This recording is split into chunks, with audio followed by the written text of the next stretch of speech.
Yo,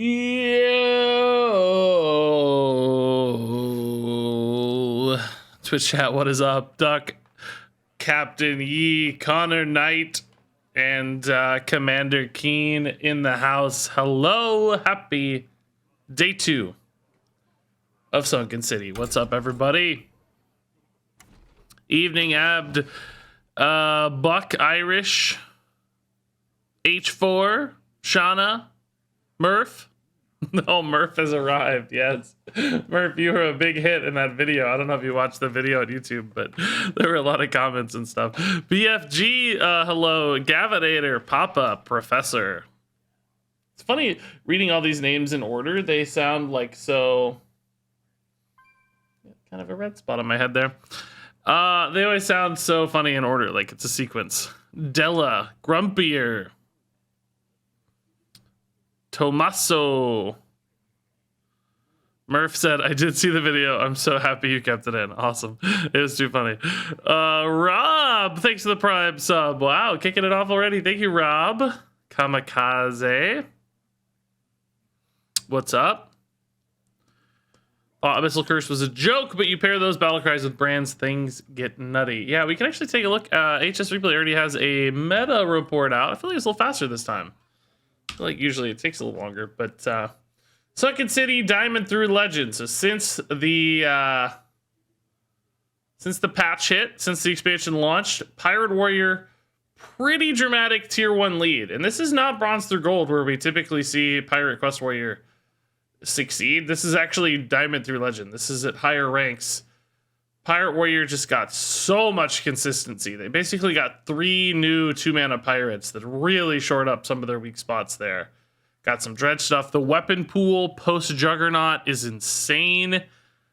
The weapon pool is like only 1 low roll weapon. It's just everything about this deck is just working super well post rotation. I expect a nerf. I think this deck will have to get nerfed.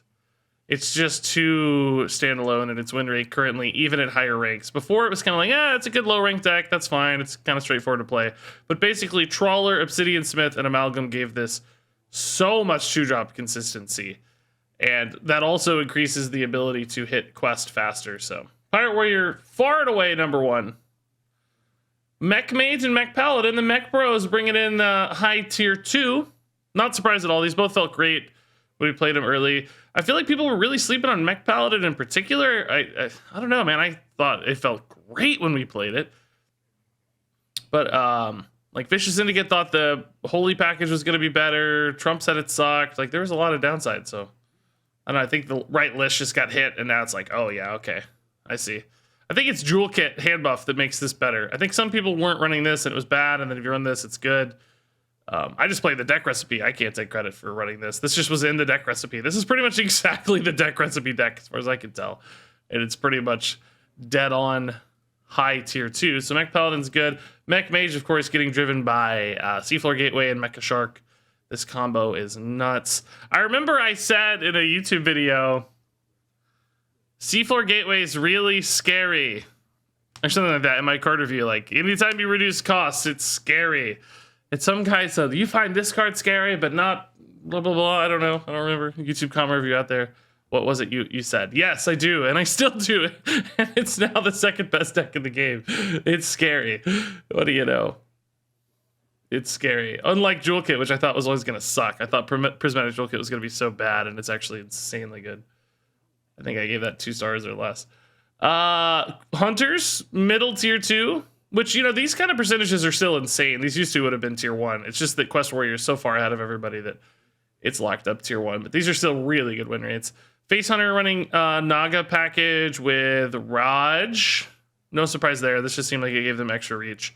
Along with some other aggressive Naga. Terror Coils felt pretty good, I think. Quest Hunter, same story.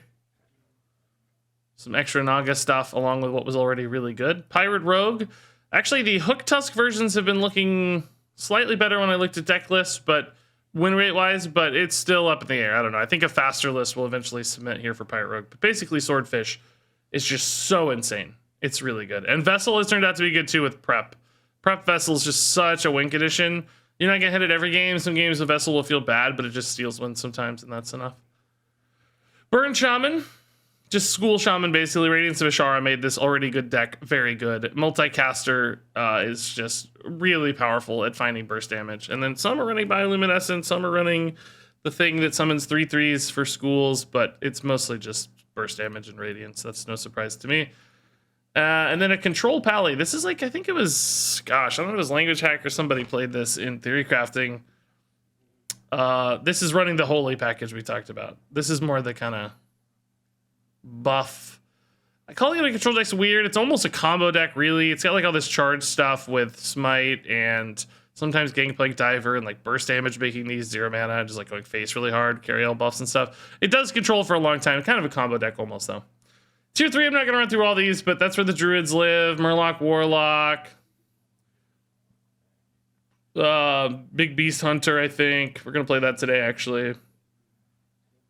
Curse Warlock coming up in tier 4. Priest not looking good yet, unfortunately. Man, I had more luck with Silence Priest yesterday. Is this my deck? No, that's the Xyrella one. This is crazy to me that this works at all. It's running Amulet and Shellfish. It's like, doesn't that take forever to win the game? It's almost like a control deck, really, like a combo deck. You're just waiting forever to Amulet a bunch of Shellfishes in the end game. I wouldn't even really call that a Silence Priest so much, because you're not actually playing for the silences that often. You're kind of playing for the Death Rattle combo. If you're running Xyrella with this only Death Rattle, I would almost call that a combo priest. It's almost more like phylactery Death Rattle stuff than it is Silence Priest. Anyway, there's your meta report. Pretty cool stuff. A little worried about Pirate Warrior, of course, but other than that, I think Mech Mage and could maybe get toned down. Like one of the neutral mechs to pull Mech Mage and Mech Paladin down a little, and then Pirate Warrior getting pulled down, something, slowing the quest down, I don't know. Some nerf to Pirate Warrior would help too. Anyway, that's everybody here. Hello, everyone. Hello. How do I feel about Zenishari? I haven't really played it since Theory Crafting. I don't know. We kind of built a fun like control list. It was okay, it felt like, but I need to play more. Mech Undertaker gonna get nerfed? Yeah, that would be a reasonable target. I think it's probably the most obviously like scaling neutral mech. And if you answer a neutral mech, you hurt both those decks, which are both, you know, top 3 decks. So that would pull those down just a little. Maybe give it 1 or 2 less health, 1 less health or something. I think pushing it up a mana would totally kill it, but maybe 1 less health would be good. So anyway, we're gonna play a couple community decks today, like pro decks and stuff. For these archetypes that I didn't really feel like trying to perfect. We got a few good lists from day 1. So this is one of those school shamans we just talked about. This comes from Aquaman, which is hilarious. Given the theme of the expansion. Aquaman? Why isn't this rating Aquaman? Whatever. Aquaman School Shaman. I'm calling these School Shamans still. I don't know. It's probably better called a Burn Shaman. I kind of don't really want to play this, to be honest, but I feel like I owe it to you to play it. So this is a School Synergy Shaman, as I like to call it. It's really kind of got the roots of Burn Shaman. So you've got cards that pay off, of course, multiple spell schools. Coral Keeper is new, along with Multicaster. Obviously, you've got tons of stuff for spell schools, like Scalding Geyser now. Fire Spell can go face. Lightning Bolts are in there. Shard Scroll gives you more of that stuff. You got Battlecry synergies with Snowfall, Brilliant McCall, and the kind of Freeze package as always. But then there's also this Bioluminescence that can help you create some extra burst damage shenanigans. Along with Glug the Gulpers in here. It's really the reason I played this list specifically. But Aquaman actually played this to rank 1 legend. Now that doesn't mean they played it all the way, of course. Just that they could have played a few games. But this archetype certainly has some viability. It may not be this exact list that ends up being the perfect list. But this runs a lot of new cards, which is fun. So we're going to check out the Aquaman Burn Shaman. And I am not the biggest fan of this style of play or this style of deck, so we'll probably just get a couple games. This is one of those where it's like I owe it to the people to showcase it. You know, it's a good deck. People need to see it, but best deck to farm Quest Warriors? There's really not one. They don't They don't have a great weak spot, unfortunately. I think this deck actually has one of the higher win rates against them, but it's not great. So if you look at matchups for Pirate Warrior, Token Demon Hunter, it's like, you know, actually the only thing with a better than 50% win rate in the entire meta. But this Burn Shaman, still not really very good. This one's 43% of the time against Pirate Warrior. But, you know, compared to like 66, 73, like there's a lot of decks, 94 for Highlander Mage, you'll take a 43%er instead of a 10%er or whatever. Okay, I guess do you keep Multicaster in this deck early? I don't know. I like Wildpaw Cavern, but jeez. Yeah, I just haven't really played this at all. We're gonna learn a little bit about how to play this.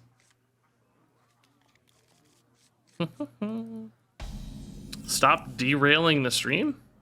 What? By talking about this deck? No. Are you talking to somebody else? Me talking about the deck that we're playing and its significance against the meta is not derailing the stream, dude. Man. Tough takes in chat today. Kicking it off great on day 2. Alrighty. Wind Chill seems fine. We can go ahead and get this in too. Or maybe we just like Totem better. Let's see what we draw first, I guess. We're always wild palling. Let's just get a Totem in. I think Totems are fine. Oh, not me. Okay, got it. Thank you then. Sorry. I was like, that ain't derailing the stream, man. I'm just talking about this deck. Got me some slack, chat. You guys are tough today.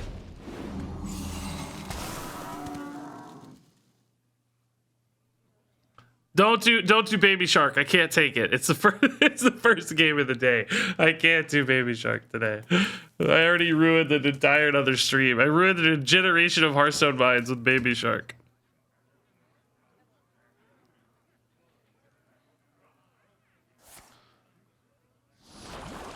I'm only here for some hardcore get good ladder play. We need less chit chatting and more winning. You're in the right place. You found it, man. You're in the right spot. You're exactly where you need to be. This is only a get good, high competitive play stream. I mean, that is literally the only reason I'm playing this deck, to be honest. To be transparent, like.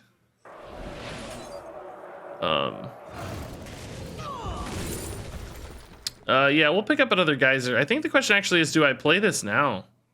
I have the Sunken card anyway, so I'm losing a little bit of potential burst damage later, but I'm also activating these for more, right? So I think we do it. We do it. Yeah, sure. Like I said, I think that's good. Yeah, I mean, I guess so far this deck feels like it's kind of playing itself a little bit. Like I'm not having to make any crazy decisions yet or anything. This will obviously be a pickle though. It's gonna be tough to answer that. I might have to hit that 5 volcano thing. Yeah, dude, Mecha Shark is still very gross. By still, I mean, the experience has been out 25 hours. Believe it or not, in the first 25 hours, it's still very gross. Yeah, I don't know, we might be screwed. This is just not gonna be good enough. Kinda wish this told me how many it had. Gotta keep track, man, that's lame. I'm not smart enough for that. Yeah, I don't know. Let's just see what this has, right? It's gonna be tough. That's both monster. Perpetual Flame. Oh, you know what? This isn't bad, potentially. Could maybe even clean up with a Perpetual Flame if things go really south, right? This is the only thing that doesn't... Well, this and this, I guess. Let's just see how this rolls. Okay, we hit everything we... Okay, so... If I go Perpetual Flame, I'm overloading 4 usually. I killed the shark, though, which means the immediate damage output here is not that bad. But the problem is if I go for this now, How much mana do I have next turn? At best, 3 mana. It's just not enough to do anything, right? I think I have to wait.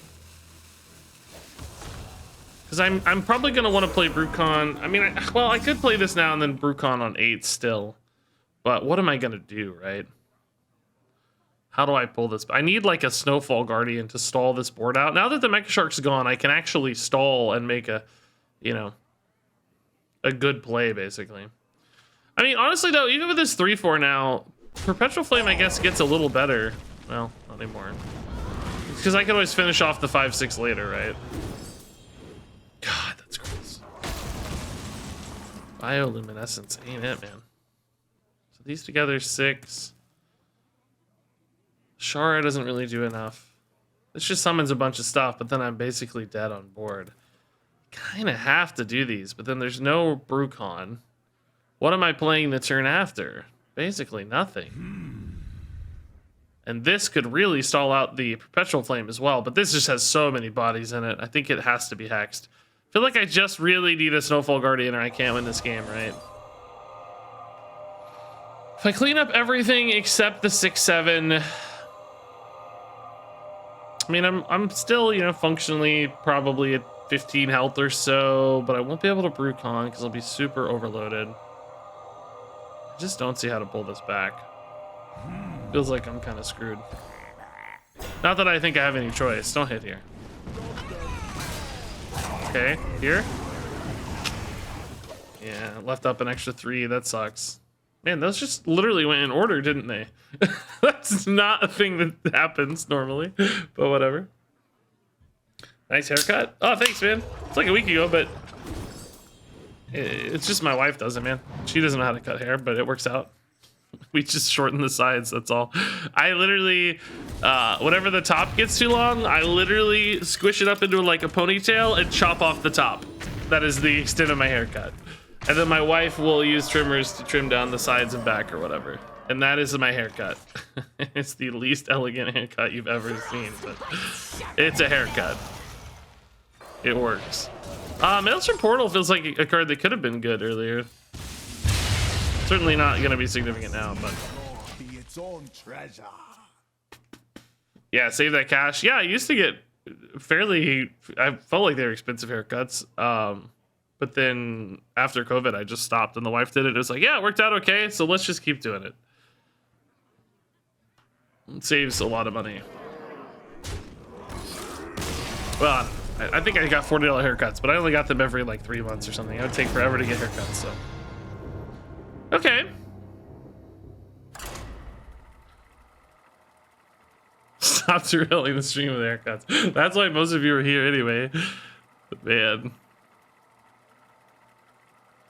I've had basically the same, more or less the same style of hair for 5 years. I always wonder, like, am I going to have to update my hair at some point to look cool? You know? Like, do I need to do something to make it look cool again? I hope not. By fire, be purged. Okay. Priest, huh? Priest, huh? Priest is definitely one where I think I'm gonna want to focus on damage, right? I think we can keep an early Ashara. That seems fine. Make sure she's activated. But I think I want the like filler cards, right? I think we want like scrolls. I think we want wind chills are fine. Multicaster, like the stuff that helps me fill in the gaps here before the kind of burst damage finishers. We're not looking for our damage yet. So this is a solid hand, I think. This has definitely got some filler potential. Fill in our mana.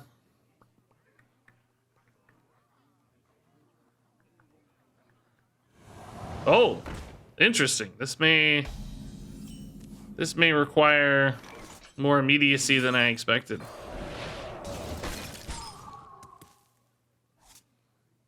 This means I can't coin a cavern, but I don't know, man. Radiant Elementals are scary. I'm not sure that's right, but Radiant Elementals are really scary. I think I'm willing to, you know, totem next turn's fine. Oh my god, it's legit a Silence Priest. Okay, I love it. I'm excited. I didn't run Radiant in my Silence Priest. I actually even now looking at it know what exactly I would have done with the Radiant. To be honest. Playing it in hindsight, I never maybe they have a Lyra, I guess that would maybe encourage it. The list I built though didn't really need a Radiant Elemental. We weren't like blowing up on mana or anything. For me, it was always like hard to fill in the turns for that sort of thing.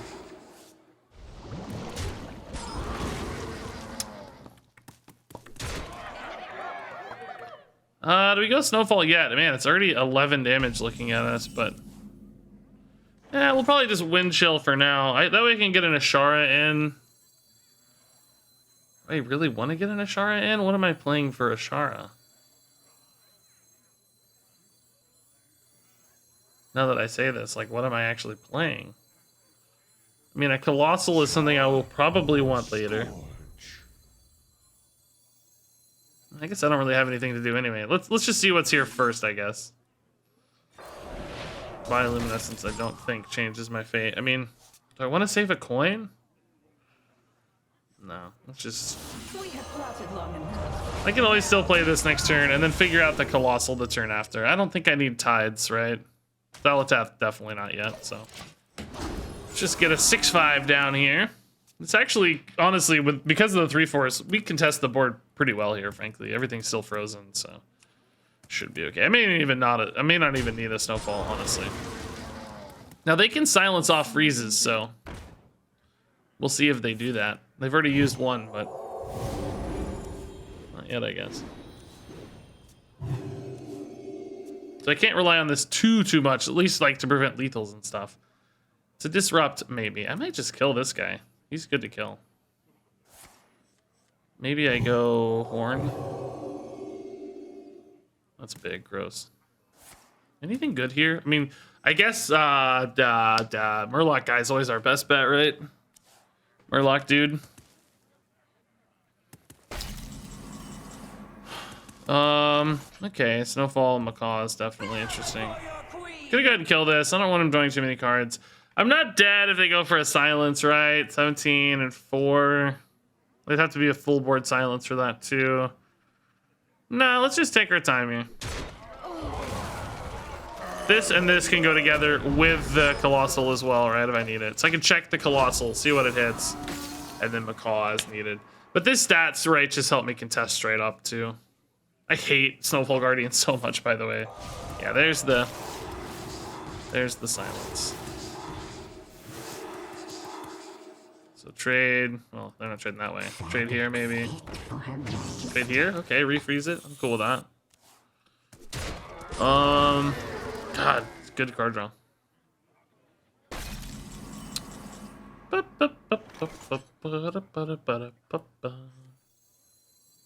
a lot of board, isn't it, man? Jeez. I mean, am I ever going face? I don't think so. I think I still need to deal with stuff. What do I get here that's exciting? I really don't know. I knew it was going to be him. He's really not that bad. It's only if he hits this that I feel terrible. Let's go ahead and clean up a guaranteed. I don't think we win this game going face. I think we win this game by dealing with stuff.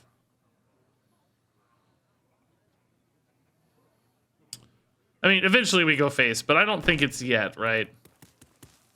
Like, hit for 9. This is pretty big. I have a lightning bolt, but I don't think that's it. I don't know. But at least, I don't know. I haven't played enough of the Shaman to know, I guess, but it doesn't feel like that's it to me.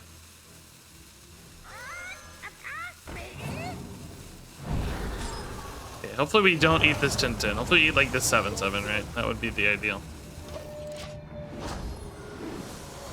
Nice. Actually perfect. Wow, we hit the right one. Cool. I was for a second hesitant that it wouldn't attack because it was frozen, but it says force. Force usually gets you there.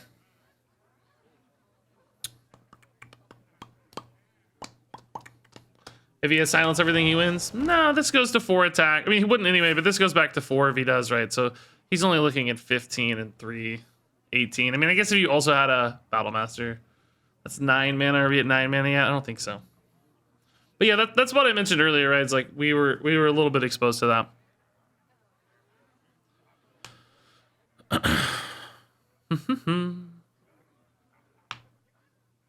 Is Shellfish Phylactery Mill a real deck? I mean, it's a real deck, but it's not a good deck. Like, it's a thing that people are playing. But the win rate currently is 32%. It's the bottom deck registering on HS Replay's meta report right now. Literally the bottom. So it's enough to show up, right? Like, it's actually indeed getting played. Oh, this is crazy. Jeez. Do I have a bioluminescence lethal here, by the way? Because I have 20 already, like, almost certainly, right? Oh, well, yeah, for sure. Basically a Giga Leap. Ooh. Okay. Yeah, I hate free Shaman stuff. I like when this deck plays off the school stuff. That's fun to me, but I think freezing the opponent's entire board is just such a lame mechanic, honestly. I'm really sick of wide board freeze. I was thinking this expansion's been really fun so far, I think. The only times I'm not having fun in Hearthstone are when I'm not interacting with the board. And I know this is a tired talking point, so I'm not going to belabor it too much. But freeze is another mechanic that means the board is not interacting. The board's just like, yeah, whatever. Ignore the board.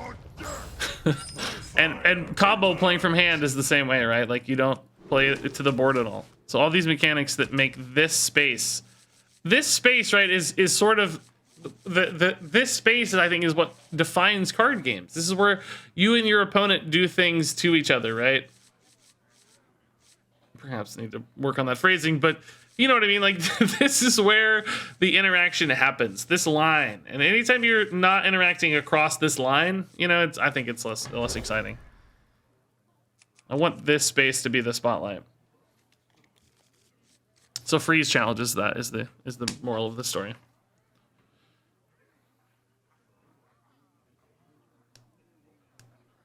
I love single target freeze. I'll say that over and over again. I think single target freeze is really interesting mechanic because it stalls without removing the board. But wide board freeze, where your opponent just has vastly reduced options, that is not as fun. Not as fun. Job's done. No school teacher in the deck. Correct. Yeah, no school teacher. I don't think I would. I mean, this deck hit #1 Legends, just to give you context if you weren't here earlier. So I'm definitely not willing to tweak it yet. It's from a great player who played it very high. But I don't really think I would even want school teacher. It doesn't activate the school synergies that you're looking for.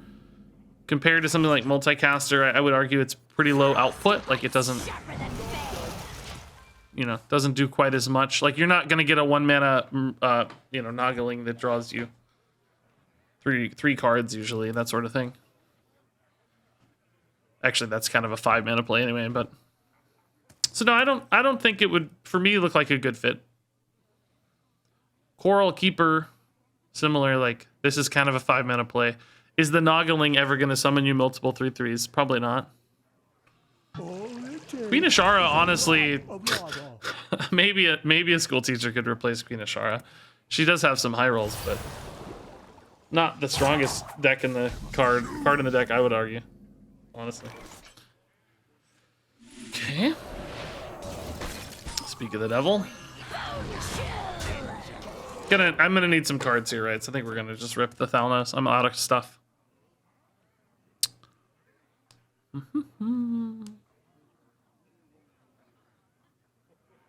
Curse Lock, do I like that playstyle? Yeah, it was fun. I think if they ticked it end of turn, it would be a little more fun to play against, but also obviously dramatically weaker. It's already tier 4, so you can't make it too much weaker. The unavoidable damage definitely can be a little more frustrating to play against, but apparently it needs it to be strong or needs some other rebalancing if you were to do it that way. But yeah, I think it's okay. It's one of those where if it was really good, we'd probably be very frustrated by it, but it's not, so. Played any Big Hunter yet? We did a little bit in 3 crafting, but it wasn't very good. I didn't make a video out of it. We're gonna play some today, though. I have a hopefully better list. Boy. I really don't want a multicaster yet. I guess I'm trading here to see what I find, but man, this is a depressing hand. I needed like a bioluminescence. Not a bioluminescence. A Maelstrom Portal. Maelstrom Portal is what I really needed. Man. Do I multicaster here, guys? As someone who's never really played a lot of Burn Shaman, is this a play I can make? Frostbite feels premature in some ways because all I'm doing is going to totem and take a bad trade. On the side of my face.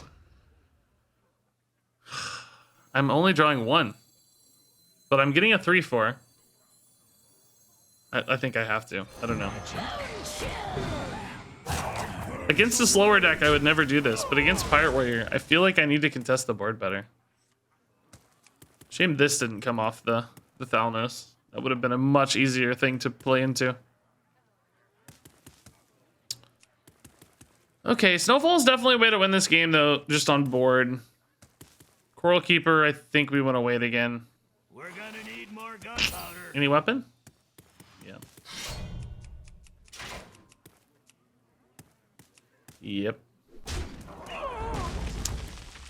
Freeziness doesn't feel good, so we'll probably Frostbite this always. Sleep Breaker, freeze the 2/2. Doubt this play changes any, but let's see. Caster again. Okay, Lightning Bolt will definitely fuel that a little more.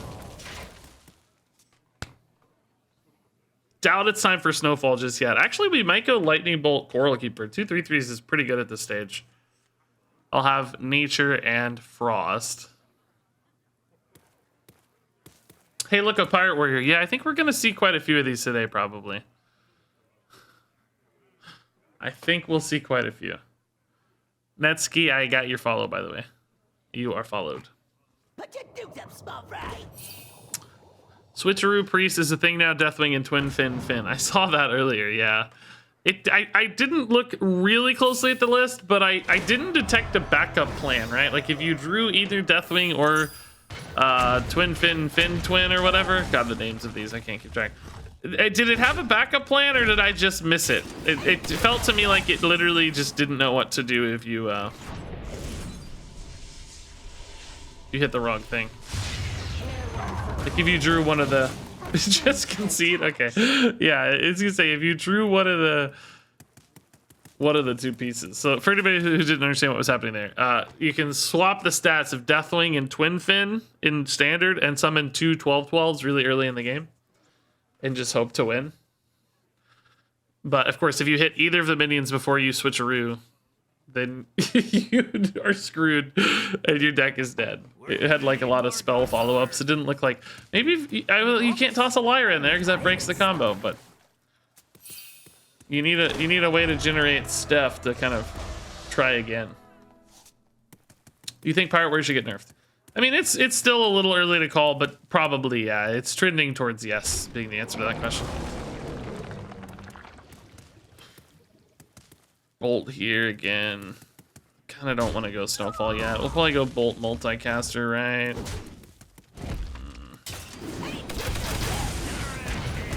Okay.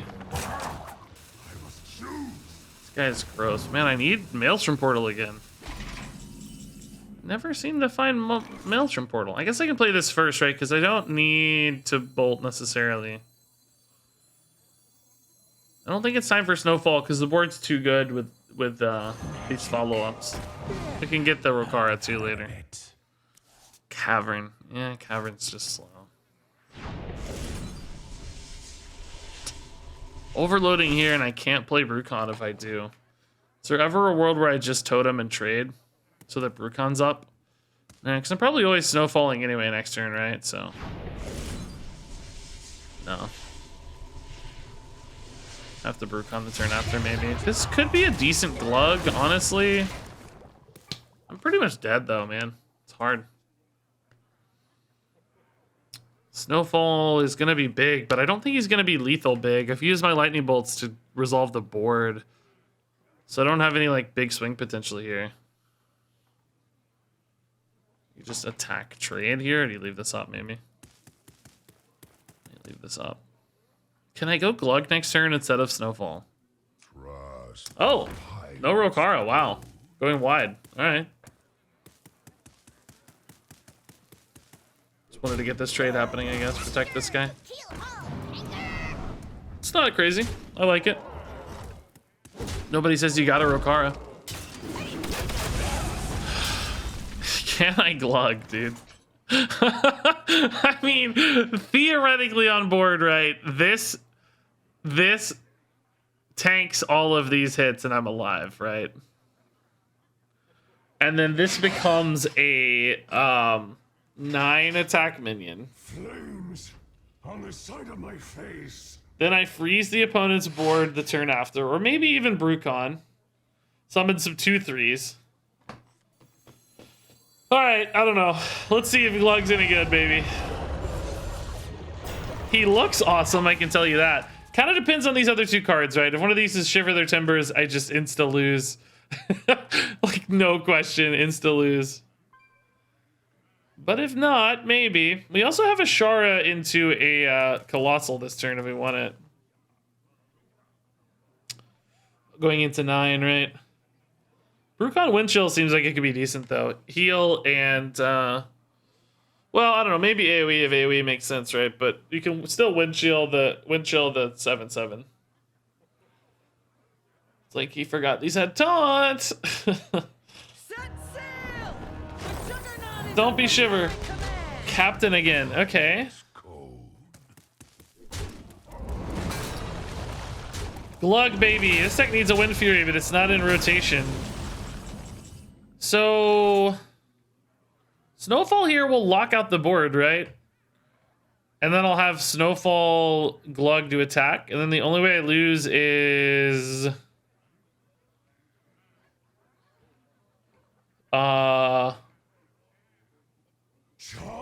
what? Gorehowl?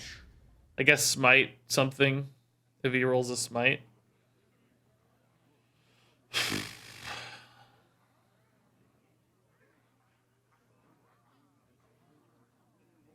Heal. It's just not that good, right? Because I take way more damage from the Brucon than I do from freezing. I think this is better. Do I bioluminescence or do I just totem? I think we totem, right? I think I hold this for next turn as well, right? Because the totem might die.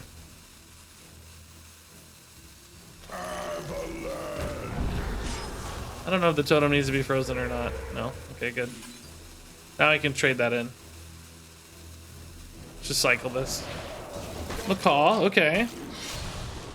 Not a Gorehowl, that's good. Not a Smite, that's good. Those hit minions, that's good. Okay. So.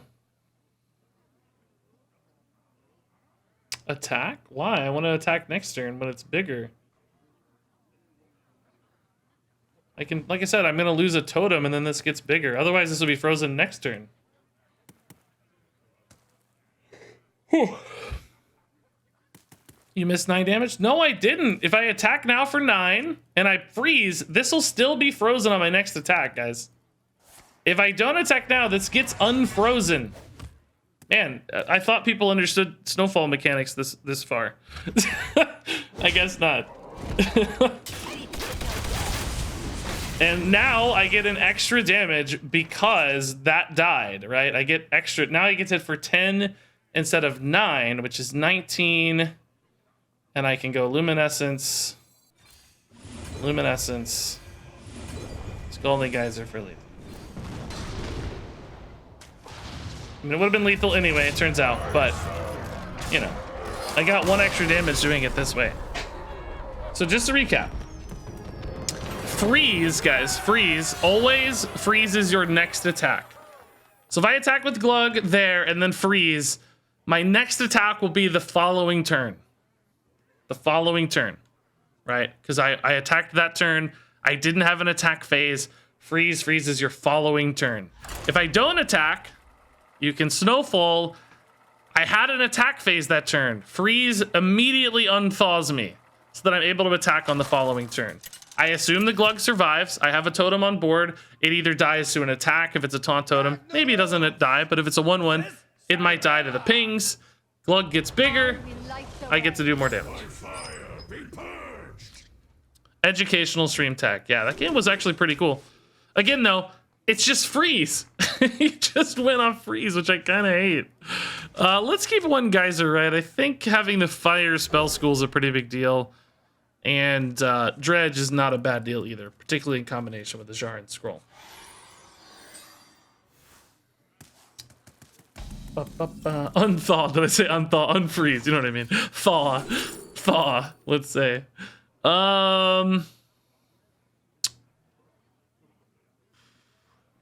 Priest, I don't know, maybe this. It's just the biggest spell, I don't know.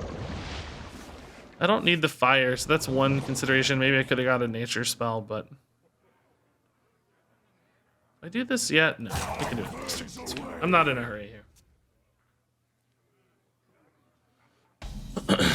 Unthaw, yeah. No, I'm glad we had an educational moment. I thought everybody had seen enough Snowfall Guardian at this point that it was just, you know... I took it for granted. Obviously, that was not the case. Still some thaw education to be made.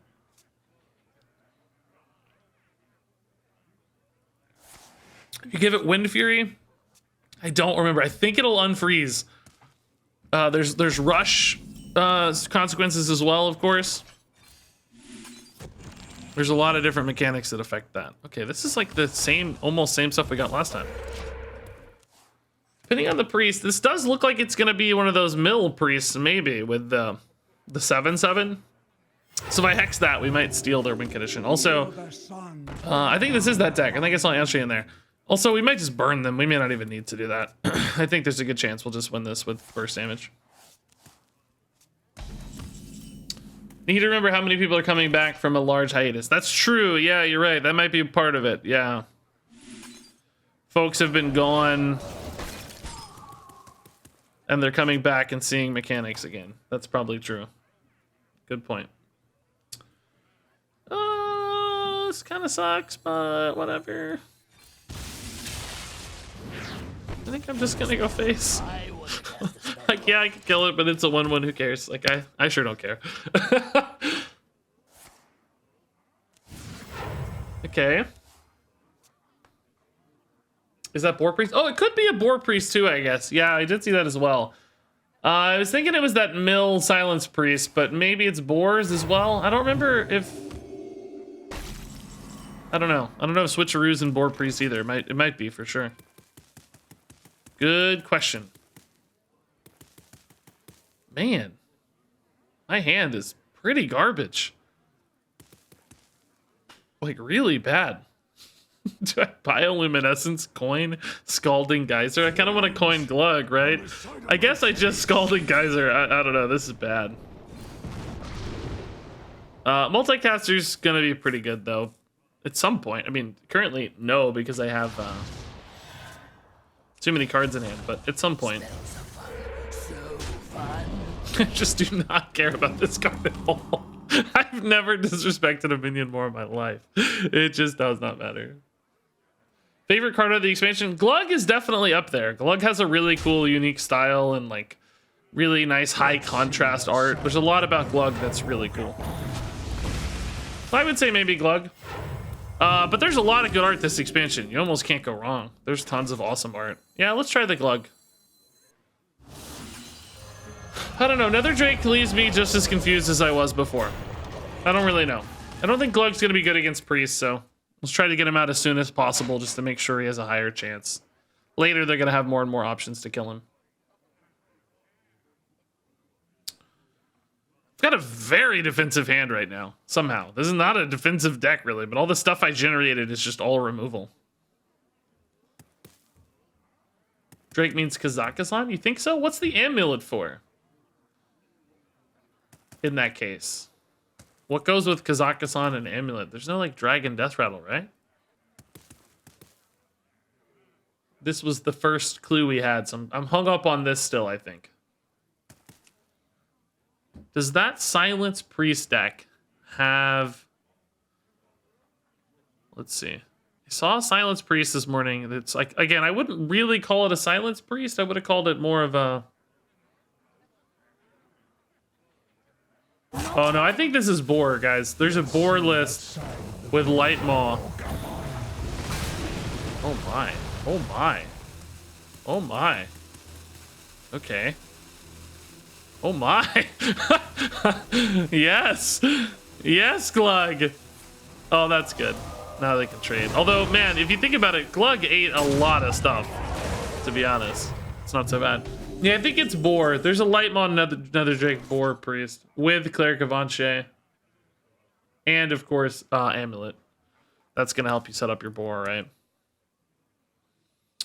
So, did I play a Frost spell? I played Nature Spell because of Maelstrom. I played Fire, and I played a Wind Chill, yeah. So, let's go ahead and build another board since they just used 2 straight AoEs, right? This feels like it's going to be pretty impactful.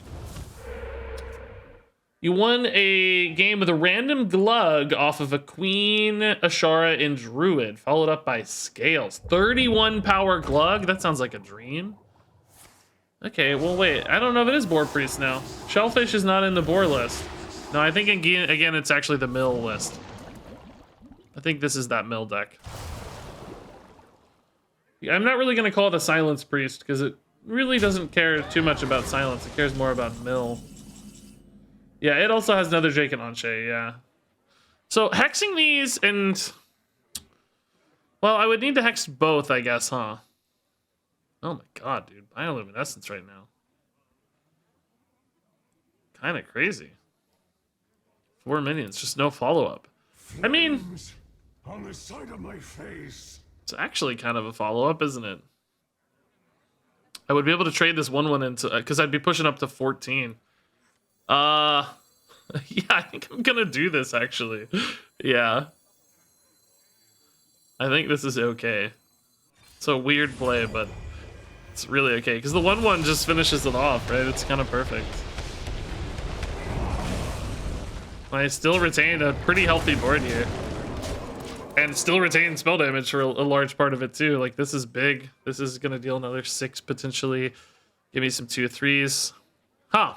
I wasn't ever really expecting to use Bioluminescence in a pinch quite that much, but kind of handy. Kind of nice. How much time do you think it'll take for the meta to stabilize? Usually takes a week or two, really, to kind of really cement stuff. But honestly, I think the decks that are winning right now are a little bit more straightforward. Like Mech Paladin and Mech Mage are really good, and Pirate Warrior is really good. And since they're minion type decks, they don't have a lot of big variation, you know? They're not decks that demand a lot of... Seems a little early, maybe. Multicaster looks pretty good here, too. Just figure out a different play. Like a Wild Paw Cavern or something would be nice. Sleepbreaker would be okay. Magic?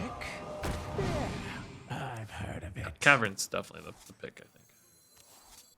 So anyway, you know, minion type decks are a little more straightforward to build. There's not usually a lot of like optimizing because you kind of have a limited number of pirates and mechs or whatever. So it might stabilize a little faster around those decks if they retain their top 3 status as they currently are. If other stuff pops in and shifts around, that's better or counters those reliably enough. You know, it could disrupt more, but if those stand on their own, that's probably where we're gonna land. Uh-oh, I'm gonna burn some cards. No, I'm not. Great. Excellent. It's 21 and 4 is 25. Snowball fights pretty good there usually. Rukon doesn't quite do enough. Actually, maybe we just freeze, huh? They just used a bunch of silences.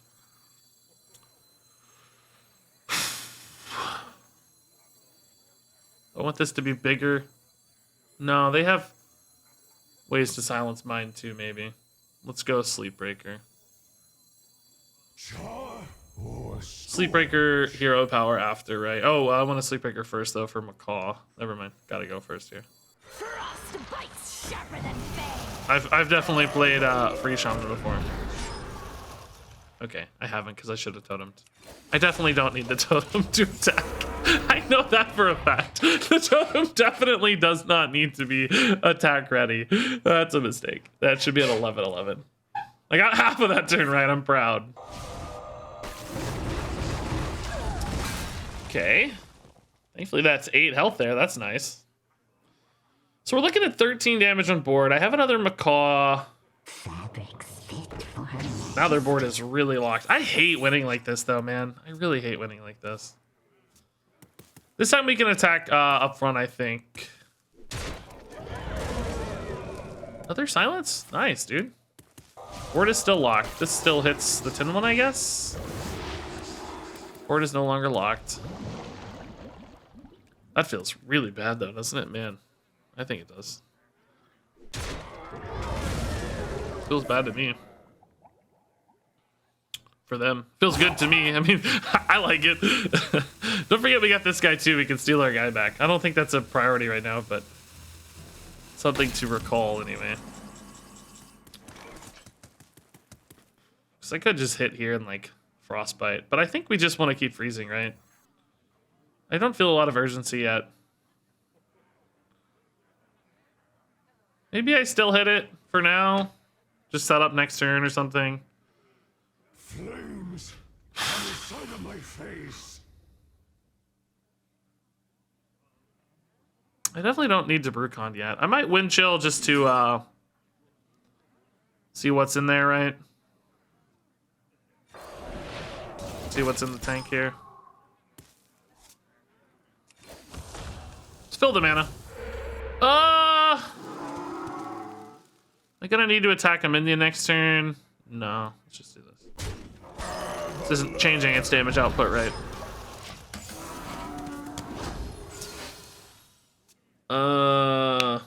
Does this Silence Priest run the silence everything? I don't know. We talked about that earlier. I don't think so. Actually, if I look at the list, let's see. Well, they run silence everything of mine, but not theirs. I condemn you all. Yeah, they don't silence everything of theirs.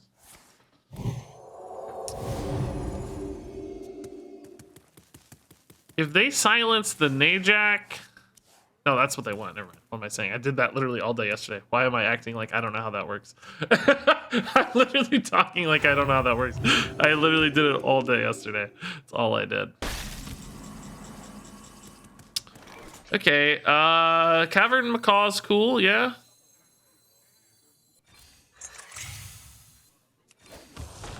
I hate that, oh, well. Unfreeze me, baby. So this is 18. I hate that this is a mechanic, though, man. I just, like this is... Like, it's a good deck. I have to play it. I want to showcase it. Like, all of that's very true. But, man, it's not very fun for me to just freeze stuff over and over again. This battle is far from over. It just feels boring to me. I condemn you all. I don't know, man. God, they're in fatigue, dude. I have another wide board freeze. So I need to actually start respecting the board, though. Like, am I going to be able to end the game soon, right? Well, I don't know. I mean, theoretically, there's 18. Actually, the Frostbite's another 6 already. It's 24.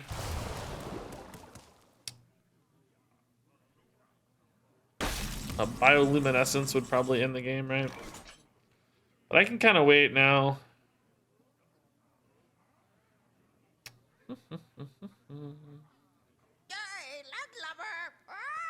What?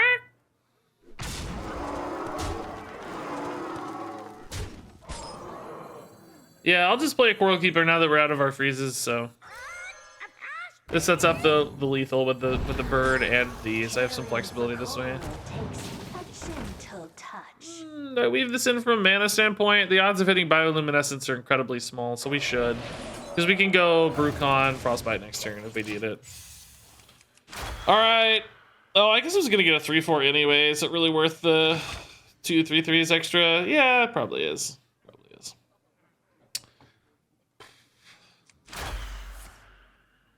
Get a heal here, maybe? It's kind of cool. Yeah. Those we love. Okay, I draw a lot of cards here, I guess. Shouldn't matter, right? I don't think that's enough life, is it? I don't think I'm dead, so. Because they never got to play their amulet. I don't think I'm dead. Just gave me more damage, if anything. Okay. Yeah, this is such a land. I hate winning like this, honestly. Oh, is that enough? Probably not with the bolt, right? Oh, well, I don't think it is anyway. This is ridiculous. 21 damage right here. This is 9. This battle is yours. Yeah, I mean, okay, this deck wins games, right? Like, yeah, it wins, but I don't feel good about it. Like, I've never felt good about it once. I wish we could win without freezing everybody. Man.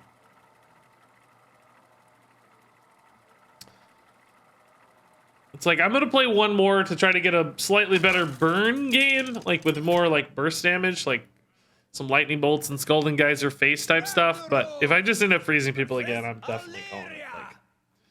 Like, I can't just keep freezing people all day. That's not gonna be fun for me. By fire, be purged. Okay, yeah, I like Wild Paw. These are definitely more late game cards, really. Guys are on 1. I don't know how I feel about this. Before it felt interesting. I'm gonna wait. We got the turn 4 here. So this might end up being a bit of a race. Oh man. Bioluminescence makes it a potentially very interesting race. I don't know if it's right to totem. I mean, a lot of their spells go face anyway, so. Very few of their spells are very minion limited at this stage, right? Dragon Bane Shot, I guess, though, is one that definitely gives them extra reach.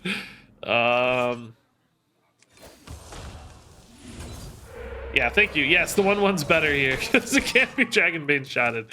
Okay, so we're accruing a really interesting burn damage package with these bioluminescences, but it's going to be hard to build out a board that really pays that off. I mean, Wildpaw Caverns can help me go wide, right? There's quite a few wide board summoning cards here. Coral Keeper, Glug, etc. So we'll definitely try.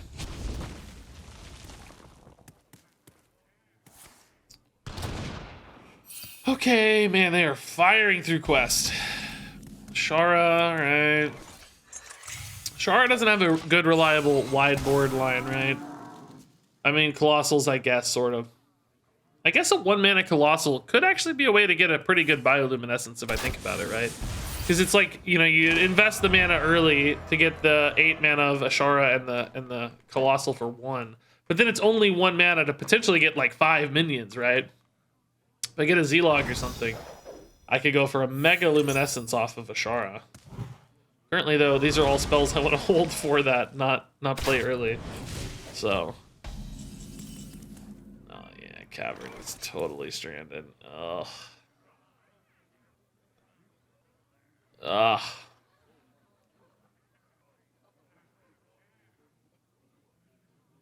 Boy. I can't tempo 5/5, right? So I need to dredge for later, though, even? Man, I'm so screwed. This is a really dead draw. I needed, like, Sleep Breaker, take a Thalnos, a Wind Chill, anything to spend some mana, but I'm going to greed this a little more. Man, this still has a whole nother turn left, though. Jeez. This dude is just farming my garbage minions right now. Just farming my minions, man. He's done already, dude. It's turn 5, dude. Oh, I'm so screwed. I can't win like this. There's no way. This feels like a really hard matchup. I'm actually gonna look at the win rate of this. Hold up. Feels impossible to me. Quest Hunter, 30% win rate with this deck. Yeah, that tracks. That's what I expected. Yeah, really bad. That makes sense to me.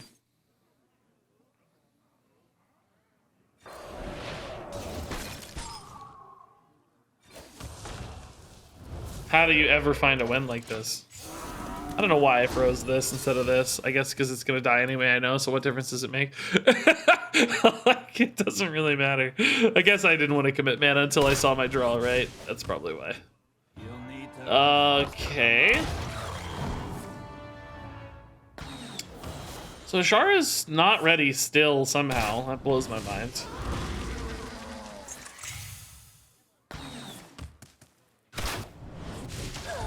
Kind of need to kill this Tavish.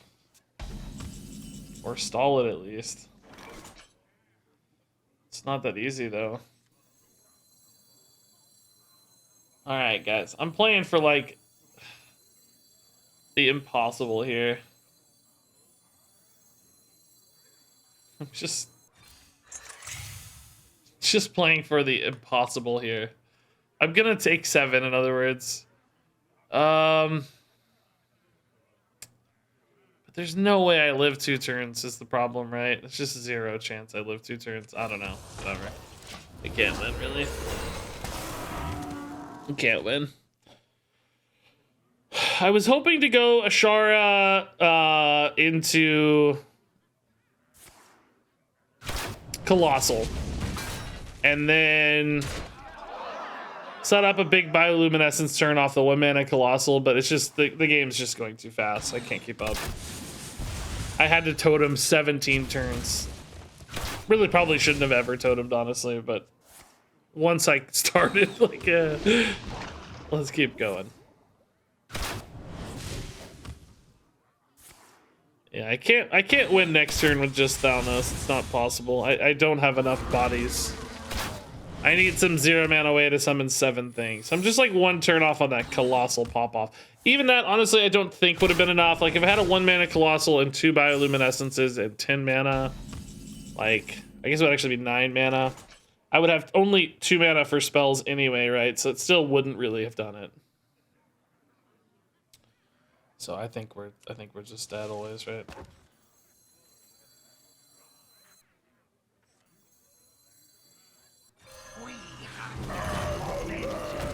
This is definitely not gonna get me there over 2 turns, unless they just somehow, unless their hand is just somehow full of minions. I don't. Their hand would have to be like 8 minions here to not have it. Quest Hunter is literally Raza Priest. It is, yeah. That's why people were freaking out when they printed it. Like, oh my god. Priest Colossal? Yeah, but I can't play it this turn. You need 9 mana to play the Colossal with the Shara. It's 5 and 3 and 1. Okay, that's just a really bad matchup. I'm gonna play one more again, trying to get some burn. I'm actually kind of happy to have lost. Like, I don't really want this freeze to be too good. You know? Oh, Warlock, okay. This might be a less freeze-focused plan, unless it's maybe, Murlocs. In which case, I'm probably screwed, honestly. I don't know.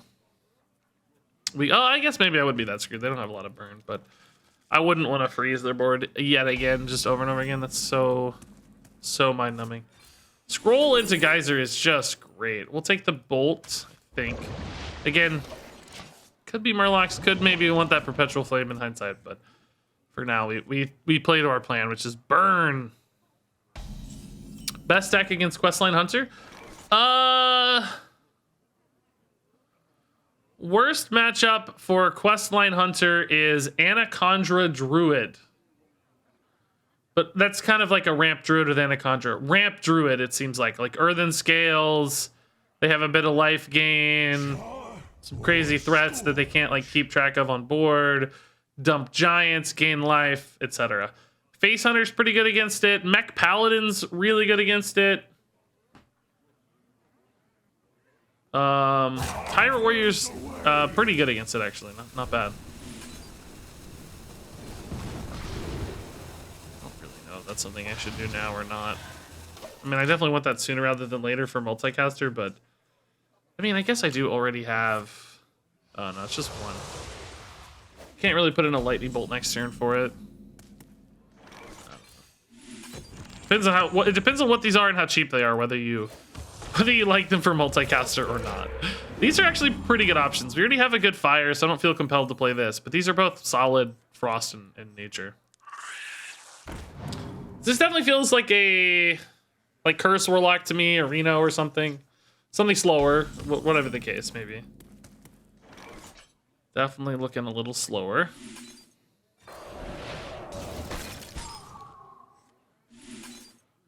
My Tidal Surge to multicaster next turn. Gonna go down to 7 cards now. I'll go to 8. Multicaster put me at 10. I could rip a lightning bolt in that case, I guess. Yeah,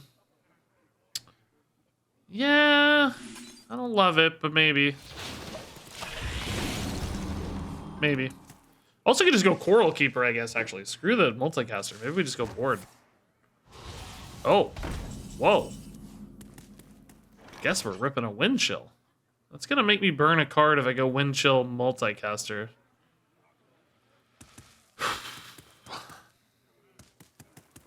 Yeah, maybe I leave it up. Who cares? Am I really that worried about it? It's a 9/9. I'll freeze it later if it becomes a problem, right? Let's just play for curve. I love this just hard disrespect, by the way. Uh-oh. Uh-oh. Uh-oh. Uh-oh. What is this? What is this? Uh-oh. Tamsin? Oh, wave. Okay, sure. Makes that a little easier for me to kill, at least. That's nice. Curse. Yeah, I guess I'll let it go for now. Actually, oh, the curse is going to screw my hand size again, though, man. Oh, whoops. Might actually have to play the curse. It's just kind of messing with my hand otherwise for later. Wish I could Ashara too.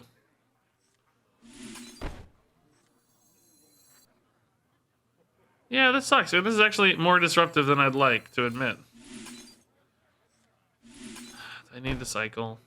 Not really, but do I need to freeze that again next turn, I guess is the question, right? Maybe. Okay.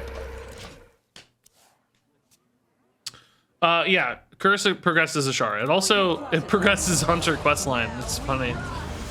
It's interesting. The curses, if it's in your hand and it goes off and it deals damage to you, that counts as progressing Hunter questline, which makes sense to me. That's totally reasonable, actually, I think. Because it's your spell, it's dealing damage to you. But interestingly, if your opponent gives you a curse and you have Zakul, it does not heal you. So it doesn't count as your curse, but it counts as your spell. Which is really interesting. If any idea what happened, new WoW class. Oh, really? Is it a leak or announced? Sounds cool either way. Why would I know what happened? I don't know anything about WoW. I know less than zero about WoW. I know nothing. Boy, it's just really awkward stat lines for me, isn't it, man? Can I trust a Glug? Not really. I think I have to Wind Chill again. I think we'll just try another Coral Keeper, right?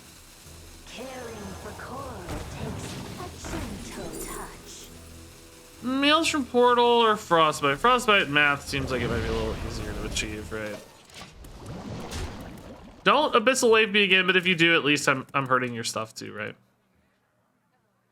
The spell damage increase curses? That's a good question. That would be another test case, wouldn't it? This looks like the 4 damage one. I'm gonna burn a card, but that's not the end of the world, I guess. Frostbite Tamsin's pretty good. And it's taking a lot of damage now, though, man. It's kind of a pain. 7 plus 6. It's 13. 16. Man, we're getting close to lethals, right? That's pretty cool. I can just like Brucon clear here, I guess. I don't want to do damage off the Brucon, but because I kind of want to go face. Man, I just can't though, right? Like I have to heal and trade. I'm on the back foot here very much. I mean, playing these almost heals me as much as the Brucon. Sort of. He heals like what, 5 and 6 is 11. These heal 5. I just went like Frostbite. Trade. No, it's just not good enough. No. Just gonna take this, I guess. I guess we'll deal 2 and heal 6. I hate it, really. I kind of want to go face, but I'm just like I got behind on the minions, right? I think that's the big issue here. Is like if I hadn't fallen behind on board so much, like if my 3/3s had been more impactful, I think I would have had more time to win this game. This is fine. It buys me time, right? That's okay. We'll try to get an Ashara weaved in here. I think I might actually take Xal'atath with Ashara here, by the way. Like, I want to end the game. I can't really play for Colossals that well.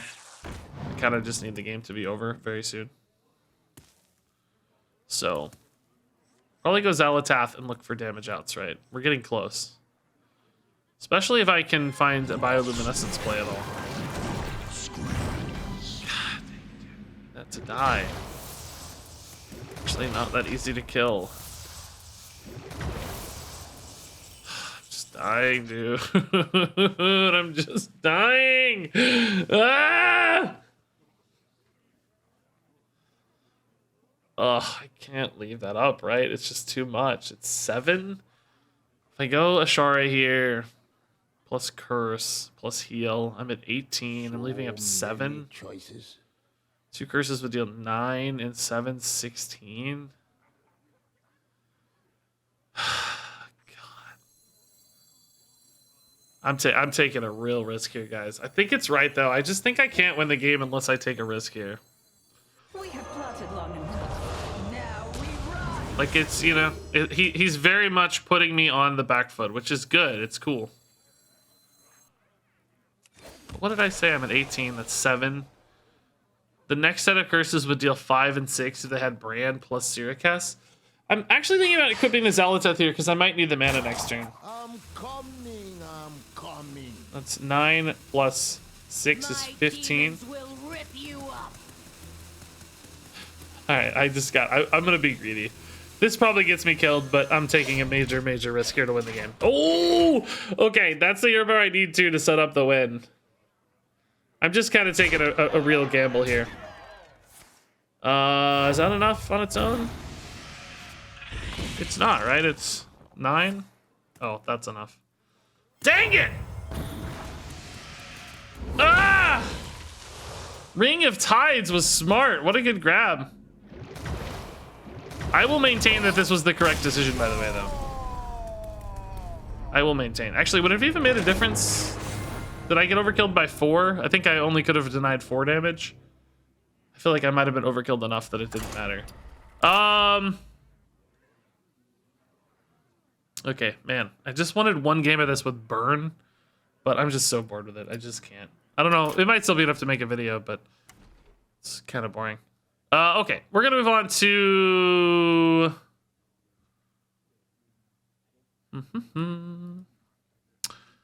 some Ramp Druid.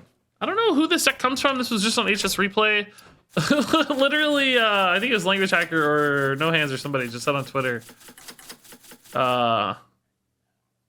I put Language Hacker and No Hands in the same bucket. I don't know why, but one of them said my chat gave me this deck, or it was very similar anyway. But this is kind of floating around as the default Ramp Druid deck right now. It's basically got some giants payoff. This one in particular is running Bran and Alexstrasza, I think is another kind of finisher. This is a 16 damage burst combo post-Guff, and you got a lot of mana to work with. And Zola in here too. So this one looked like a really fun version of it with some Zola shenanigans for giants or Onyxia or Alex, whatever you want. And it's really good against Quest Hunter. We saw it's probably not great against Pirate Warrior, if I'm guessing. Maybe you don't play this if it's Pirate Warrior. I didn't check that, though. Let's see. Ramp Druid. Yeah, not great against Pirate Warrior, only 41%. Not disastrous, but good against Quest Hunter. And just a fun ramp deck, right? I like the style of deck a lot. Just make big things, play big stuff. Play Bran and Queen Ashara, right? There's a lot of cool combos. So, yeah, Ramp Druid. Let's see it in action. This is a high tier 3 deck right now. Just under 50%. I think this will probably be a deck that lands around 50% eventually. Hey, Spikes, by the way, thanks for the 17 months. Mark a Rocket, I feel like I might have missed your sub, and Colbinson as well. My God, guys, I'm sorry. I'm trying to focus on games today. So for this deck, I think we're always looking for like Nourish and Guff primarily. I think these are cards we want later.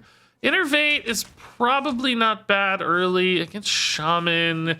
Looking for life gain probably. Removal against freeze guys. Is Innervate really worth it? No. Let's look for more. An early Wrath against Shaman might not be bad. I can at least cycle it. Yeah, let's keep one Wrath, I guess. I think you want Guff. I think you want Nourish. I think you want...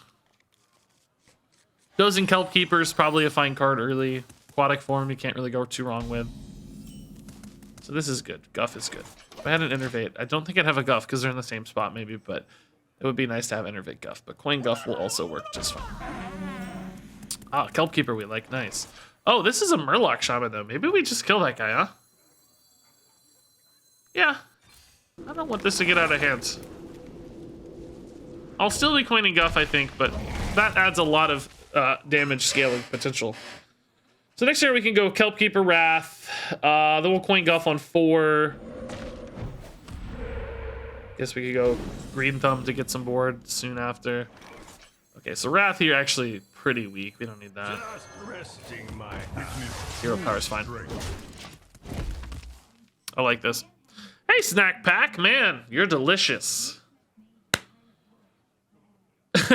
Yeah, I know. There's always good decks. I will say, if I'm gonna have a villain deck of the expansion, Mech Maze for me is a fairly acceptable one.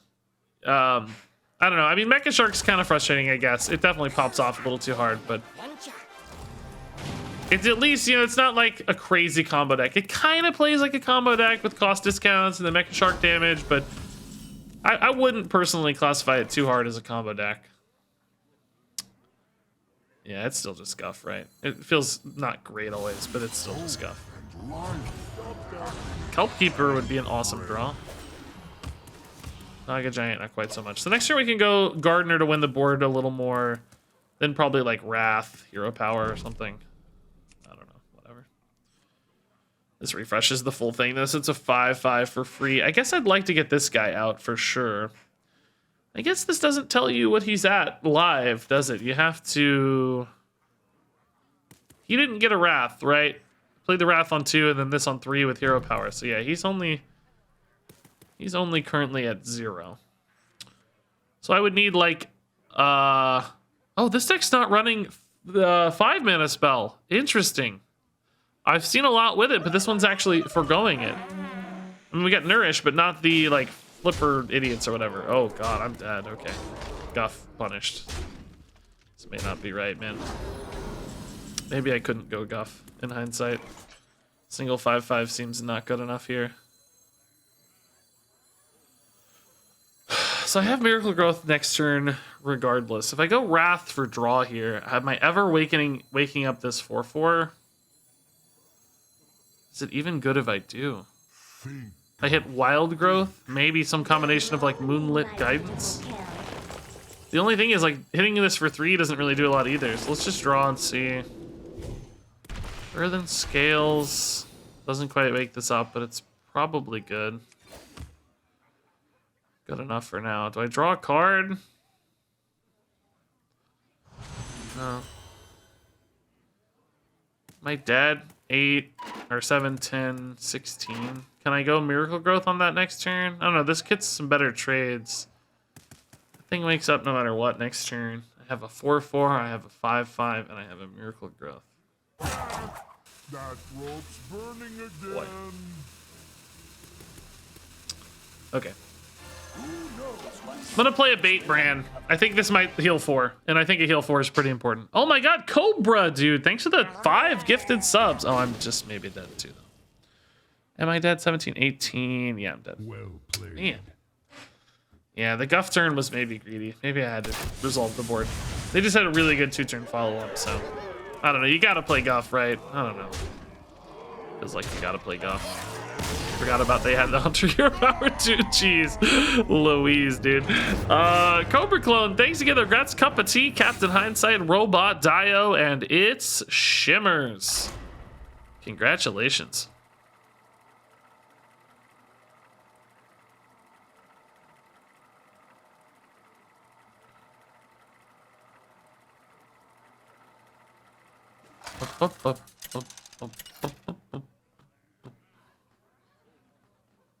Joanne versus Uther. Your judgment begins. Okay. Comes in many forms. Mech Paladin might be pretty tough. They do give me a little bit of time usually, though. I'm just not sure if I should be keeping Innervate in the mulligan. You probably have a little bit of data about that. Let's see what HS Replay says. Got one anyway. Mulligan win rate. Yeah, Innervate's not exactly what you're looking for. You want Guff, you want Wild Growth. Honestly, Raid Boss on Nixia has a high Mulligan win rate, which is hilarious. I love it. Nourish is good. Oh, this is showing Overgrowth, though. This isn't old. I can't look at the latest filtering, so scratch everything I said. None of that's true. I don't know. I said Overgrowth is a good mulligan card, so we can't trust that data. I think it rounded in the old set, too. Guides you.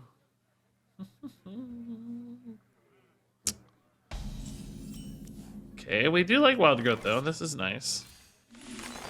You can go Innervate Green Thumb next turn, but it does nothing.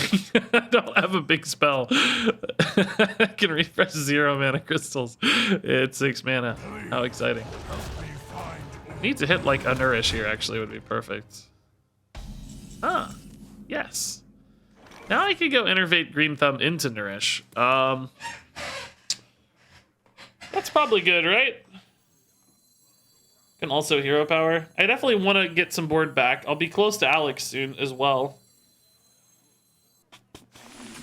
Good morning, my beautiful Kel. Is there any world where I draw cards off this? Do I think the Alex/Naga Giant line is enough to win the game, I guess? I really don't guess I do. I think I need to draw cards. I don't think the ramp is going to be good enough right now. If I had a Miracle Growth in hand, like, sure, that would change, but I don't. I think this is better. Yeah, I just don't think that was enough. The ramp just didn't really line up that well. This feels a lot better to me. Righteous Defense. Wow, okay. Punished for the 5/5, man. Uncool, sir. Man, I don't know if I can play... Oh, okay. That's also my problem. I was going to say, I don't know if I can play Aquatic Form here because I can't get Miracle Growth, right? There's like a lot of good cards I wouldn't be able to hit. But certainly, Top Deck Guff solves the problem, man. That feels very good. So now Aquatic Form can hit anything except on Nixia or Naga Giant. I really just want to hit Miracle Growth in most cases, right? This might just be an Alex, though. Very clean Alex here. This feels like a Reno, by the way, right? Pick me, pick me. A lot of random stuff here. No. Alex is not good enough anymore. Scale's pretty good, though. Yeah, we can just do Scale. Paddle away now. Scale's fine.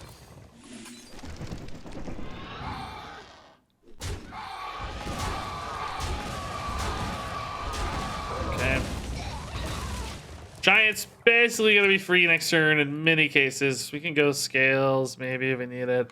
Probably open with Aquatic Form. Can grab anything now because Giants are cheap. I think they'll probably show up as 5 in the Dredge, right? Good explorer comes prepared. I don't know how that works. Miracle Growth would be good too. I just need always more resources. So. True strength comes from within.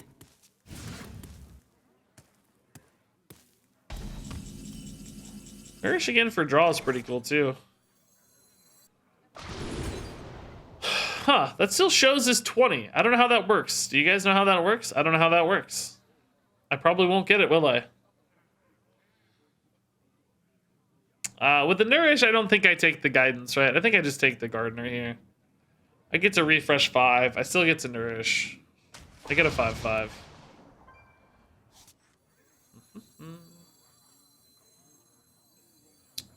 Good morning, my beautiful Kel. I don't need ramp, right? It just doesn't matter much. I need cards. I think I need cards. I've determined.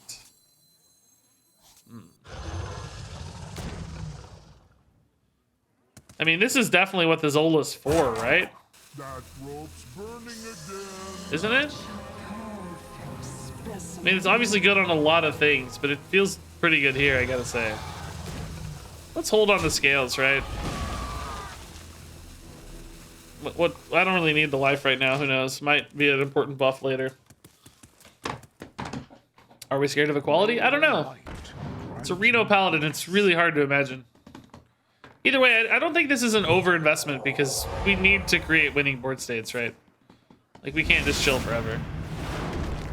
It's just 2 giants. It's not like I'm in on multiple miracle growths and like a million things. Ooh. Okay. Sure.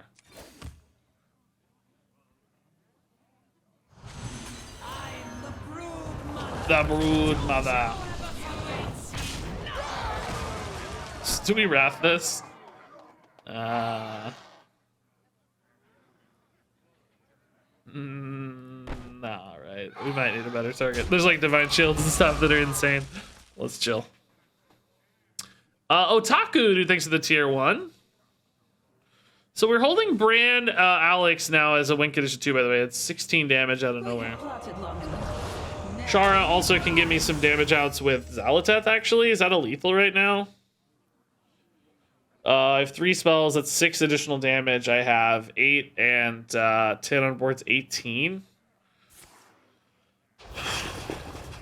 But I have board space for Alex and Zalateth and all those spells and Queen Ashara. That's 14, 15, 16, 18 mana. Quite. I don't think we're there quite yet for that. Soon, maybe, though. I bet there are some lethal outs soon. They lost a weapon there, right? Maybe. To be honest, I wasn't paying attention. So we have 12. This gives me potentially more. Let's just go for the miracle growth for now. I don't think we're quite ready to turn the corner just yet. So Bran Alex is incoming though. So now going face definitely feels a little more important. Let's maybe go for a Colossal here. Well, I don't know. The Zalateth sets me up for the win too, though. Maybe I still go Zalateth. Yeah, I have a lot of 0 mana spells, right? Zalateth should be fine. I know it's like more exciting to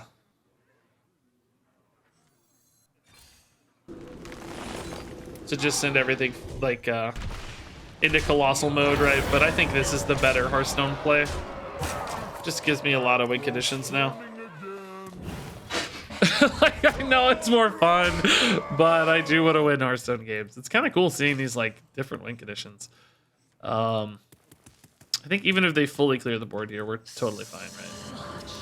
Which I don't think they're going to totally clear the board, but even if they did, I think we got it. The light dims, but we fight. Flash a light. Did he just play that unactivated? Or wait, no. Why somebody said unactive? Not active, lol. What's not active? I don't know what's not active, but we have a very, very easy lethal here.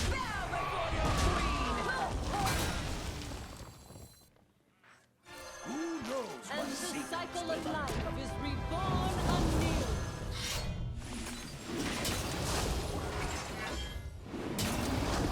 I don't know, we had 8 billion damage. There's 17 ways to win that game, so. Okay, I see why this deck feels good, man. It's just got so much just stuff. Like, just so many big things. I went into, like, what was that, like a 20 damage board. I had, like, 2 8/8s, a 5/5, and a 2/2. They totally cleared it, and I was just like, okay, whatever. We'll just do it 3 more times, right? Like, you just keep coming. Oh, you mean he Zola'd the Ashara, but yeah, it takes a minute. Yeah, I gotcha. Strength comes Yeah, let's keep it wild growth. Is scale good enough for reactivity against Pirate Warrior? I doubt it. I don't know. This is a tough matchup against Pirate Warrior. I think I probably need like a big swing off Gardeners and Miracle Growths or something to just like counter push them. I suspect it's gonna be really hard though. Like we saw, it had a bad winner against Pirate Warrior.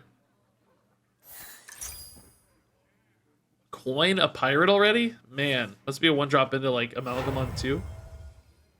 Grab your cutlass. Let's buckle sword. I think I hero bar this always to deny Amalgam, right? Maybe I even Wrath. I don't know. These wraths are good at killing 3 health stuff later, though, like Cannoneers, so maybe not. I think I gotta save those for Cannoneers. Let's take the easy hit while we have it. No real hurry to draw cards at the moment. Maybe we'll be soon, to be fair, but not yet anyway. Let's see. Just that guy? It's good. Have you tried Thief Rogue? Not yet. We'll get to it. We'll get to it. Right now I'm trying to play like good decks from day one. So we had a few lists that popped up, like Ramp Druid, that were really good from day one. And then after this, we'll go back to more like slightly fun stuff. I mean, this is actually a pretty fun deck, I think, actually, for the record. Naga Giants are cool. A lot of fun stuff happening here, but this is mostly being played for science. Is Reddit down? I have no idea. It's a cool website called Down Detector I use for that stuff. I think that's what it's called. I always just Google like Down Detector, whatever shows up. I think that's it. Okay. This is, I mean, in the scheme of Pirate Warrior starts, this is definitely one of the slower ones, right? I don't really care about them getting 3 armor. I do probably care about them getting, you know, a Cannoneer hitting me in the face for 45, right? That's a little scarier to me. Okay, so hear me out. Hear me out. I don't think it's Guff. I think it's Nourish. I think I go Green Thumb Gardener, Nourish. What is the I think I draw cards. Like, obviously Guff is the better card usually, but specifically in this instance, I have cards that interact really well with big spells, right? I have Naga Giants getting cheaper, and I have Green Thumbs enabling the Nourish next turn. Guff heals 5, which is not irrelevant. Guff also draws a card. So does the card Guff draws time is running out? outweigh it? Yeah, maybe it does. I can't pass up my buddy. Like, I just can't give you up, Guff. You're too good to me, Guff. I can't quit you, Guff. I'm gonna go ahead and leave that in because I think every mana point matters on the Naga Giant, right? Not so worried about the 2 damage or anything. That's not that scary. I think the damage matters. I can't give you up, Guff, dude. I can't quit you. Love Guff too much. I think I have a little bit of Guff energy in my heart, you know? I'm a bit Guff-like. That's why I resonate with Guff, I think. I would love to get a big spell here, by the way, and then play Guff after the Gardener. I really want to get the Gardener in. I need a Nourish, I need a Miracle Growth, I need a Scale. Aquatic Form could actually find me one of those, yeah. If I get a Nourish here, I'll be very happy. Well, actually, oh yeah, I can't take a Miracle Growth. It has to be Nourish. Wild Growth's not good enough. The odds of me finding Nourish are incredibly slim. But that's okay. If I do, I'm really happy. If I don't, probably okay. Yeah, we'll take Scale for next turn for sure. That's fine. Actually, Guff will draw it immediately, won't he? That's also fine. It's making all this stuff get very cheap very soon. And of course, gives me reactivity too. I'm not running the 1 mana legendary. 1 mana legendary. Am I having a brain fart? I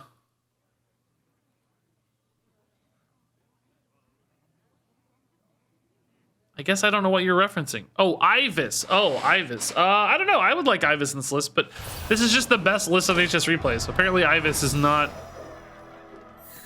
I don't know. Just doesn't make the cut. Lowers their win rate, apparently.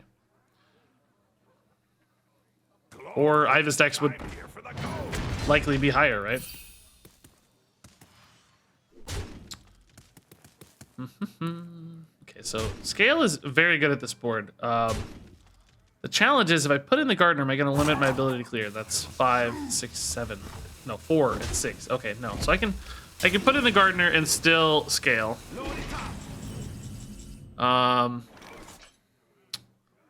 can't play 2 Gardeners though, unfortunately.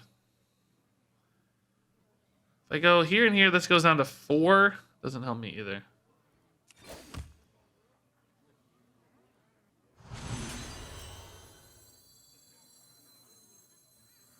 But also Wrath. Does that change anything? Good morning, my beautiful Kelly. It does, right? Because then I can play both of these. And still... clear. And then I get 5/5s, right? It's like sort of less efficient, but also I get 5/5s. You know what I mean? Like 5/5s are worth a lot. Think of things. So I really kind of want to Wrath for draw, though, too, is a question. Because I'm out of cards. That rope's burning again. Are 5/5s good enough? I don't think 5/5s are good enough, no.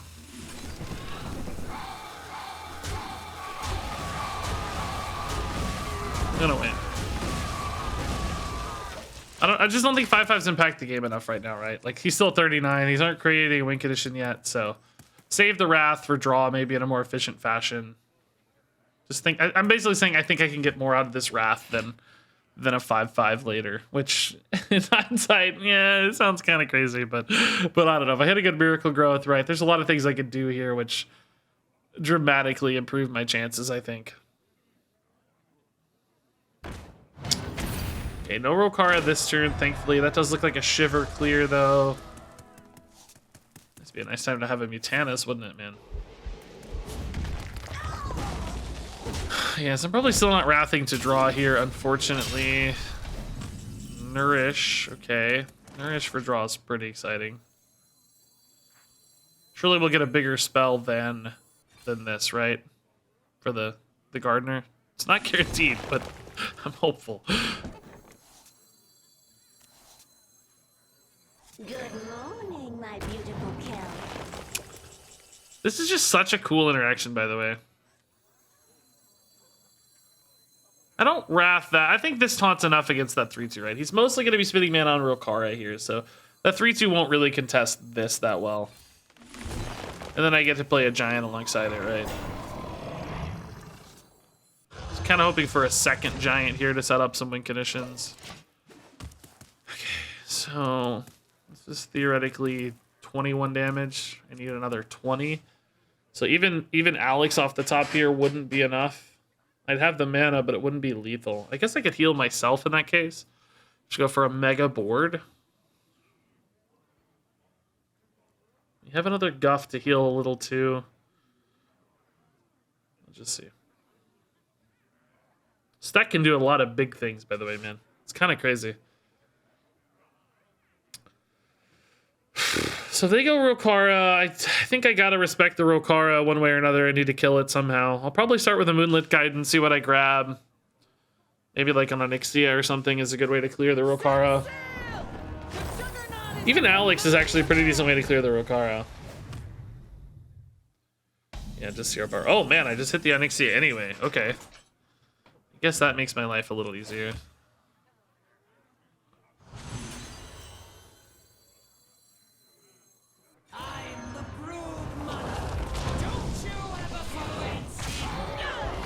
Yeah, I mean, really wish I had an Earthen Scales here.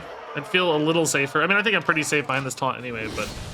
Oh, that's a low roll weapon, actually. One of the only ones. Actually, a low roll pirate, too, because the game's probably going to end before that gets to interact. So that's actually pretty awesome. Okay.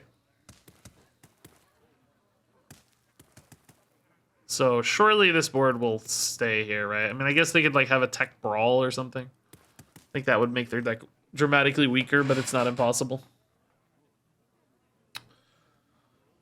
Didn't even hit Earthen Scales, and I think we have a pretty good chance to win here. I think it's like I said, because they kind of hit that Cargo Guard side of the deck instead of the other side of the deck, right? Yeah, Smite would have been nuts with this, too. But instead it's immune, and it just leaves you dead on board, right? Is 24 enough? 16? Actually, it might be. I'm not out of the woods yet, right?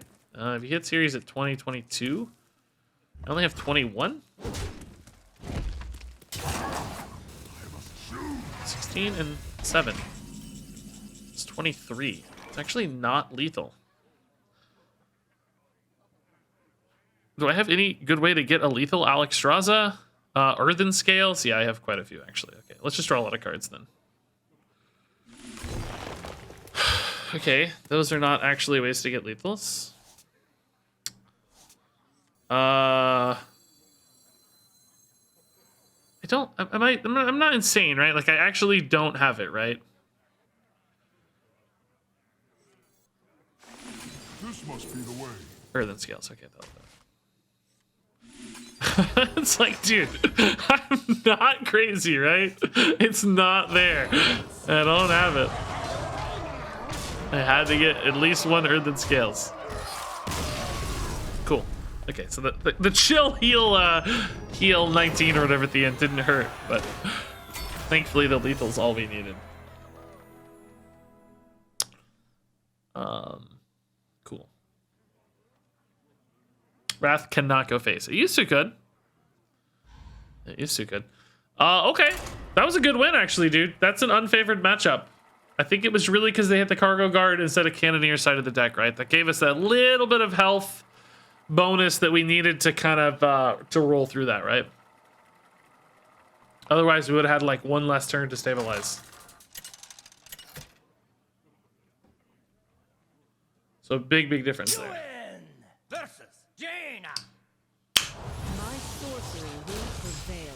Strength comes in many forms.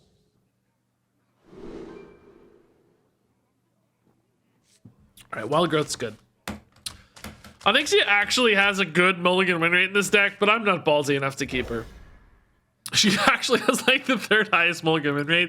It's probably technically correct to keep her, but I don't know. Mage feels too fast to that for me.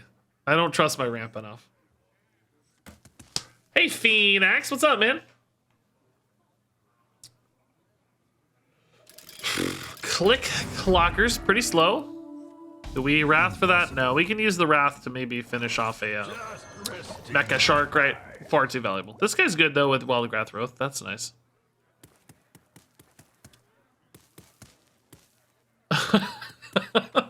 Phoenix, that's actually really funny. Phoenix, day one of trying to keep a streak of Regis noticing me, and I immediately said, hey, Phoenix. And he says, day one complete, my job here is done. That's actually really funny. Oh, dude. Okay, man, they got a little greedy there, but I don't hate it. I don't hate it. I can't deal with it yet. Next turn, I'll have a 4/4 pop up. But they're going to get some value, right? They're going to get something out of this. Will I be able to keep both? I don't know. Ruins dead ahead. Okay, boy. Earthen scales on this is like, eh. Ooh, aquatic form? Activates Ashara next turn. You think it'll do it now, though? Guess I'm just wrathing for draw on a 2/1 and just trading. I don't get too fancy here, right? I don't think I can get too fancy. We'll save in the aquatic form. Doesn't really do a lot. I think the only question is Earthen Scales, right? Do I Earthen Scales? I just don't see how. I don't think I can. So much bigger later. So I can go Ashara next turn. I could maybe even Earthen Scales Ashara next turn, honestly. It's not terrible. If I think I'm dead, of course I'll have to.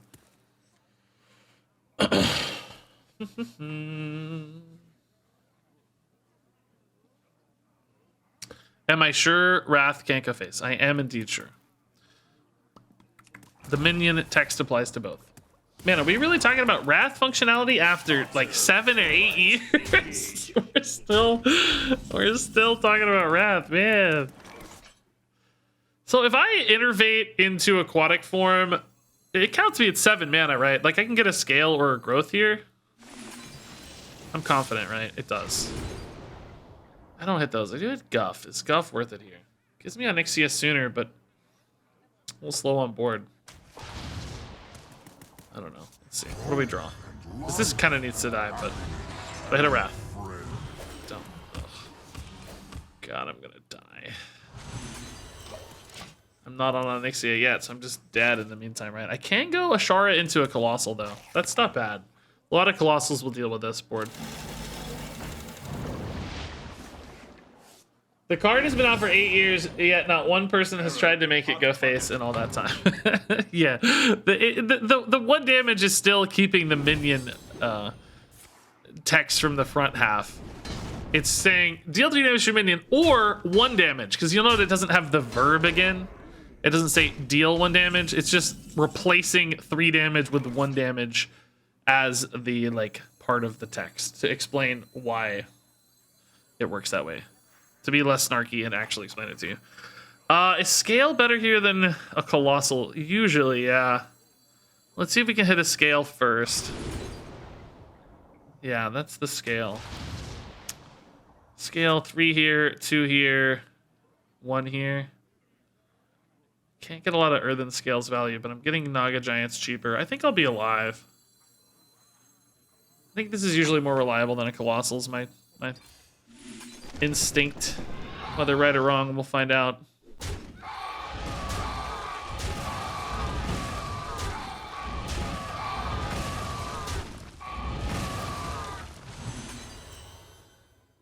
Do we just make them hit this, I guess? No real reason to scale yet, like I said. Yeah, let's just wait. Onyxia scale next turn is hopefully enough to clear up another board. I just have to worry about Mecha Shark burst damage at this stage. Oh, Evoker's really slow. Okay, yeah, I think Onyxia scale here is awesome then. We'll clear this board. We'll gain 9, which is a big deal. Doesn't enable the Giants yet. Oh, we just go scale Giants then. Yeah, it's better, right? It's better. I get 2 Giants at the end. And I still have an Onyxia in hand. 2 Giants is better than an Onyxia on board, basically, right? Is my logic. I think that's true. I still get to scale, so.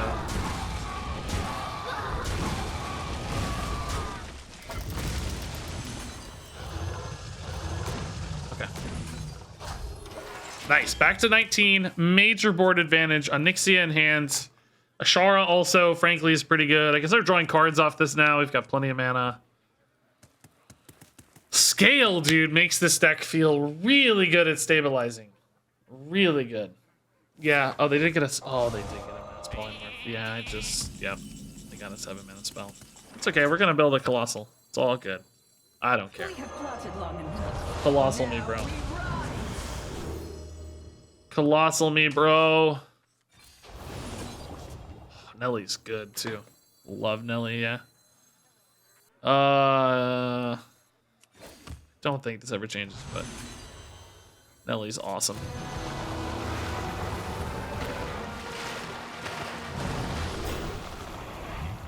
Dredge is actually a little more useful for me, right? I don't attack a lot, so. Okay, we're not getting like smite payoffs. We're getting like value cards. Destroy a beast? Like, do they have any beasts? Not really, right? Draw, choose 1 spell, and split it? That's pretty good for Nourish, actually. Okay. Let's wait on that. Might want to play the copy, right? Get it over. I mean, might want to get it right now and get both. Okay. Still a great board, honestly. We're back at 15 damage on board. Now, they have a lot more depth than I expected based on that initial mech start, but that might be why that initial mech start kind of faltered a little bit, because they're running, like, the big spell package to complement. That might have really stopped it. Oh, their Amalgam is a beast. That's a good point. Yeah, that's probably pretty reliably. I don't want to kill my own sheep for no reason. That's not really useful to me. All right, second Alex or second Miracle Growth? Probably another Miracle Growth, right? I need some cards.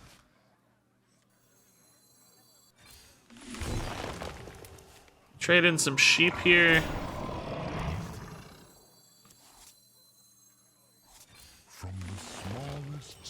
I don't know, sheep trades feel not awesome, but I guess I can go here and trade a couple sheep. That's good. Just thinking about board space being relevant soon, right? Okay. They might go for a Mass Poly to get on this Nelly, but that's not a big deal to me, really. We're setting up Bran Alex soon. Bran Alex is... I can get 2 more Alexes back in hand with the Zola, but is that ever good? You know, I don't know if that's actually any good. I'm not convinced that sounds great. Stop hitting face. That's like, I feel like one of the only ways they're gonna steal this game is if they hit face a lot. Oh, interesting. Do you ping this? I don't think so, right? So we have a lot of damage here. It's what, 12? Can find an Alex here for lethal, I guess. This must be the way. No Alex, unfortunately. Maybe here? Still pretty good to clear that, I guess. No? Okay. Maybe here? My last chance? No. Let's just go Onyxia Earthen Scales then. Well, no, let's go Miracle Growth. No, that puts me in fatigue actually, no. Take it back. Can't go Alex Lethal here, right? It's 12. Plus 8 would only be 20, so Earthen Scales wouldn't even be enough. I just really don't want to play. Maybe I just take a Zola Nelly. Rope's burning again. I don't like that. Good morning, my beautiful kill. We're just gonna chill. I just don't want to overcommit. I know that Alex is a win condition soon, so get a little life back. We're gonna be fine. No overcommitting, because we know they run like mass polymorph, right? So getting more Nellies right now just seems pointless. This is actually right. I know I did a lot of dance in there and stuff, but next turn I can actually guarantee an Alex and have enough money to mana to double Alex. Or no, I can't quite guarantee it, can I? It's gonna be 80% to hit Alex next turn. And still have the mana to do it. Oh, does this change anything? That allows me to guarantee the Alex, but does it let me always win? Okay, that has got to be a victory. Just has to be a victory. Onyxia will solve this problem. It was a weird game. I don't know, their deck just weird. But again, we definitely stabilized.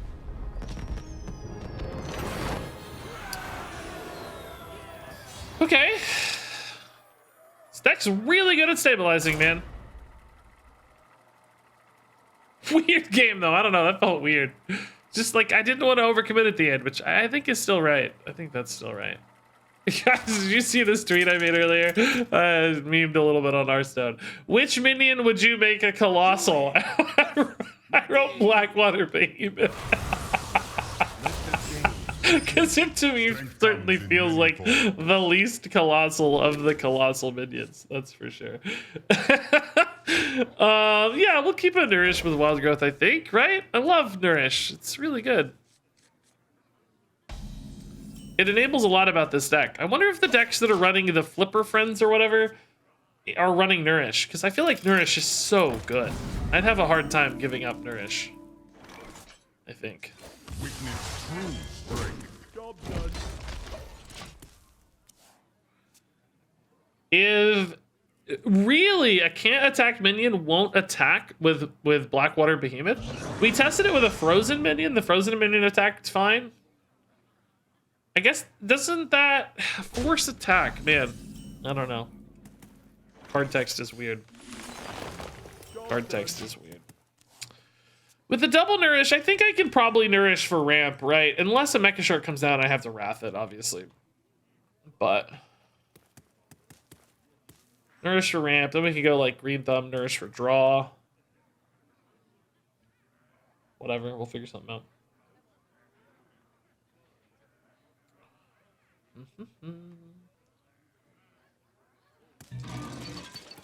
Okay, it's sort of slow in the scheme of things. Man, it's so scary in this deck. You always feel like you're a mile behind until suddenly you're way ahead. That's how this deck works, right? You're just dreadfully behind until you're not. Yeah, I'm actually still gonna weave this in. I don't really need to get like extras of stuff. Yeah, we'll go Ashara. Double Wrath, I think, could happen pretty soon. Naga Giant, I think, is pretty far away. This is only 9 mana. Well, no, I spent 5 already. I don't know. Maybe the Naga Giant was right. This is 10 off, 14 off. Are they not going to buff this? Oh my god, please. No. No, they buffed it a lot. They did buff it a lot. That's not good. Earthen Scales is a good activator for Ashara, but that's about it. This brings back 5, so I'll be sitting at 7. If I go Wrath of Wrath, I'll be at 4, 3 left. Ugh, it's really bad. Interesting. Do I ever Nourish for mana again and then just try to get an Ashara in? Will that work? No, it won't, right? I go to 7, I go to 7, and then this would put me to 2 plus 2 is 4. No, I can't do that. It would be next turn. Good morning. I think I have to draw off this, but if I do, I lose the double wrath on the automaton, which means I'm probably just dead, right? Like, Earthen Scales, like, theoretically keeps me alive, and they don't have board space. I guess this doesn't actually get much bigger. Oh god, this is so brutally, insanely risky. I mean, it's just, like, impossibly risky. Okay. I'm gonna need Ashara into Gigafin, basically, to win this game, I think. Now, they can trade in, right, and buff the 3/5, but then they're trading in, so it's like they give up a little to gain a little. They don't really net any advantage there. From a face damage standpoint, at least. So, we're playing this deck to its outs, man. That's for sure. Yeah, Earthen Scales definitely feels awesome, man. Definitely feels good. So, are there any Colossals big enough here? Can I go Colossals? Whew, it's a good reload though, man. It's nice. They really didn't give up much. If any, I guess, honestly. Miracle Growth. Kinda leaves me dead sometimes, doesn't it? Oh boy. I have to decide. Oh, this probably goes to free, right? But, oh, I can't grab it though, can I? I don't think it comes in hand, does it? I guess it'll be on the top for Miracle Growth though. Oh god. Yeah, we did learn that does not come to hand. It does indeed count as being.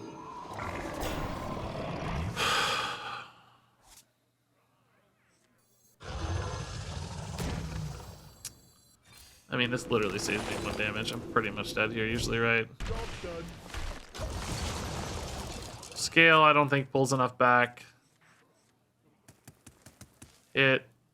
Well, they're probably doing that. 5, 7, 8. Hit. At least 7 going face. Probably more like 9 to 10 going face. So I'm basically on 1 health. They might even value trade this guy, right? Like, well, you can't that easily, though, I guess. Kind of can still, though. But that means a Wrath is really good there. I'm gonna need some kind of just mega Earthen Scales roll here to have any health left. Innervate. This just doesn't do enough, right? 6 of these. Hit. It's 2. Hits 3. 4, 5. 6, 7. Left with these on board. Kelpkeeper probably makes that slightly more efficient along with a Wrath. But I lose 2 to gain 2. Or gain 4. Doesn't feel that good. I don't know. Let's start here. I mean, Mecha Shark's just gonna end this game at some point, right? That's the real problem here. Is that Mecha Shark kind of always screws me. Is Gigafin really my best bet? No, I'm technically alive like this, so let's do it, I think. I think I am anyway. Just To be honest, I resting my don't know if that's true, actually. I don't think I am alive. I think I take that back. I think I'm still dead. right? Yeah, I'm still dead. Okay, so this definitely isn't the play. It has to be, I guess, Ashara. Try for a Gigafin. And then, even then, I'd only be alive at 1, and any, like, that would have killed me. Mecha Shark would have killed me. It's pretty much impossible to stay alive there. Turn too late on the swing, basically. Guys, I gotta take a pee break real quick. I'll be back in a minute or whatever, and of course we'll keep this rolling. But give me 1 minute. Show me that ramp, Druid. You play duels today? Not yet. Maybe. I don't know yet. Depends on where we're at with decks. How fast we play decks. And win games with decks. Gonna do a colossal ranking. I almost did, but now it's like it won't help, you know. Like it won't be a prediction anyway. It would just be reporting data, you know. Versus Anduin. Feels less interesting. I guess I did do HS Replay did a little like prediction game thing where I did do some predictions there, which so far are probably fairly accurate. I don't know. Might have had Gaia a little low since Mech Mage is really popping off, but I had like Nelly up there. I had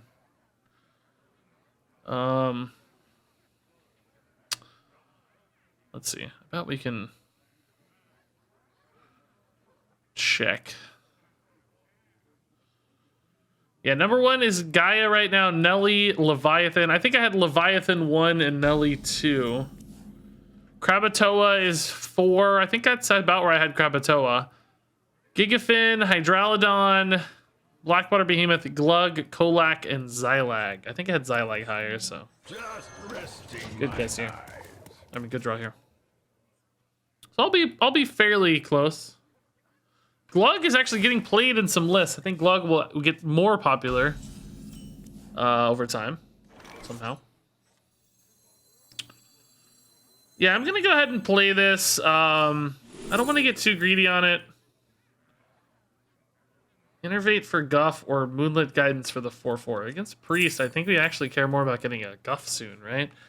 Could play this now and get that other one. Good day to you. Nah, I don't need to do that. That's silly. It doesn't really matter if I have the other one right now. I wouldn't be able to do anything except Hero Power, which doesn't do anything. Favorite deck so far? Probably our Reno Paladin was really fun. I liked it a lot. It was very enjoyable. It's like exactly the kind of deck I like. A ton of survivability. Although I did have to edit my video. I used a classical music song that I thought was safe for YouTube, but it was not. I had to do a live edit on YouTube and cut out my intro for my Reno Paladin video. So if you watched it earlier and you got the music intro, congratulations. You are one of the few. Anyone in the future will be unable to see it. You captured a magic moment.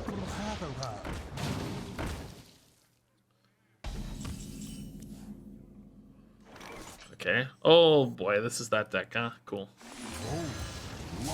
This is fun. Just delightful. Can we actually beat this though? I don't know. Maybe. Wonderful. Doubt it. I only get 2 4/4s. They're 5/5s, so we're not quite there on killing these straight up. Yeah, we're dead. Okay. This deck is like the worst kind of Hearthstone deck because it's literally just if they draw Switcharoo right, they win. If they don't draw, if they draw a minion before they draw Switcharoo, they lose. It's just the most basic and boring of all Hearthstone decks possible. Like, it just doesn't get more boring than this. This must be the way. You can't have a less interesting mechanic than that. Can I kill one of these? Not that it matters. No, I have no naturalizes. I don't think we can do anything. So it's just, you know, degenerate stupidity, basically. Like, there's nothing about it that's interesting or fun or cool or, I can almost kill one, but not quite. Priests wear plate. It's just the worst. Just the worst of Hearthstone. Like, every time I don't think this will get nerfed. I think people will get bored with this and give up on it eventually, right? But every time we print summon a copy of this minion, it finds a way to get broken. Every time. Every single time. Ghastly dude, thanks for the Prime sub. Phoenix Legion also dropped a 4-month sub earlier. Love you to expand to their center with full card set. Wow, grats Phoenix Legion, that's awesome. Cobra, we got Otaku. I think I missed. Lestatus dropped some bits a while ago. Lestatus, oh my god, I missed your bits. I'm so sorry. It's hard for me to keep track of everything when I'm focusing on new decks. I'm so sorry. I don't mean to miss you or ignore you, but I'm sure I failed you. Okay. Kelp Keeper is good if this is Murlocs, perhaps. Yeah. You like coin growth? Honestly, maybe. Let me get the guidance so this comes out on 3. Probably depends on how aggressive this deck is. If it's a curse deck, I'll say no. If it's a Murloc deck, we'll probably have to coin a wild growth. If we can figure that out by then. Looks like a curse deck. Okay. Trust me. So I still don't want to take too long in this matchup because obviously they will melt me with curses later. Could be one of those where I can kind of keep a full hand, maybe, but that's really hard to do while also winning the game. So that seems unlikely, I suppose. Bran, Alex gives me like aggressive, like combo outs, maybe. Wish you could Bran, Alex, Zola, Alex. That would be a sick turn, dude. If you can make Alex 1 mana, that'd be so cool. Hey, Piccioni, thanks for this Prime sub. Piccioni. Have you seen / tried Miracle Naga Mage? I had a list from Fury Hunter I was gonna play today, but honestly, I just hate that style of play so much. Like spamming infinite mana mage. Like it's like my least favorite thing to experience in Hearthstone as an opponent. I really don't want the deck to be good or certainly popular. I don't think it's going to be as good as Mech Mage. It doesn't look like it so far. But I just couldn't bring myself to play it or popularize it or, you know. Sometimes I'll play decks I don't like as a service to the, you know, knowledge base of my audience. Like, hey, here's this deck that's good. You should know about it. That one's a step too far. I can't do it with that one. That one takes things too far. I mean, Nourish I'd play here. Guff I would certainly play. You know what? Actually, Innervate I would play. I can get a Miracle Growth this turn. That's pretty good. It's not the biggest minion, of course, but it's enough, and I cycle a lot, so. Okay. Now, that said, you know, if you like Naga Miracle Mage, do your thing. I'm not judging. It's just, you know, for me, I couldn't do it. So yeah, I had a good list. It was queued up, and this morning I was like, no, I just don't want to. If nothing else, I just wouldn't have fun doing it. We already did Burn Shaman, which wasn't super fun for me, but again, I think it's important. And it had a lot of cool new cards and stuff. So does Naga Miracle Mage for the record, but again, it's just not in my heart.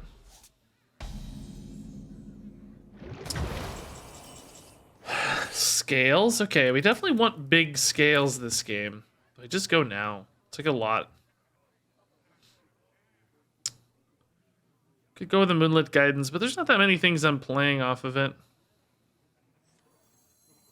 Putting that to 5 seems relevant for their removal of their 6-mana spell removal, right? I think I go.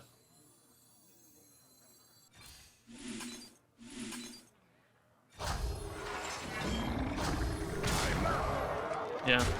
It's not the most healing, but it's not like we're rarely going to get more than 8, and like 9 and 10 is usually kind of our max output with like Naga Giants. So I think 8 and 9 is also fine, right? Like it's not that bad. We basically lose 2 healing for potentially a 9/5 that survives because he wants to play Abyssal Wave here, right? That's why you put the, or Tamsin, but probably not Tamsin because your hand is full. You want to play Abyssal Wave, but now if you play Abyssal Wave, you leave out a 9 attack minion. Which, of course, you're really scared to do because you're scared you're dead. Which I don't technically have the lethal right now, but it's still 9 attack that could connect face. So this might make them pivot to avoid taking 9, which could be disruptive. Otherwise, You know, maybe I get to put them at 4. This summons a 10/10.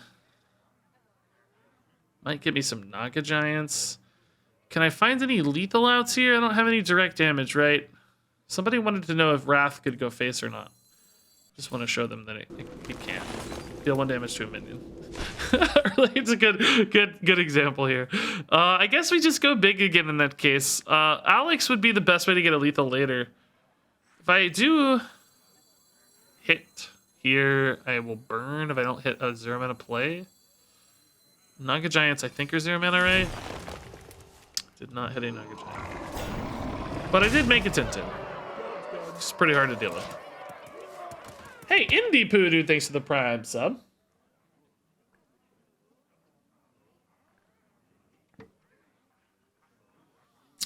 Katie Page, no, that sounds like a good duels deck, yeah.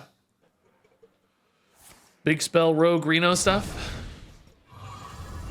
Onyxia certainly will create some space here, right? This looks fine. That's not enough. It's not healing, so it's not enough. Okay, cool. I don't have Onyxia yet, guys, but Scale will also do that. Scale of Onyxia is what I meant to say. Scale of Onyxia, obviously. Duh. Cool. Isn't it crazy how one decision there, just putting that at 5 health, won the game? I love little things like that in Hearthstone when you can find those moments where, yeah, I'll put this at 5. I create a naturally high friction moment, right? Like they want to play a 6 mana card that deals 4, so I'm going to put it at 5. And it just wins you the game. It's really cool. Might have been a hard one to win if we didn't just create that moment. Okay. Many forms. Yeah, Aquatic Farm's so good, but I really do like it later, you know? Like it later. When I have more mana and more things to grab immediately. Alright, this is a mixed bag. Wild Growth's good, but Giant Scale's a little slow.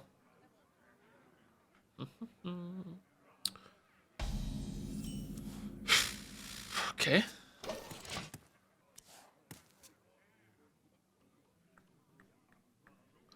Curse goes before draw? Maybe. I don't... Sure, that sounds like good knowledge to have, but I believe that was still the first tick of that curse, right? That last game? Maybe not. Felt like it was, though. I'm unclear. Why in Battle Fiend? Just to buff it already. Okay. I'm not going to be hero playing that, so let's do this for now. Gardener is going to be really good with growth later. Scale's very reactive. Gardener's... I've got a bit of a gap here, but I'm going to have that for Scale as well. Let's just grab the Gardener for later. This is going to be a big swing. I do have some dead turns right now, though. This is another 10 in discounts here. That's at 8. We got some work to put in here. Yeah, they had the other 2 drop. I get it. I see. You wanted this to be buffed over 2 turns. That's a significant amount of damage for the coin. Kind of netted you 2 damage. 3 damage, sort of, with hero power. Actually, even more. It's attacking again, so... Yeah, I get it. I need a Nourish here. Nourish will create a great opportunity for me because it'll make the Giants very cheap very soon. I will also probably ramp if I get a Nourish. Guff is certainly a decent backup plan.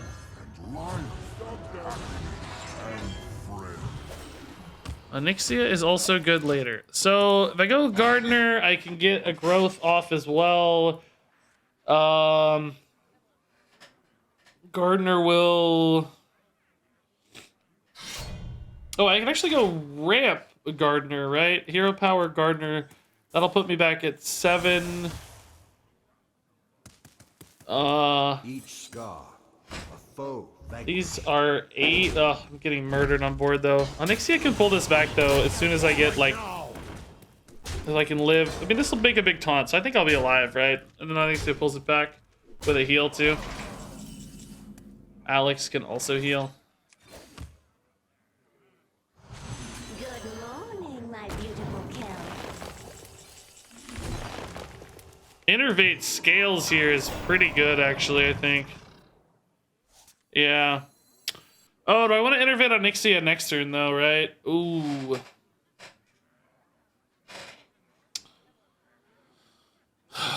Boy. Yeah, I probably need to innervate Onyxia next turn, right? Yeah. Oh, Indie Poo! Oh my god, 5 gifted subs, dude. Wow. Grats Heartsy, Vagus, Burgum, Dead, and Nontis. Amazing. Thank you, Indie Poo. I didn't see that. I was so into this game.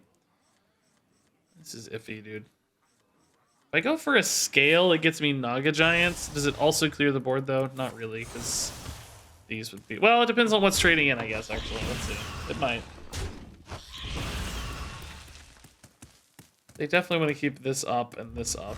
And this up. So. Strike now. I mean, God, I'm gonna have the dilemma here basically. Will, trading that in instead of the taunt. Really prioritizing the taunt there, huh? Okay. Will I be alive with Onyxia, right, is the question. Oh, I'm dead now. Oh. I will not be alive. Yeah, should have played the Earthen Scales, I guess. I could have gotten away with maybe a scale into Double Giant next turn and tried to stabilize off the Earthen Scales, but face damage might have still been a real problem. Might have been a problem.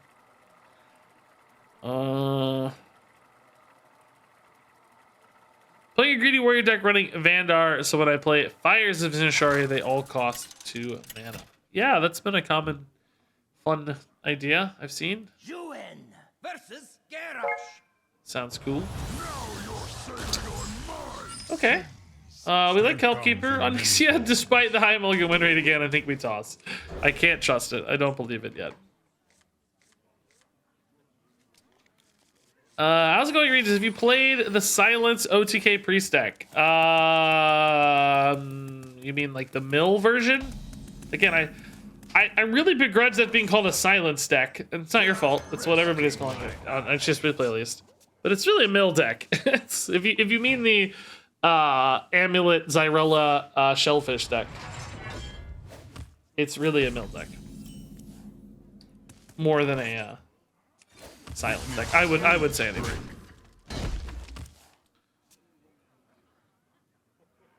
That's my thought.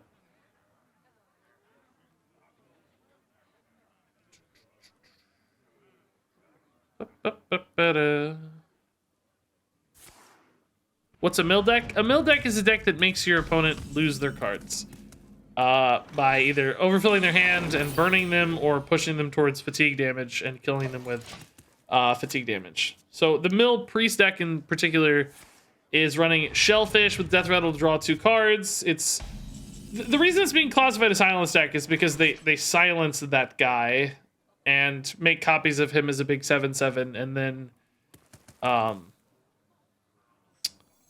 wow, okay. This is actually really interesting. Good morning, my beautiful Kel. I think we ramp here for sure, right?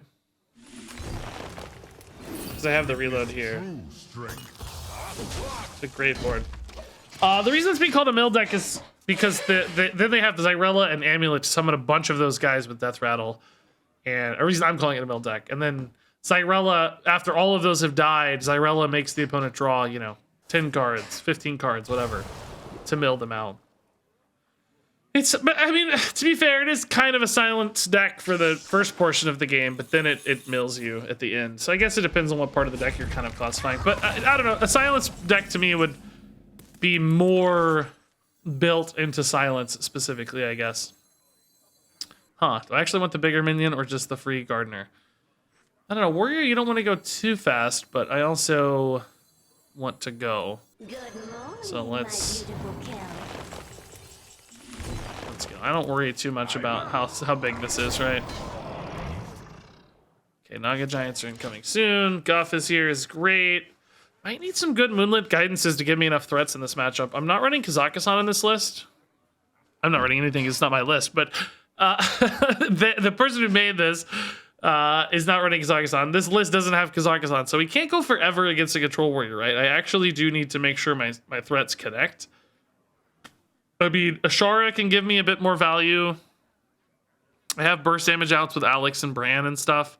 Could just make like a bunch of Zolas and Bran Alex stuff and like try to get a, I don't know, 32 damage combo over a couple turns. So there's ways to end the game fairly decisively, but I gotta get him there. Wow. I guess that's setting up for another ranker, maybe? I find that intriguing. Can I maybe just play a Naga Giant in that case?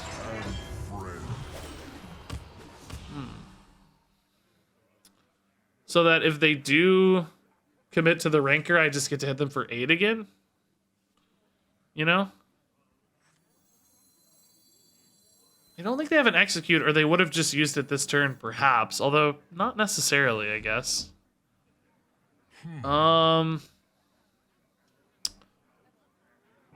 Yeah. I mean, this certainly feels like setting up a second ranker. Is there ever a world where I, like, Wrath my own 4-1 to deny them a heal? And to cycle and to play a Naga Giant? You know what I mean? It's not, like, crazy. I'm not sure it's good either, though. I don't think it's good either. I'm gonna go ahead and put this in now. So I can set him up next turn at least, maybe. Let's just wait. I don't want to overcommit. Yeah, I agree it's not crazy. I agree. It's not an insane notion. I don't think it's a good one, but it's not insane either. Yeah, sure. We can live guidance for sure. We want copies of good stuff. I want big good stuff. Zola's not exactly a big stuff, but she makes more stuff. So, yeah, I can actually get an extra Ashara here, right? Man, I kind of want to brand Ashara, but I'm only gonna get. Well, no, I have the other Zola in deck. I don't need to play the Zola now, actually. Yeah, that's right. Let's just wait then. Yeah. This is still a copy. It's just I draw the other one immediately. But next turn I can go here and get a lot of value back. Because I think this is a game that's going to demand a lot of value, right? So for now, let's just play a Giant.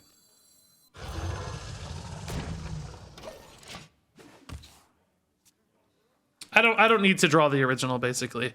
I can stretch the game out a little bit. I mean, this deck might be one that has some burst potential with, like, Galvangar and, like, the to the front combo.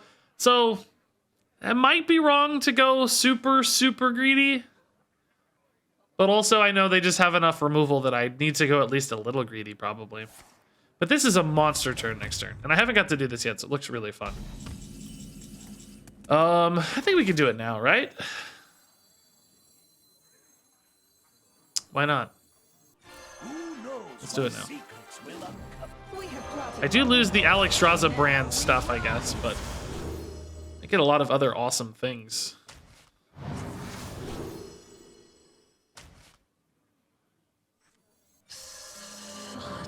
I'm playing for such a greedy line. Like, just going in on Giants would arguably be correct, right? But I don't care. I don't care. So I put in a Wrath just to get these a little further along. I don't know. The Horn of the Ancients and the Dredge do it, so no, I think we're fine. Okay. Could take the brand back and play for, like, Alex outs, but I like this better. Colossal still give me good win conditions too, right? Okay. And it's not like we don't have a good board either, right? This is actually a pretty meaningful board, too. We're looking at a fair bit of damage here. 17 or something. So, dude, this is... dude, when I'm looking at a hand like this, I know I'm playing good Hearthstone. like, this is good Hearthstone. Double Queen Ashara, double Horde of the Ancients. I could get 2 more Horde of the Ancients. Man, that's some good spicy Hearthstone action, man. I love it. Saw this list on HS Replay. What are you trying to do with Brandon Zola? I think stuff like this. Honestly, though, for a lot of matchups, Zola Giants is really what you're looking for. You can just... A lot of decks can't answer Giants. Apparently, this deck can't answer Infinite Asharas, or they're thinking about it a lot. I don't know. They didn't have a good way to deal with this 8-8 last turn. Maybe they're just kind of stuck. They're hovering, so I don't think they're DC'd, but they're not even hero powering. Maybe they had a mobile DC or something? I don't know. I feel kind of bad. Like... Should I greed this or not? This must be the way. Dude. Dude. I'm gonna need them to come back, dude. Dude, I'm really gonna need them to come back.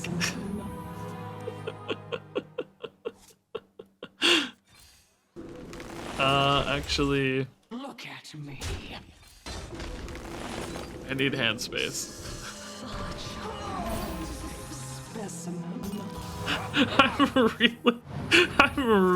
I'm really gonna need them to come back.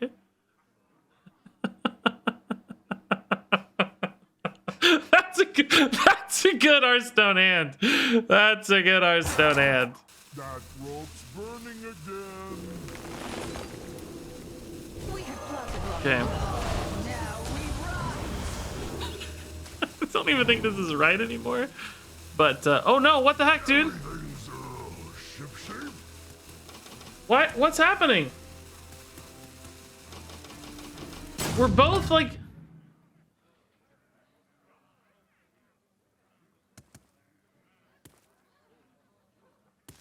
What's going on? The game freezes when you Bran Ashara? Oh. It even froze me. I need to restart?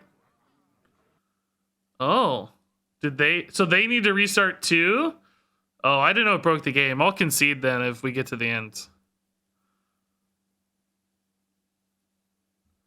Bran Ashara, but it worked. Oh, so it worked for me the first time, but they crashed. And then the second time it crashed me. Here, I'll be sure to concede if they're still DC'd.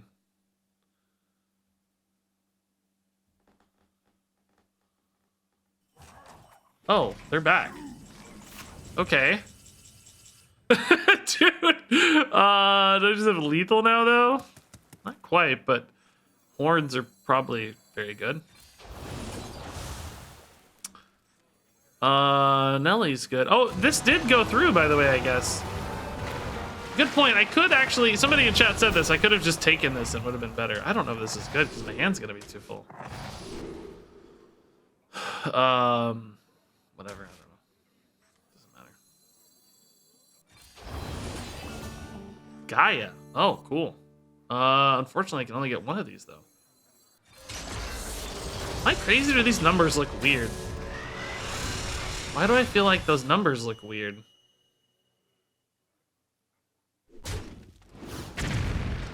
Should have maybe just taken a Zalatath here, right? Might have had lethal. I think I still do, actually. I think I still do have lethal. This game is weird, man. This game is very strange. Yeah, I still do have lethal. What in the world? So, we traded disconnects, basically. So weird, dude. That is really strange. Maybe I should have still conceded, because I'm the one who started that chain. I mean, for the record, I think we were still going to win, but that is crazy. Well, shoot, I can't even really play... Well, I'm actually done with this deck anyway. It's fine. I can't even really play Branzola then, which is part of the fun here. I can't wait to play this later then. Oh, that's such a sick skin. Yeah, we're gonna concede. We'll pass this on to the next guy. Sorry, first guy. That's crazy that it affected both of us. Okay, we're gonna move on to this Beast Hunter deck from HS Replay. This was the highest win rate Beast Hunter I saw in HS Replay. It's like a big Beast Hunter, let's say. Colossal Hunter. Highest win rate, Colossal Hunter on HS Replays. So, Big Beast, Hydralodon, King Crush, Mountain Bear, Pet Collector for the Battle Rams, and a Sharan Sabers. You got Revive Pet, Twin Bow, Terror Coil. This is pretty close to the deck I built in Theory Crafting. It's just a little more refined, I guess, let's say. Or seems to be. And not all in on Hydralodon. Ours was like all in on Hydralodon. This runs other beasts, of course, which makes way more sense, obviously. And it's apparently better because it has a pretty solid win rate. And now my game is dying.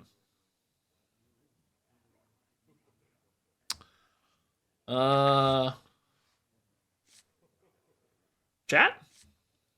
You guys see me? Reconnecting?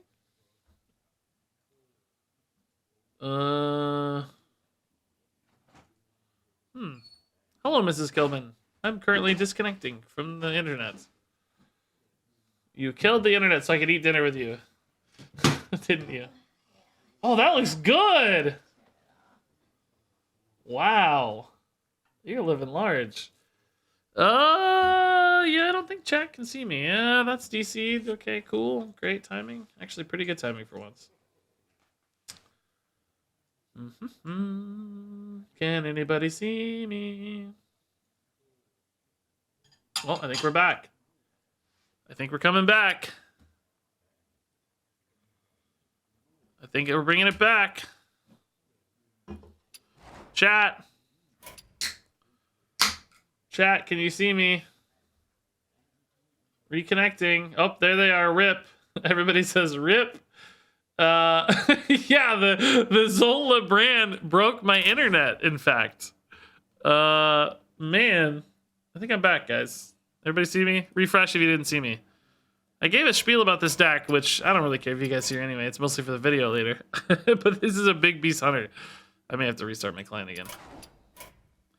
I think Mrs. Kilbin came to eat dinner next to me and wanted my full attention, so she killed the internet along the way. Unplugged the router real fast.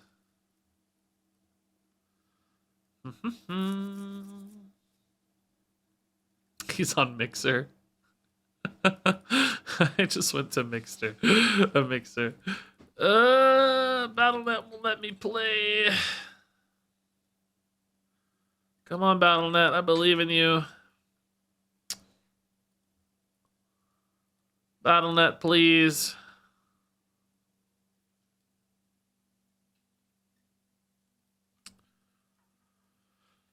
Okay.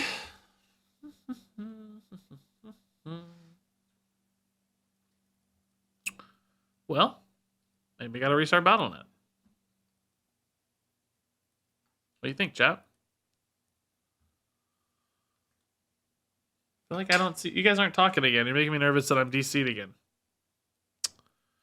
Game requires you to log in to play. Attempting to reconnect. Cool. How fun. Game requires you to log in to play. Yeah, guys, I'm trying. Blizzard, cut me slack, man. Beast Hunter clearly OP. Yeah, no joke, man. They don't want me playing it. Why is it not reconnecting, man? I really don't want to have to log in again.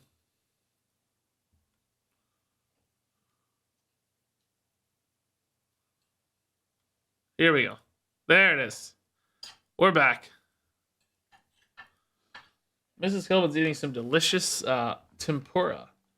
Looks like maybe some chicken. Chicken? And vegetables? That looks like a carrot. Looks like a zucchini. Looks like a broccoli. Good. She's like, leave me alone. I don't want to talk about this. All right. Big Beast Hunter. Oh, apparently the deck didn't even complete. Wow. I was sitting there talking about it for 10 minutes. Didn't even finish.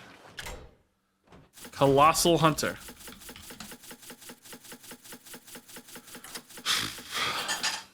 Okay. So Big Beast, Crush, Mountain Bear, Hydralodon, ready to go. Stream's working. That's all we need. Life is good. Okay, so mulligans for this deck. Not a lot of data, but basically what you'd expect. Early game cards good. Barb Nets, Harpoon Gun in particular. Dunbaldar is good. Tavish, I'm guessing, is actually not that good on early data, huh? That's wild. Cool. Hearthstone's dead again. Great. And my stream is dead again. Great. Really cool. Thank God this wasn't yesterday. I would have had a meltdown.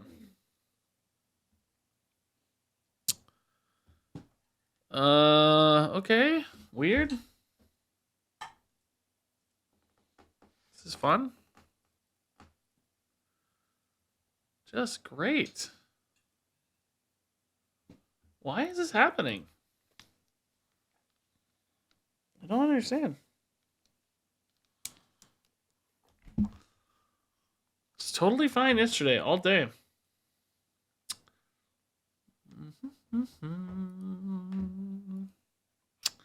Well, chat, rip again. Stream has disconnected. Attempting to reconnect. No internet. Huh? Well, who else's would it be? Yeah.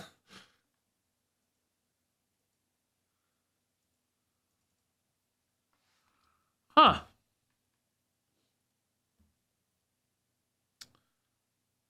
It's like the Wi-Fi is working, but there's no internet at the Wi-Fi. It's coming back now.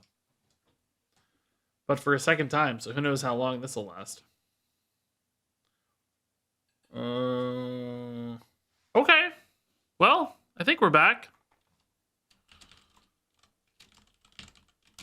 Reconnected to your last game. Great. That's gonna be a close one. Okay, actually, are we in the game still, maybe? Well, I didn't really get to mulligan, but this looks okay. I've seen worse hands. We'll play it out. We'll see. I think we can win. Yay, back. Thanks, guys. Hello, everybody. My eyes. Kelp Keeper's a good opener, though. Mrs. Kelvin's just really a jinx, I'll tell ya. Real jinx. I think Hydralodon with Stormpeck Battle Ram is a really good combo, right? 4 into 5 there. It's really nice. My beautiful jinx. That's a character in League of Legends and Arcane that show you won't watch. So what happened? I don't know. My internet's just keeps dropping out. It may happen again. I don't know. I didn't do anything to fix it, so it just dropped out. It's been really spotty the last month or two. Yesterday, totally fine. Oh, it has been storming here. That could be something, I guess. Yeah. I don't know how a storm affects the internet, but you know, maybe. Could be. Twitch numbers are all out of whack. Probably lost, what, half my viewers or more? We were 882, now we're at 344. Cost me 550 viewers. Great. You love to see it. Just resting my eyes. I love Kelp Keeper. I need him to summon it. Is that getting summoned now? Yeah, that's perfect. I need to trade in the Battle Ram, right? So that this gets discounted on time. Yeah, you guys survived. Yeah, you guys are the few, the proud, the people who stick around. You don't quit on me. You don't quit on me. 500 fake fans. I think it's really like a lot of people are just kind of AFK. It's in the background. They don't really notice it's happening or whatever. Some people probably do leave though. It's like, oh, screw this. I'm going to another channel. I can't be bored for 30 seconds. I need constant, never-ending entertainment. And they leave. Goodbye, says Mrs. Bowman. That chicken looks good. Is it good? Man, it looks good and juicy and like crunchy.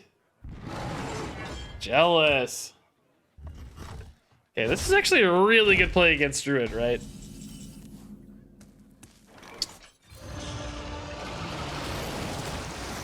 I think Druid has a hard time dealing with this. Both the 5/5 and all the bodies, right? I think both are pretty nice. Oh my god, then we have this too. Oh my god, dude. This is actually insane as well. Oh my god, this looks good. That's nothing against my board, you fool. It's a pretty good opportunity to play a Tavish, right?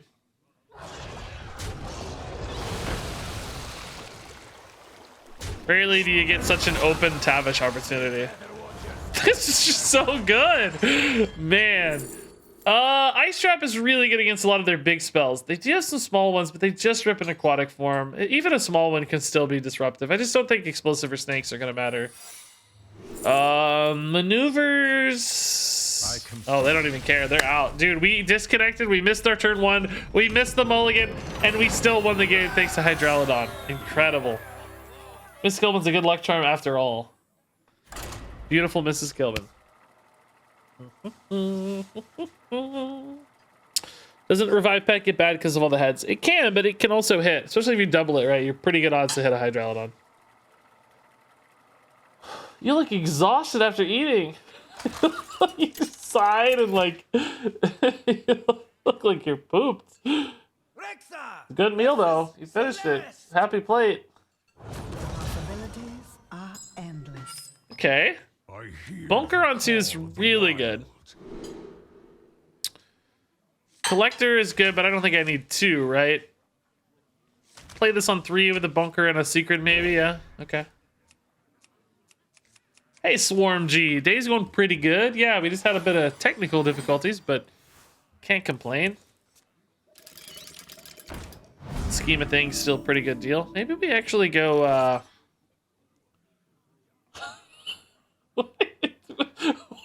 What? The guy just been there burping and... My god! What's wrong with you? He just pooped. Did hard work frying up some tempura. I get it. Maybe I go breeder already. I don't know. I want the Baldar sooner rather than later, right? Because I can start weaving in the secrets sooner. I don't think contesting a 1/1's that big a deal. Problem is, I don't think my secrets are particularly good against Mage. Maybe an Ice Trap hitting a Seafloor Gateway, I guess, would be pretty nuts. I would like that, but other than that, man. And I'm too late. Like, they already have the natural Gateway this turn. So, I don't know. Might just be too late. This could pull the Ram to discount the Hydralodon. Hydralodon's not as good against Mage, but what else am I gonna pick? What else can I take? Hey, good afternoon, Skate Action. What's up? Favorite deck so far? Yeah, probably Reno Pally, like you said. I just love that style of play. Just a ton of healing, survivability, denying anything that my opponent wants to do from a damage standpoint. It's all really fun. Okay, small trades are fine. Harpoon gun here is pretty good. Right in the face. Dredge up a beast here. Oh yeah, Battle Ram's really good into Hydralodon, so that's nice. Also can help me kill a, oh, there's that Ice Trap finally, yeah. That'll be nice with the Ram, I guess. Coltion, is it just me or is Druid Colossal kind of underwhelming? It's not just you. It is, I think, the least played right now, other than maybe... No, I think it was the least played, actually, yeah. I don't remember the exact numbers, but it was not getting played much. It also just kind of feels the least...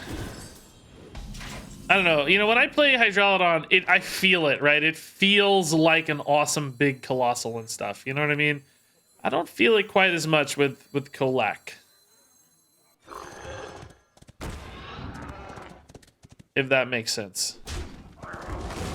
Okay, gotta use this, right? I think I'm gonna Ice Trap still. Could go here and try to trust the explosive, but... maybe that's better. I don't know, I just have a lot of reactivity with Hydralodon next turn, but... Right in the yeah, I'll trust it. They don't have a lot of, like, buffs here, do they, usually? Tavish probably the best bet. A 7-mana King Crush. It's not bad, but I don't feel like it wins the game as much as Tavish does, right? I think Tavish wins the game more. I'm gonna potentially need a 3 damage explosive trap in particular later against a Mecha Shark board, so Tavish for that seems pretty good. Oh, there's the ice trap. No! Could have killed the 3/2 and tried to hit that, man. I don't know. I mean, this is still good, right? I'm saving 7 here. Hopefully I have enough to trade into for this Hydrolodon. Yeah, that's fine. 2 trades is okay.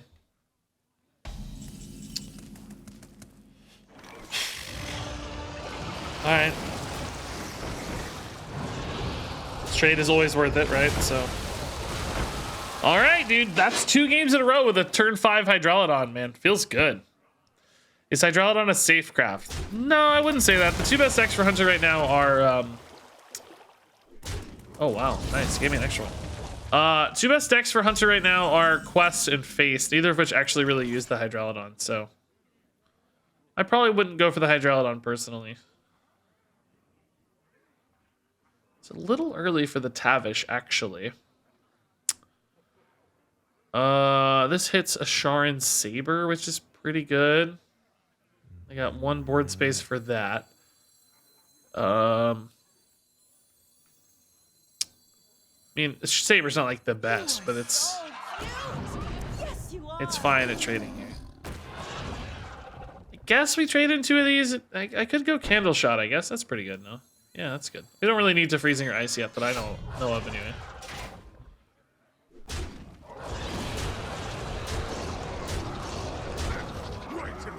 I think we go ahead and pop this too.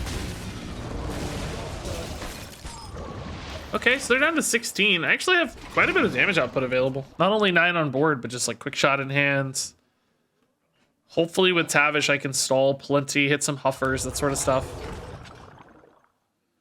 This is the board where I think Tavish makes a lot of sense. Hit the freezing ones, please. Frozen ones. Frozen ones. Frozen ones. Face. Okay, wow. So this is 6-9 damage.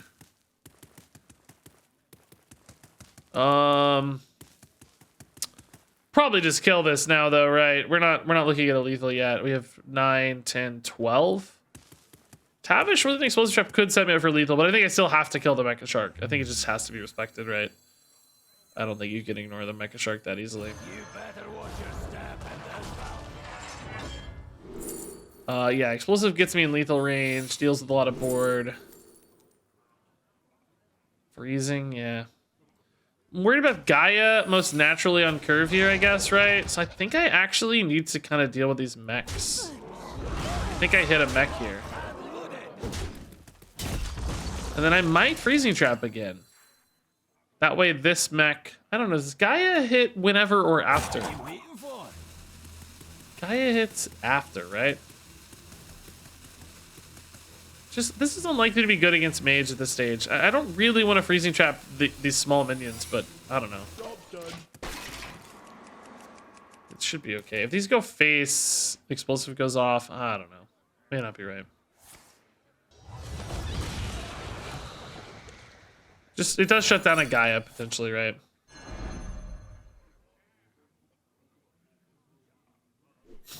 This is really funny. I mean, just like all that to protect the 3/2. Now, see, that would have been a good hit. That would have been a nice hit.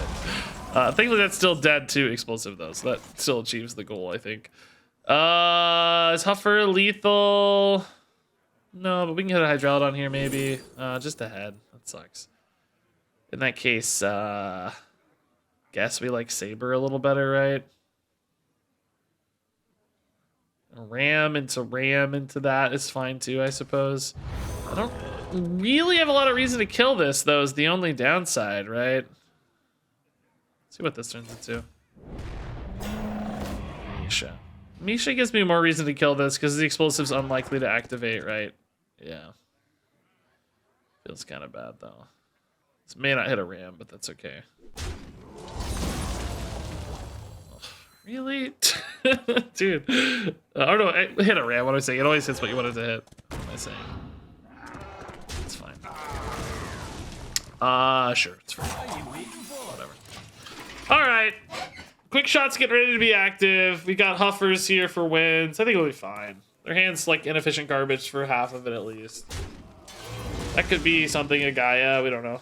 Error. Hot bucket. Surveyor's fine.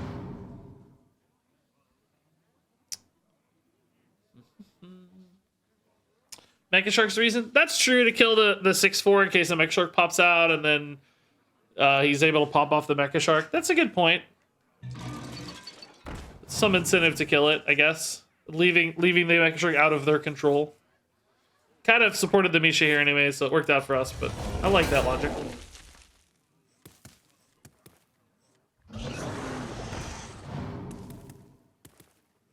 So 5 damage at least, 8 damage at least. I guess we're just playing Hydralodon though, huh? Is Huffer lethal?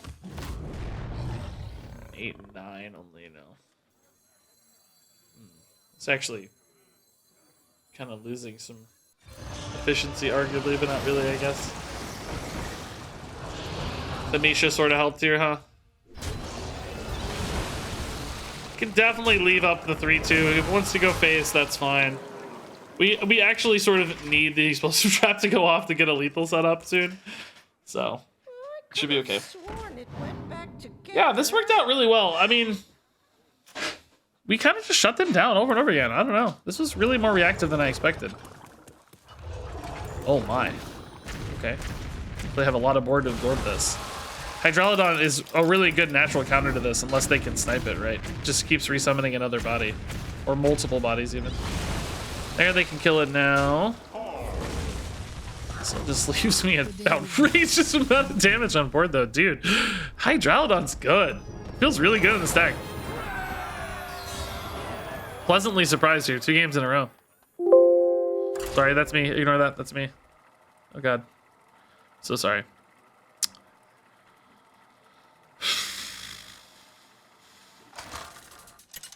Would you say Mega Shark is stronger than how strong Flamewaker was? I don't think so. Just it's harder to pop off with mechs. Like, it's a lot easier to pop off with cheap spells. The wild.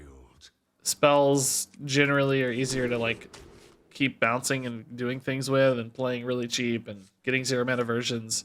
Mechs have a limit to their discounts because you have to play off of the spell, which is a little harder to do reliably. Like, when it goes off, yes, you know, if you have the perfect, like, double discount hand and, like, a bunch of mechs, that turn is better because it does more damage, right? But for on average, I don't think so. But it's still very good. It's a strong card, obviously. I don't think that's up for debate right now. It's the second best deck in the game at the moment, and it's in large part due to Mecha Shark.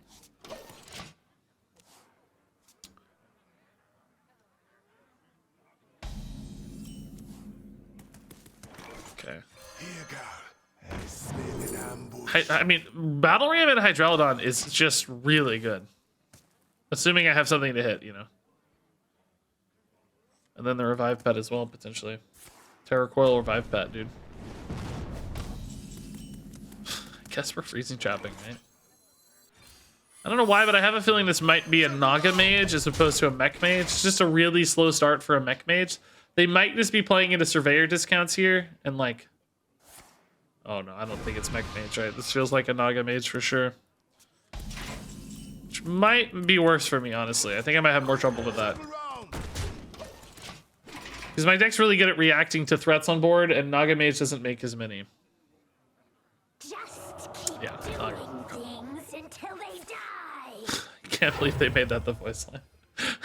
Like, it's almost like an insult, dude. I mean, I think Hydralodon will still answer this fairly effectively, though. Sorry, Squishy, I'm working.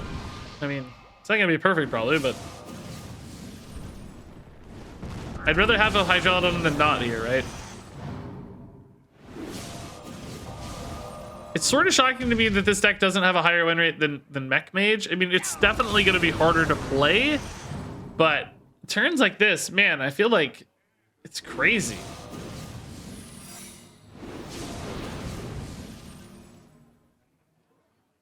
Such a perfect specimen. Okay, So Runs out on me. Hydrolodon kind of has to clear the Siren, right? I can't... God, what is this secret? It's not anything that interacts though, right? It shouldn't matter, should it?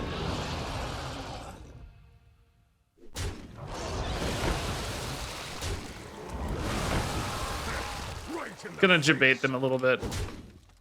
Make them think it's a free explosive trap.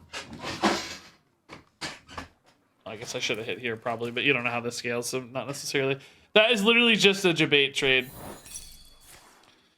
Okay, they made a pretty fast decision, so it didn't really help. I thought they might, like, you know, change their line. Maybe they would have. Maybe they would have gone face. I don't know. Doesn't seem like that, does it?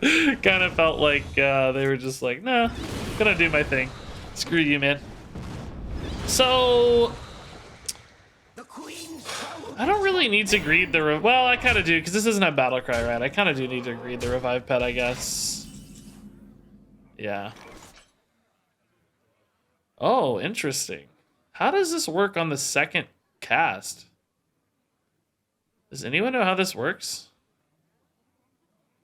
Like, will this just pick 2 random targets? I wonder. Only 3? It just picks a random target for... You pick 3 targets? Really?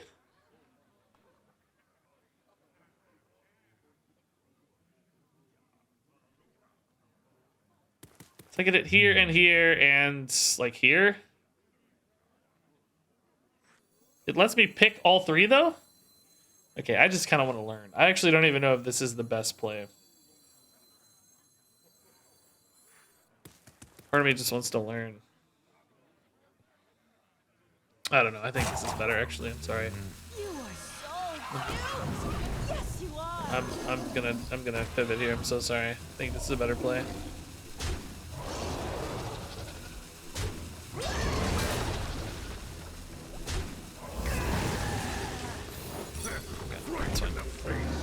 Okay, we learned a little. I think I go for the revive pet instead, right? I think it's just better. You pick 2, then it casts again, but the second isn't triggered with a Naga. Got it. Okay, so you get 3 pings, but you don't pick the 3rd. We have plotted long enough. Now we run. It's totally random on the 3rd. That tracks to me. I'm cool with that. Okay, so only problem with going for revive pet on Hydrolodon is you don't have the rush. Like, you don't get rush, so it's not great at reacting always, you know? Okay. Probably kill the 5/5 then to make the Hydrolodon feel like a better trade, right? Because we don't want this to be easily killing the Hydrolodon body. Plus I need board space, so.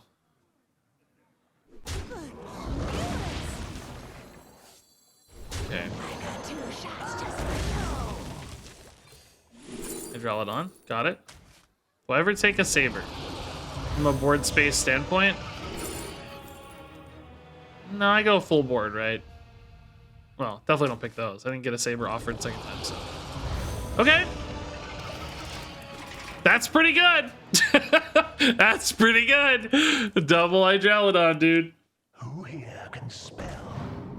We hit the high roll on that because we did have other beasts in the pool, right? We had heads and we had battle ram and we had saber, so there was a chance we whiffed there. Runed orb face. Wow. How much damage do I actually have here? 10, 14, 20, 26, 28, 29? So just gonna let me win, huh? They're not even gonna kill a Hydrolodon. Oh, never mind. Maybe they're not gonna let me win. Oh, those were good hits too, man.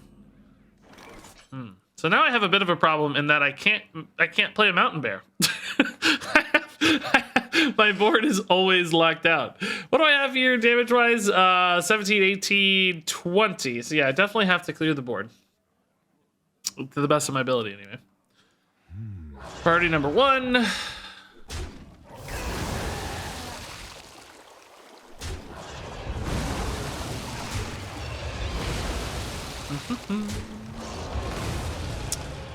Oh, I can still play a mountain bear, actually. I guess I will. Trading my Hydra anyway, so... Yeah, sure. Why not? I mean... Do I want to? Yeah, I do want to. Happy accident. pretty good damage, and the taunt could be relevant, right? Nice little happy accident. Okay. Not Gigafin, please. Oh! Perfect. Incredible irony. Yeah, the taunt did seemingly matter here a little too, right? Looks like, are we gonna have lethal though again? 9 and 12, 21, 23, yeah, I think so. 12, 17, 21, 23, 24, 26. Looks like a lethal to me, unless they can do something here. Ping, can't ping a 3-1 unless you kill Hydralodon. Nice, dude. Let's go. Actually insane. These Hydralodons on 5, the double Hydralodons, like that's pretty sick. That's really cool. Taunt mattered, that was a good accident.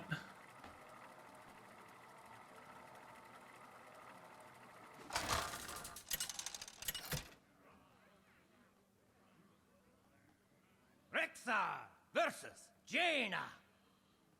You asked for it. Net Gurus, thanks for the 10 months, by the way. Wow. Thank you, Gurus. Yeah, we can keep these two. I think that's reasonable. Mountain Bear is not the pop-off of Hydralodon, right? So get a more reactive Hydralodon, I think. Okay, Harpoon Gun.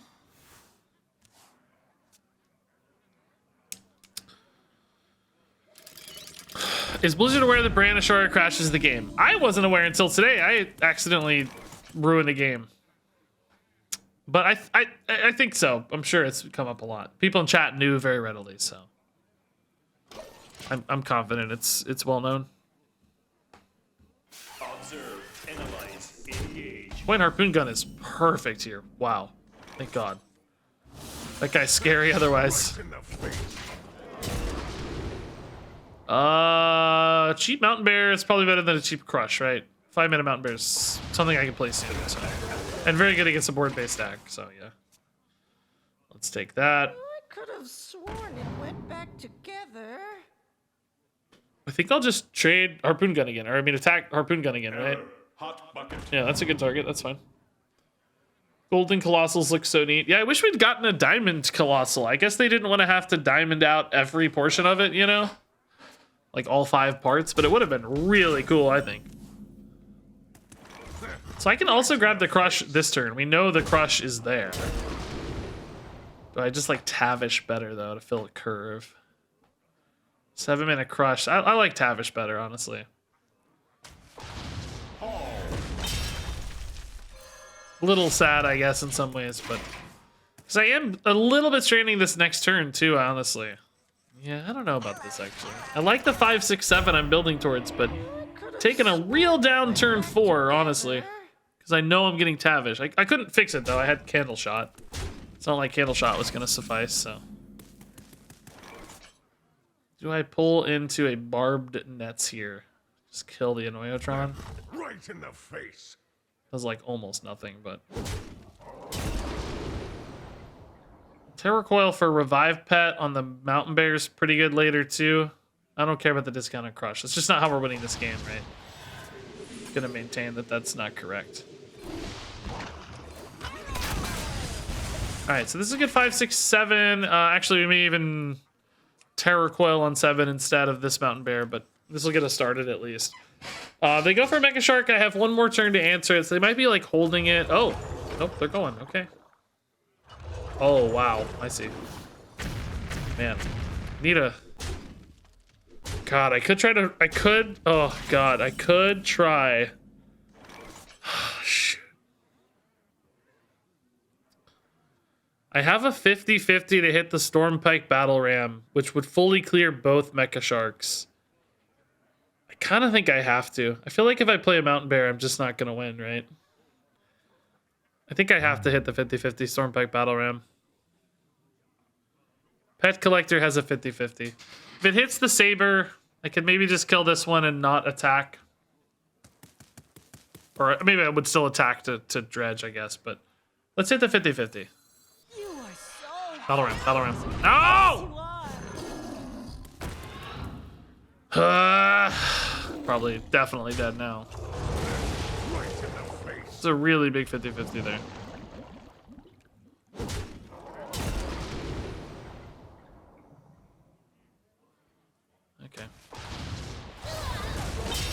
Okay. Problem is now that guy's 2 mana next turn. It's like I'm just not gonna have a good enough play now. Oh yeah. Okay. Well, that's actually sort of, man. That all went face. If 2 of those had hit the 3/3, would have been in business, man. I mean, there's a pretty good chance this hits. Well, Hydralodon wouldn't actually help me that much, honestly. If I go like here and I hit a Battle Ram and then like a Revive Pet Battle Ram, I can start chipping away at this, but this doesn't really win with the Explosive Trap is the problem. This doesn't really win. Just sort of dead. These really need to be 4/3s, man. I can't believe these are only 3/3s, right? It's a real pain. This hits a Crush. Like, what am I doing if it hits Crush? If it hits Battle Ram, can I play a Mountain Bear? Yes. I guess that's the play, is like hit Battle Ram.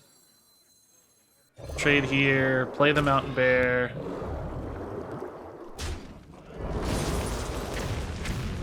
Oh, I'm an idiot. That doesn't work. That...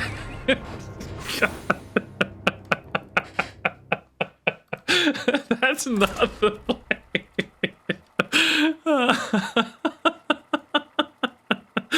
I'm pretty sure that wasn't the play. In hindsight, I'm fairly confident it wasn't that.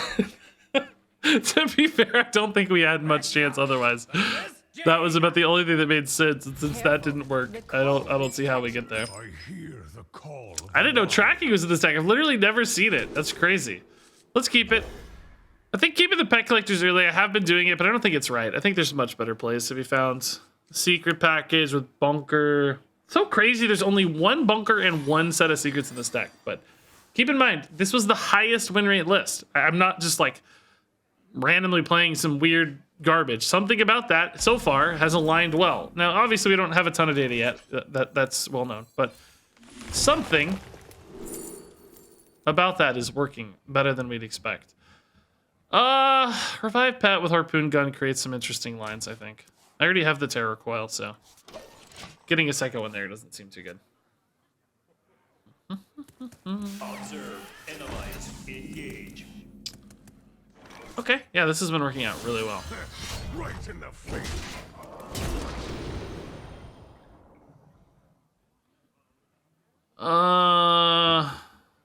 This is a beast, so discounting it's the most obvious solution, I guess. Yeah, just don't love my curve. Kind of like Breeder fixing the curve, but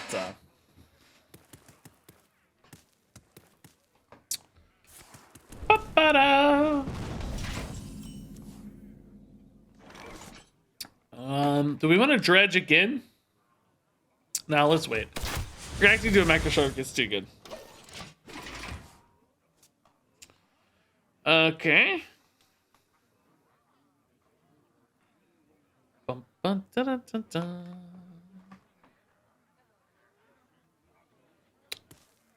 Sometimes bad decks have a high win rate because they go against unrefined decks.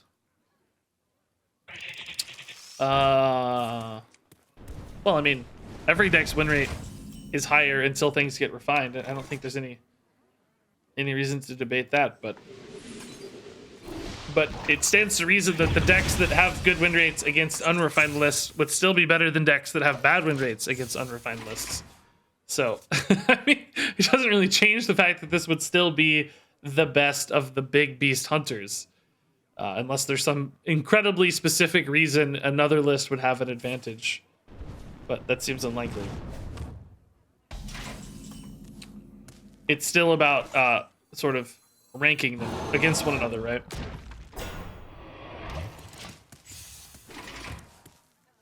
Okay.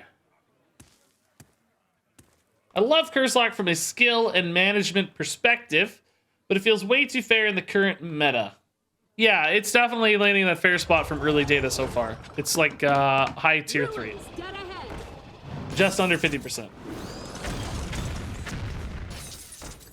Has Raj been good so far? I have not played Raj personally, but Raj has already popped up into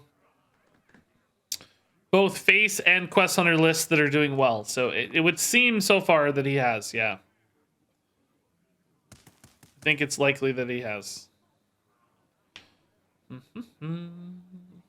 Okay. Gonna be greedy boy here. I got 2 shots just for you. Gonna be a real greedy boy. Can go revive pet on this mountain bear next turn is what I'm thinking about. I think the mountain bear always dies. It's the only, I only have 2 beasts in my pool, right? So thinking let's get 2 mountain bears next turn, right?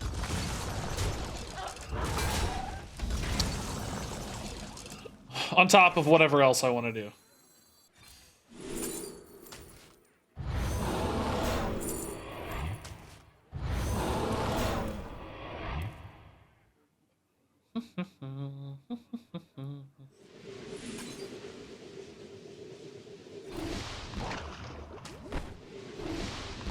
That second multi-target always feels a little weird to my touch. I don't know what it is. It always feels just a little off.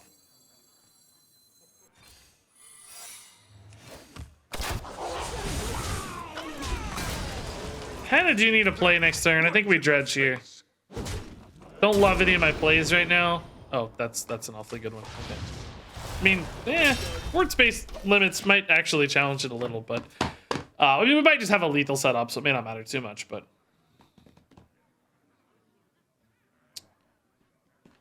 what did I end up playing here? Oh yeah. Okay. Oh god, that's a good ice trap. Blizzard and their mech mage, man. A lot of people adding these like kind of more controlling or big spell packages into mech mage. I feel like they usually end up being worse because it ruins their early game consistency. Like, you know, you're playing explosive sheep instead of like a threat. Okay, man, this deck's winning, guys. This deck's good. We're 4-1. Feels really good so far. We've beat 3 mages as well. We've beaten. Did we lose to the Naga mage? I guess, or did we? No, we've beaten a Naga mage, 2 mech mage, and we lost to 1 mech mage. So we're actually still beating mage. Cool. Hey, get some tea, dude. Thanks for the 4 months. It's awfully nice. Candle shot against Demon Hunter seems really legit, right? They've been running some token stuff. That little 2/2 guy. A lot of cards I think could be well handled by Candle shot. Reader early is good too. Helps me find the payoff for the battle ram. This list feels so much better than the one I built. I like leaned too hard into Hydralodon, right? I thought, oh, I definitely need tons of Hydralodon support, and it's like these discounts and this like this, you know, these just work so well together. Find the beast you want, then discount it, you know? It's just perfect. It's so much better than what I made. Really goes to show you the importance of a deck list, right? I think I can just chip this down over 2 turns, right? I don't think I need. It's a quick shot, in other words. Crush isn't really what we want, but Mountain Bear kind of is anyway, right? In that case, so I just take another Battle Ram. Keep that chain going. Saber, I don't have any kind of dredge action. I feel like Battle Rams give me the best potential. I feel like Crush so far has felt like the weakest part of this list, honestly. I just never get to the point where I need him. He's so late game. Maybe that finishing potential is going to be useful at some point, though. I don't want to write him off just yet.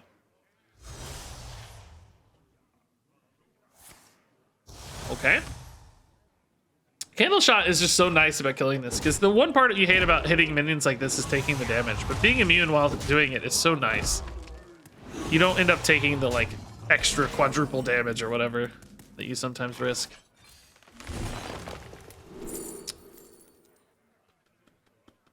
Terror Coil, we don't really have a good payoff. I think we take Saber. Wish I had some Right in the face. wish I had some Sunken payoff, but just more reactivity is good. So probably Battle Ram next turn, and then we go like a Battle Ram Saber on 5. Maybe we still go Mountain Bear on 5. Seems like he's attacking a lot. It's a lot of stats. Revive Pet would make me feel better about that. Wow, just Predation. Jeez, okay. Yeah, we still play this because there's a good chance it dies. That makes this easier to play off of. You think Blizzard will nerf Quest Warrior? Probably, yeah. It's a little early to commit to that at this stage, but I think it will retain its current status and become a very, very powerful deck. Or I should say maybe like remain a powerful deck. So I think it'll happen, yeah. Yeah. I mean, I don't hate this instead of the Mountain Bear. Right? It's not bad. Barb Net's like not that compelling. I don't know. Mountain Bear's still pretty good. Let's just do Mountain Bear now. This remains good later. This seems fine on board. Should be okay. My blood boils for war. For war. We're probably going to see the impact of this retaining its attack until the start of turn as opposed to end of turn here. Because this is probably going to die instead of value trade. It's a big distinction. Predation, attack. Attack, attack.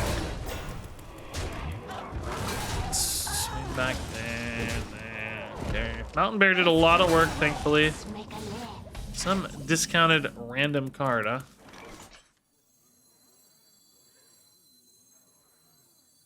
Just not making like the most exciting play here, right? This play's kind of underwhelming, I would argue. Just only equalizing, right? Not even really equalizing, honestly. So, not that exciting, is it? Hopefully they're kind of out of good stuff to do here. I mean, we're kind of even on health, more or less. We're definitely ahead in hands, but nothing good really happening either. Oh God, that's really good. It's cheap. The dredge is going to increase the quality of their. Oh God, oh gross. What a hand, dude. I might have attacked first to pick what I drew off that. I don't know. Maybe it doesn't matter. I need Revive Pet off the top, dude. Please. Please. Oh, quick shots kind of suck. Man.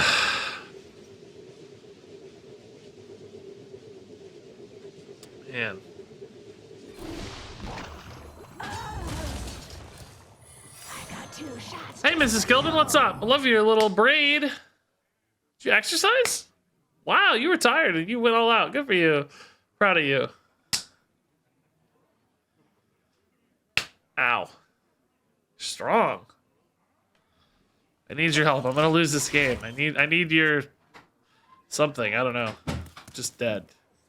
Dead. Oh, I'm giga dead. Why dredge? You just get the best card in your deck anyway, right? Like what? What difference does it make? I guess. Who needs a dredge, right?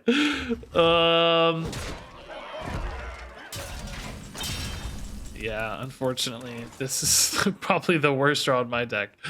I gotta play down to this quick shot, I guess, huh? I guess I can send one of these face for 6. Doesn't really hurt anything, right? Because none of the other spells get doubled meaningfully anyway. I have to play it regardless, so I guess we send it face for 6.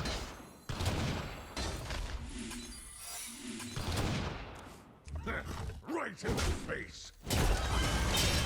Well, pretty much always dead, but, you know. Mountain Bear's not bad, maybe. If I can live this turn. Theoretically only looking at 2. Theoretically only looking at 3. Oh! Am I alive? Can Mountain Bear pull this back? Oh God, that deals 3. Forgot. Oh my God. Wow, he actually killed that too. I mean, it makes sense. You get the free damage, so.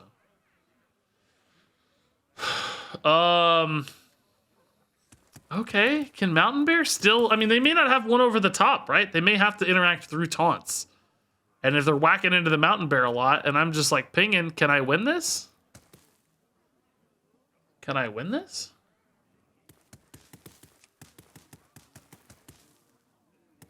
They just BMing me? Squishy, I'm working. What a terrible evasive maneuvers, by the way. I still do not like evasive maneuvers. I'll be frank. Okay. If it's a spell that goes over the top, we might be able to deny it with Ice Trap, although probably not, because they have so much spare mana, right? Probably not. Because they did have, like, the Predations, although they played them both, so... Puffer Fist would also be lethal. You wouldn't need to...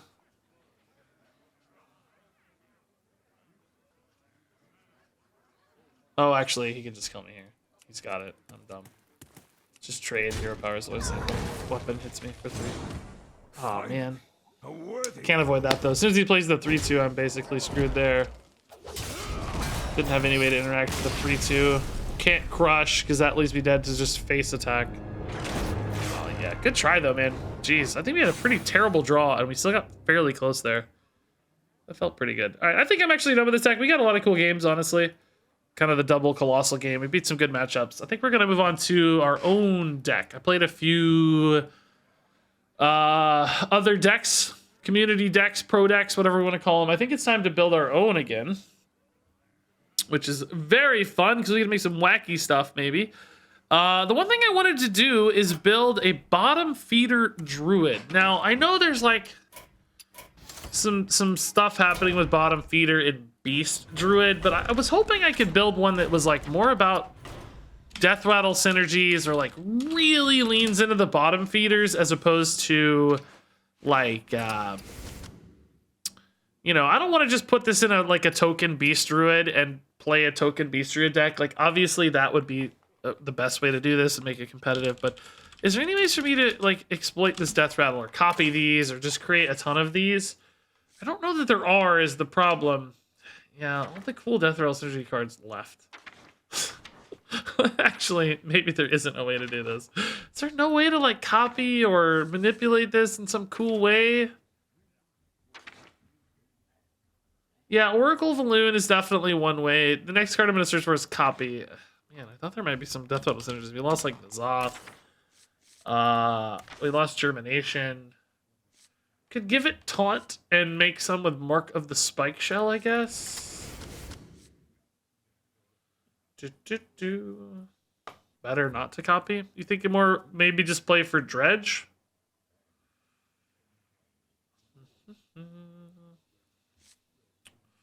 I'm scared I'm just gonna end up though with a token Druid deck, right? If I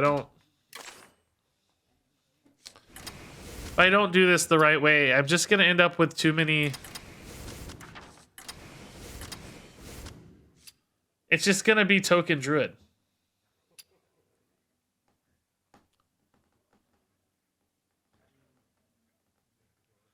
The copy versions won't keep stacking the buff? They won't? Why wouldn't they? If they're copied as buffed versions, like if this is moved up to a 3/5 and I Oracle 2 3/5s, they'll still both be 5/7s copied, right?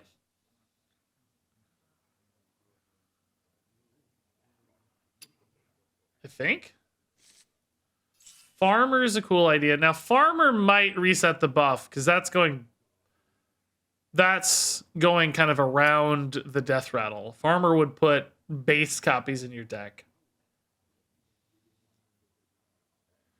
That works. I played it, tried it last night. They don't. Twitch chat. Both people citing personal experiences. Personal first-hand experiences of the mechanic, and yet still disagreeing. It is true that the farmer versions are 3/3s, I guess. Which isn't a bad place, but the problem is I would need a lot of card draw to pay that off. I almost like more just cycling a few, right? And just dredging a lot, and maybe having ways to duplicate them. Are you able to every dredge card in the deck? That's literally what I did. This is the only ones. There's less neutral dredge than you'd think. There's not a lot of neutral dredge. Look, it's just these two.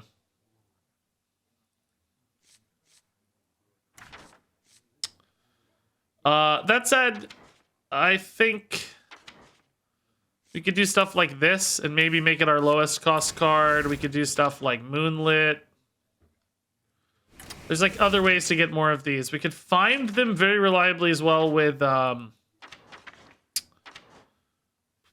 where's that card that draws you a beast? That's still in, right? Living Seed. Always make sure I have them. Guff is still fine. Yeah, I could still guff. I mean, card draw and so on. We could put an Ibis in here as a backup plan for the Oracle with guff. I want to make sure I don't add other beasts, but pretty much anything else is fair game. Maybe some Earthen Scales for life gain once we get some big bottom feeders. Finley's a good idea. Yeah, Finley gives me the bottom of the deck. Yep, Finley's a perfect answer there as well. That's a good dredge that's not dredge. I do need ways to kill stuff for Mech Mage. That's true. So either like Wraths maybe. Stuff that can snipe Mecha Sharks. Seaweed Strike. I mean, theoretically, Seaweed Strike is good. Do I run any Naga here? Gardener's not going to be good. Kelp Keeper's not really going to be good. Amalgam's a beast. We can't really do that. Zola and Ashara is kind of a neat idea. I mean, this doesn't have to have a Naga, but a couple here. This could give me a value win condition on top of the bottom feeders, right? Like if I add a brand in particular. Oh, but that breaks the game. Yeah, shoot. Can't do that. We just ran into that. School teacher? I'm not as big of a school teacher fan as the average person, but maybe. Certainly fits in from a curve standpoint. That's nice.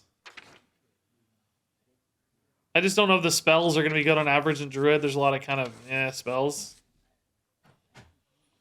Hello, Mrs. Kilbin again. How's it going? How's it going, Mrs. Kilbin? It's going good, huh? It's going good. What? Here, I'm going to ask you a question, okay? I need you to tell me. Should I run... There's two cards, okay? I need you to pick one. Kolak is the name of one card. Or Sheldris. She said Sheldris. No. You picked like the worst card in the game. Oh no. She said Sheldris. No. He kind of looks like me though, a little bit. He's just purple and fit. Excuse me? I don't like that scoff. We can't run Sheldris. You've ruined everything. Sheldris won't work. You have to run it now. I can't. I don't abide by her every whim.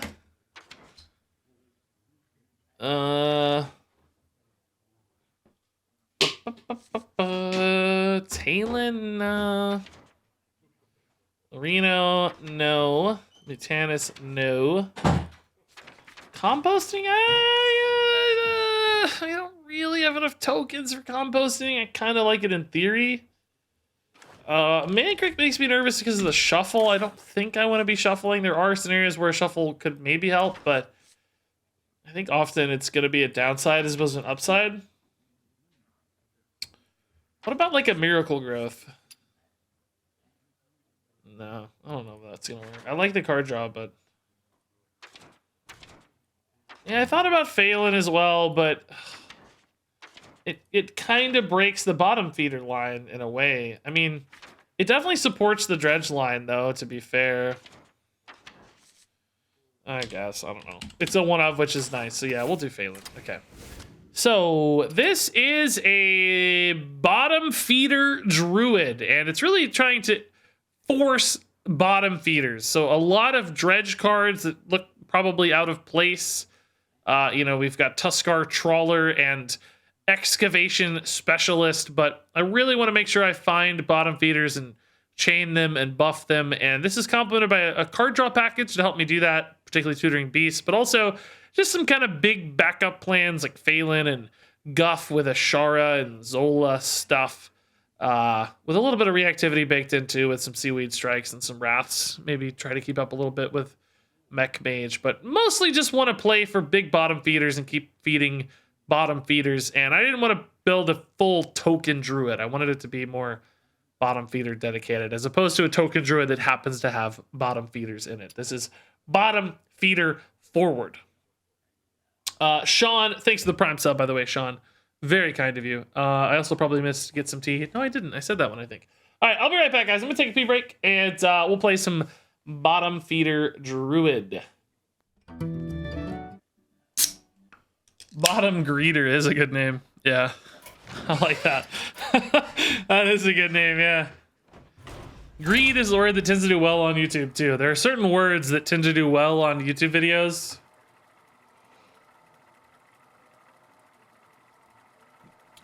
If you like put them in a title and stuff, or a thumbnail.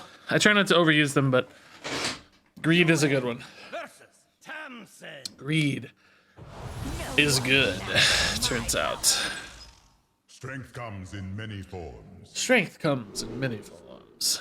How's my Silence Priest video doing today, by the way?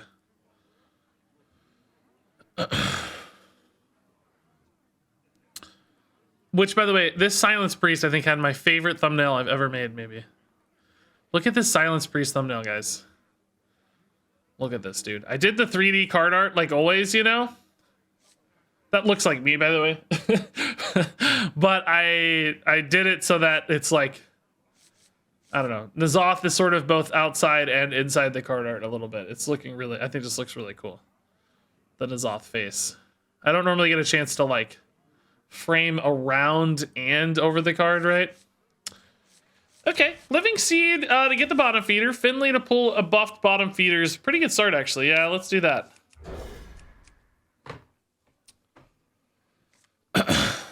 Okay. Dredge also. And, well, Dredge times 2. Yeah, okay. Sick. I think we coin Living Seed? Oh, Murloc start. Okay. I mean, this is a lot of bottom feeders. They get buffed fast, hopefully. Yeah, I don't want to wait, right? I can play it now, even. So you don't, there's no reason to wait. The discount makes it a turn 1. Rarely is that good early, but... So, okay. I guess I take the aquatic form version next turn, right? Maybe I take the Finley version? Because the Finley gets a body down and I still get the bottom feeder, right? And that way I have 2 bodies on board as opposed to 1. And I still fill my curve. Oh, they're not going to kill it. I'm going to have to kill it off. Okay. That definitely feels less... Ooh, Oracle, though, man. Yeah, now I think I just play Tuskar and wait, right? Well, no, I want to play it immediately. So I still aquatic form. Well... Yeah, because then on... Oh, God. I don't actually know, dude. I kind of just want to see what's down there is another advantage here. Just kind of figure out what's down there. Yeah, I don't know. It's a 3-5. I got to play a 3-5, right? It's just, like, you got to play a 3-5. So I think we'll just dredge the trawler. The only downside, of course, is, right, I don't get it immediately. But that's okay, because I can play it with Oracle on 4. If I want to, right? I could always get an aquatic form and play it immediately, though. Because Coldtooth Mine always hits aquatic form. I would still have 1 mana left, so I could just aquatic form it right away. But then I don't necessarily have it ready to go for Oracle. But do I care? It's so big. Right? I don't think I care. Let's just get that later. It's just so big that it's like, do we care?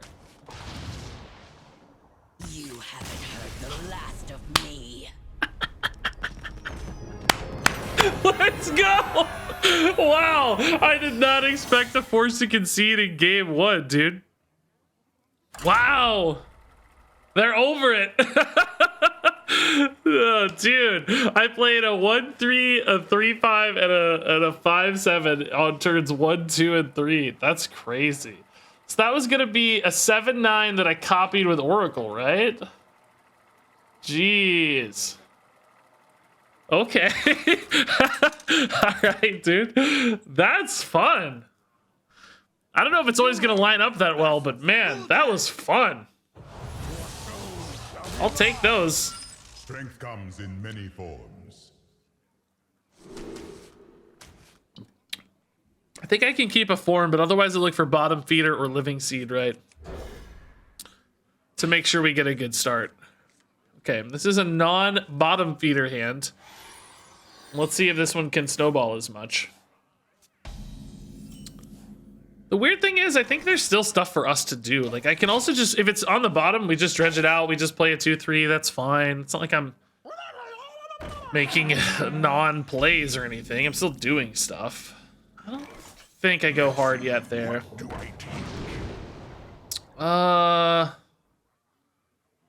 Ibis, not really very good for me. Wrath reacts a little better to Murlocs, right? Might have to coin a school teacher here to activate this. I might want this to go 2 for 1, right? I honestly don't hate Phelan, though. Aquatic form doesn't hit the Colossals, the only downside.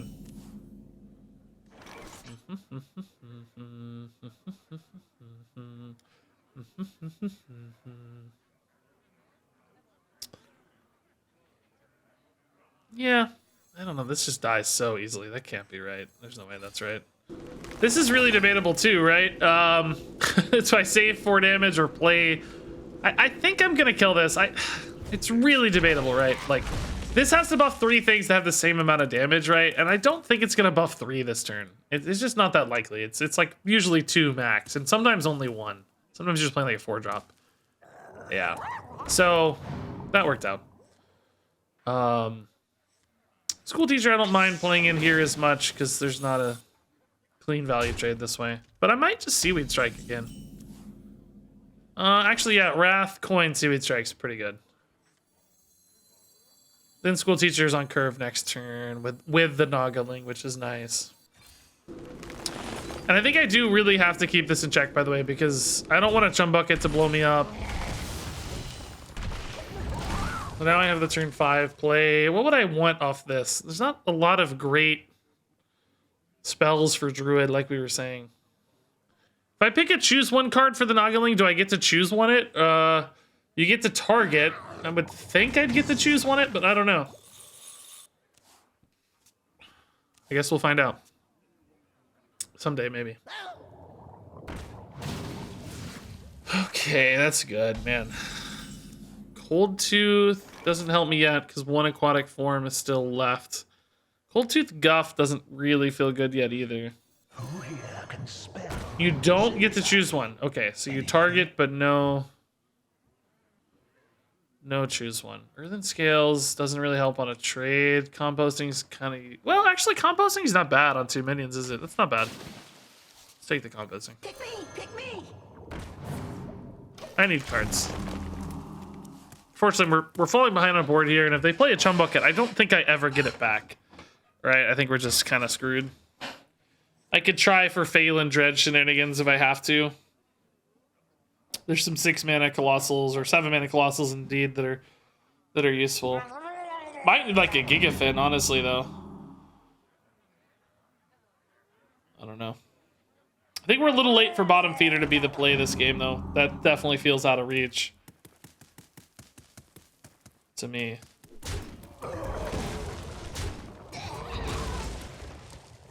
Yeah, I'll go Phelan here. Oracle any good? Oracle, Trust Card, no.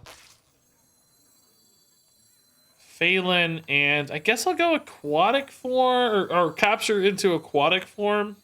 We're going on a dangerous voyage. This could just grab me one of those Colossals, but I can just aquatic form that anyway next turn, right? So, I mean, I can't grab all of them. There's like 8-mana ones and stuff I can't get, but maybe that's fine. 9 damage on face if they trade. It's not crazy bad, but it's not great either. Because we don't have a lot of healing in the stack. We're... Oh boy. 14 damage face, okay. I'm gonna need a god tier Colossal. I don't even know what's good enough. 7 mana. Krakatoa's okay. Hydralodon's, it's okay too, I guess. Gigafin's too expensive, right? So no Gigafin. Can't take a Guff turn, right? I'm just dead. I'm at 19. 6 and 8 is already 14. 18. Yeah, I can't do that. Nelly heals not enough, actually. It's lethal, I think, right? Behemoth too expensive. Zylog doesn't clear enough. So yeah, this is the this is the bad roll. I think I said 6 health wasn't enough, right? Don't they have 20? 6, it hits the Nelly. That's 8, 12, 13, 14. Yeah. Yeah, I'm dead if I play Nelly. I'm dead if I play Guff. Maybe if Guff hits a Wrath, I'm not dead. School teacher won't do it. Guff hits Wrath. Can I live? I don't have a Wrath, so that ain't gonna help me. that doesn't do it. Maybe they'll take the bait on this Oracle. I don't know. That's my only chance. If they get excited and trade the Oracle here. Hey, Tyrant Song, do thanks for the Prime sub. Zerdahi with the Prime sub as well. Thanks for the awesome content. Thank you for being cool too. Heartless Ghosty says, Regis, my man, glad I could catch you live for the first time. Want to say Hearthstone Gods gave me Nelly and my golden packs. Nice, dude. Nelly's good. Nelly, I think, is going to be number 2 Colossal, maybe behind Gaia. I think she's actually better than Gaia. Just Mech Mage is going to be the most popular, it looks like. What did they eat? I didn't even notice. I'm rather shocked to see that. Excavation Specialist. What is that, bro? What are you doing with that? All right, so that was a non-bottom feeder game. I think, you know, we lost, obviously, but I don't think it felt that bad. Like, we weren't just, like, hopeless. We were still making plays and doing cool stuff. Oh, this is a bottom feeder game. Okay. So, weirdly enough, this is not a game I care about Guff, right? I actually want... I want Dredge. Oracle's fine, probably. I can keep an Oracle for some upside later, but I want Dredge. I don't need Guff. Sir Finley's great, actually. Well, I don't really like getting rid of the Oracle for Sir Finley, but I might have to. It's a pretty good turn 2 if this dies early. This can be good for Dredge. Find a Dredge card if there's nothing else to do. Bottom feeder. Now, some decks won't be as threatened by the bottom feeder, of course. They'll just be like, oh, okay, whatever. You got a 5/7. I don't really care. Oh, Guff is back. All right. Oh. Sure, I guess, yeah. With the Finley, I think 2 of these is pretty nice. Actually, I could even get 3 of them. Now, at some point, that's kind of diminishing returns because I don't have the Dredge to, like, replace them, right? So, it's not always inherently awesome, but it's kind of intriguing. It's a weird play, but sure. I don't know, man. Whatever. I honestly mostly want to get a 2/2 down. I'm weirdly less worried about the bottom feeders in this case. Like, if I go for, like, you know, if I get 3 of these that are 3/5s, or even 4 of them, or whatever, and I Finley into all of them, is that a good play? Is that a play I'm excited about, right? I don't know. I gotta think about that, I think. I'm not sure it's really all that good of a play. Like, you know, is 3 or 4 1-mana 3/5s good? It's certainly not bad, I don't think. I just wish I could Oracle the 3/5s and not more 1/3s, right? That's the downside here. Just don't have a lot of compelling Dredge to get them up early. I need, like, an aquatic form, really. Because I want to get them up earlier rather than later, right?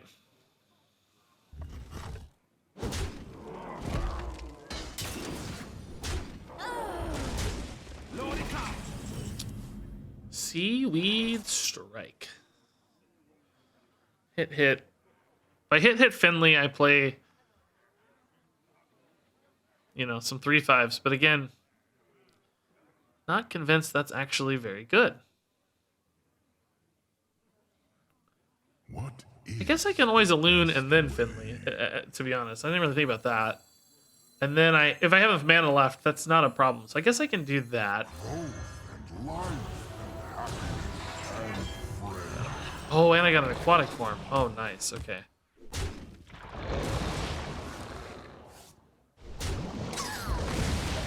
Alright, so if I go Alloon Finley right now, I don't really need the aquatic form. I'll get 3/5 bottom feeders, which will turn into 6. No, I only get 5 because Finley's on board. I'll get 5 3/5 bottom feeders. Pirate stuff. Is that good? I mean, it's not bad, to be sure. It's not great though, is it? It's not like, oh yeah, I'm totally gonna win the game for sure kind of status. Is there any reason to aquatic form one of those now? I don't think so. Oh no, Finley takes up 2 board spots. Finley, you take up 2 board spots if I do it that way.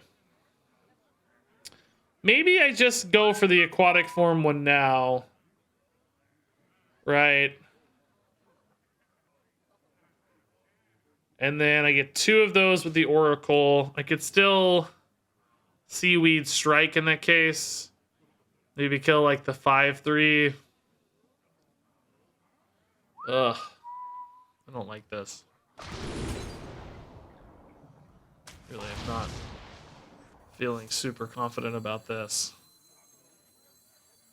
Reflect in the moonwell. Man, I still kind of want a Finley, right? But I'm just gonna die if I don't take care of this soon. Finley only draws me 1 by Wrath here. Yeah, but I could ramp. Same difference, really, right? Okay. Maybe 2 Finleys is good, honestly. I don't know. These 3/5s just aren't. The thing is, though, if these die, then Finley's getting me 5/7s, right? Which is becoming far more interesting, I think. If I get the 5/7s. But I am out of cards, man. This is the first time I felt really out of cards, by the way. I feel like we've had pretty full hands most other games. Guff can always draw, though. Guff can draw. So I think the opponent has to be a little careful here. Like, they definitely don't want to... Oh, this is putting a weaker one on the bottom. I think there's still going to be one big one.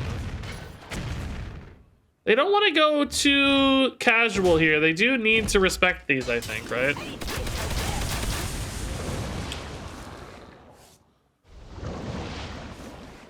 So I get 2 with Finley. I can draw a card first and get 3 with Finley. That's probably good, actually. Specialist. Judges 1 for free. So I want to play the Seaweed Strike, though, pre-Finley, right? I only get 1... I don't know. Let's see what we draw.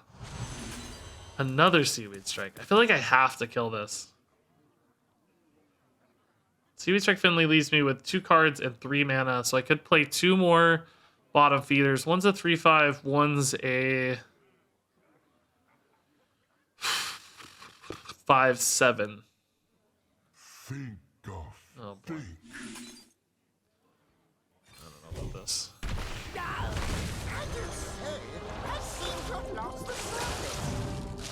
I don't know about this.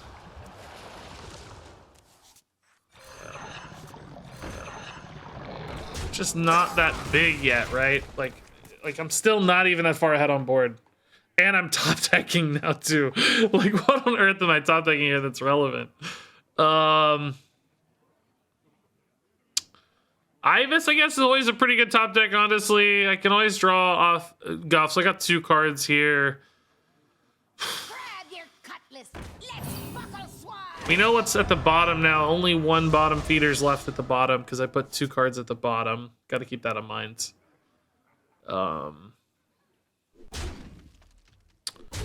Face and playing Rokara, sure.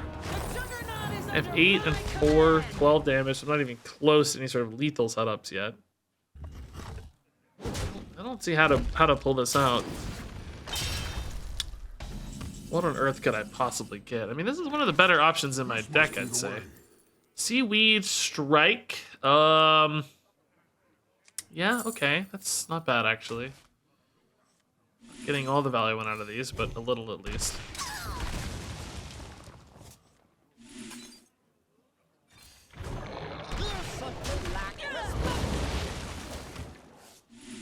So I mean, I did like stabilize the board here. Oh, I missed. Oh, I could have drawn that first.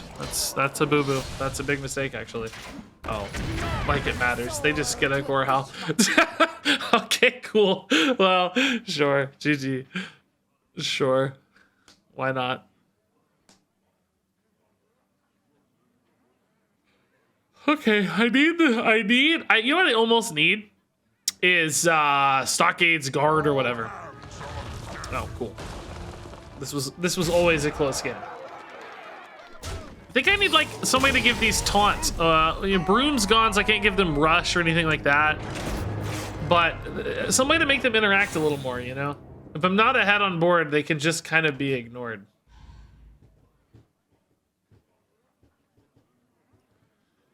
So I wonder if I need some way to give them like taunt.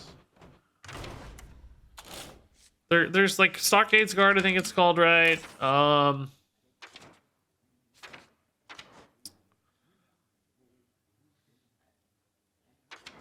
just thinking about any other like Matriarch's kind of cool in theory, right? I didn't want this to become a token deck though. I have to be careful. I don't want it to be too tokeny.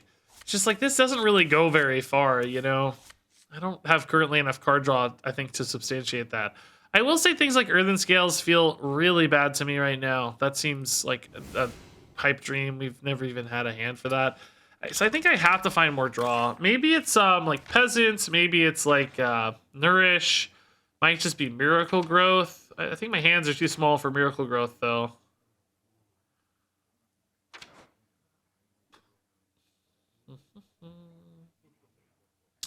Why did they print Smite? It's been a common question. I don't know.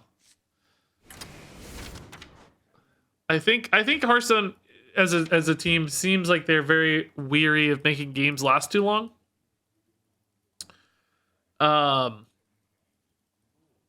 You know, I don't think they want like 30-minute games too often. So I think they try to add a lot of lethality into the game.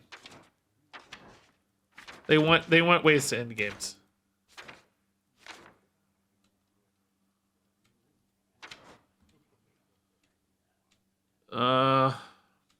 This did not feel good to me either. I mean, honestly, neither does Excavation Specialist. I think I just want more card draw and less Dredge. Seaweed Strikes do not feel good either, for the record, but they're the only way I have to kill things. Like, you know, they felt pretty bad, to be honest. But what else am I supposed to use? You know? I have nothing else to use.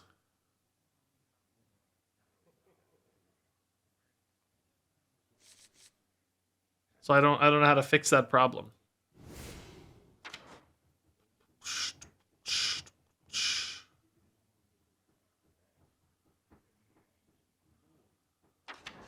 Can I run something like Stockade's Guard if I have more card draw now?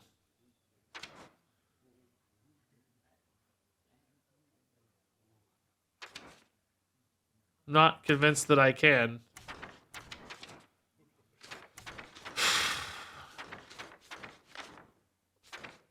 I'm worried I'm losing the thread a little bit here. I'm worried this is turning into a ramp deck instead of a bottom feeder deck.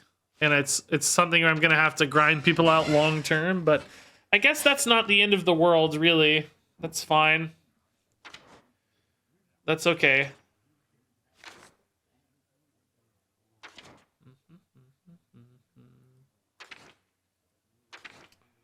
Could be worse. Yeah, I was actually thinking about turtles. I like turtles pretty well. I just wish I had a way to like leverage the turtles. into something cool, right? Almost thinking about going for more of like a choose one package and running that 3-drop. That discounts your choose one cards.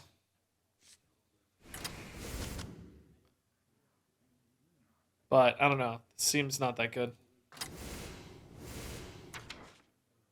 Any other way to support bottom feeders? We talked about farmer, but I don't really like that much. It puts kind of worse ones in sometimes.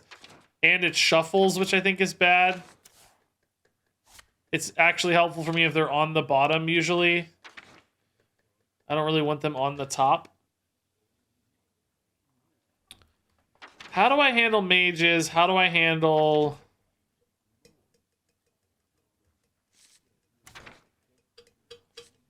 like Feral Rage can handle mage, sort of.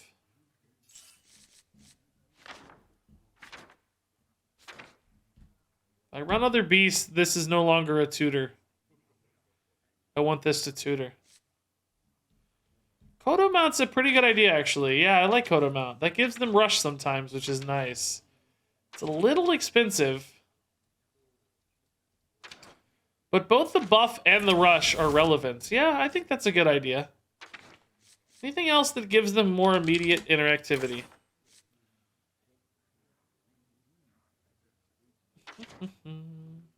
You know, I would love it if, like, if Pride's Fury said, give your minions...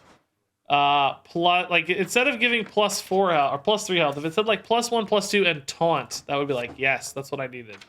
Perfect, thank you. How about more draw? I just added in 12 card draws. I think that's gonna be enough. Just, it's weird because I'm playing more for like ramp almost now. I almost need like wild growth now. And this deck is really split right down the middle now because sometimes I'm going to want to go for early bottom feeders and do that. And sometimes I'm going to want to go for late bottom feeders. Living Sea draws you a bottom feeder? Indeed it does, yeah. That's why it's here. I would like to know what it is about Hearthstone decks that cause people to go blind. It happens all the time. Don't feel bad. It's very common how we skim over cards in Hearthstone list. It causes card blindness. It's every time. Bottom feeder might be in this deck. Yeah, exactly. See, we struck with no Nagas. That's right. Just like it was when I had 5 Nagas in the deck. It was still Seaweed Strike with no Nagas. It will remain Seaweed Strike with no Nagas when I have 0 Nagas. I just have to have removal spells to answer Mecha Sharks. This is a meta call. So Wrath and Seaweed Strike are here specifically for Mecha Sharks. It just really doesn't have any other good option. I mean, I guess I could arguably run like Twin Fins or something that kind of do the same thing, but they can't snipe behind a taunt like an Oiotron or something.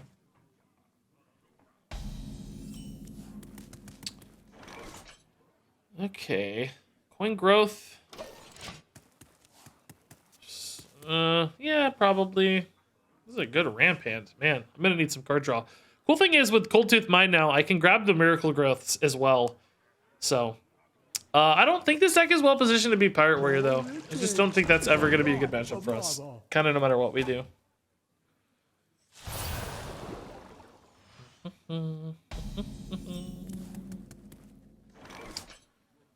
Let's wait. I like going to 4 here because I can go Tuskar, Cold Tooth, then I can Guff on 5. Then I can Miracle Growth. It's like a natural little curve progression. I guess I could Wrath if like a Cannoneer comes down or something, of course.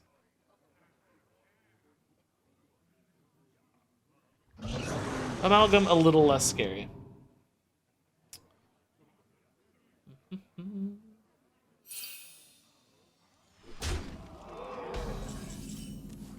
Aquatic form is cool.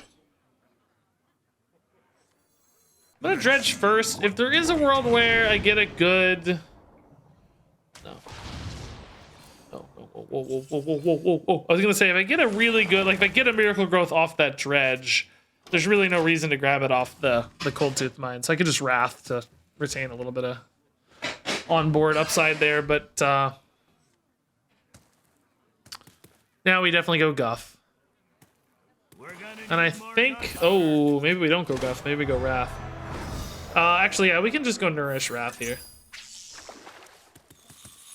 That's fine. It's not going to put us over the Guff threshold or anything. I can still Guff the turn after if I need to. Or maybe I'll Miracle Growth. Who knows? Okay, taking this trade. Oh, never mind. Cannoneer owns. Whetstone Hatchet has ended up being so good purely because of all the attack synergies available.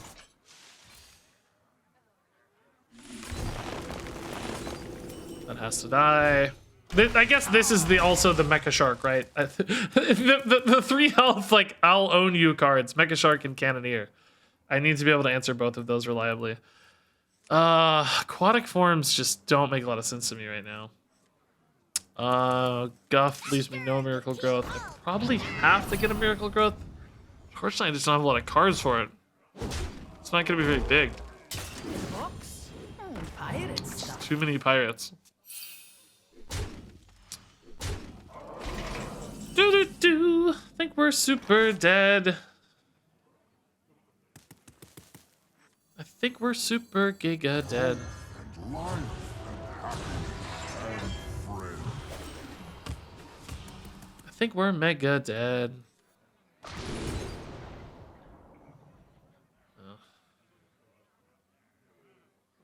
Balloon doesn't really do anything. Should have played this first, of course, but was mostly looking for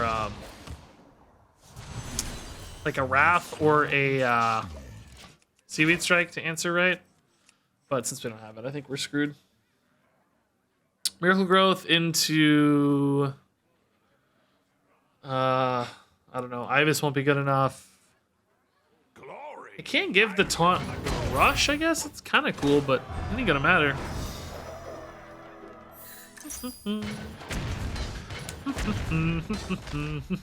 What are we trying to ramp to? Higher mana totals.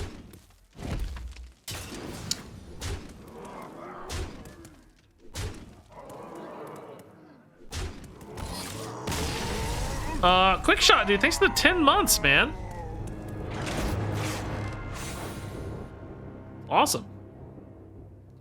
When you have more mana, you can play more cards in a turn. Believe it or not. This is crazy. Wild developments.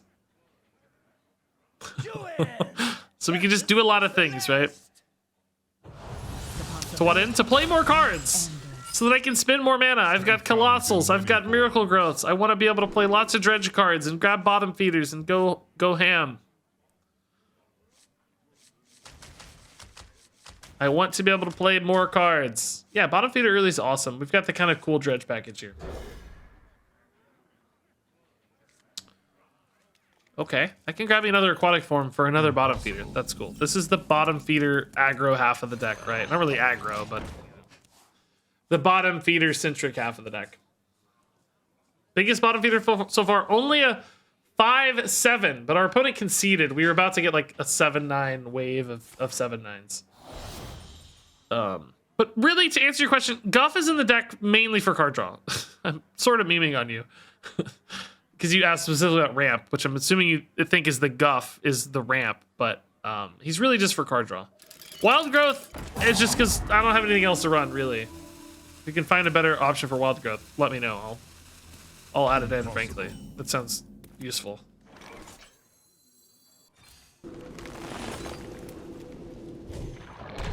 Okay.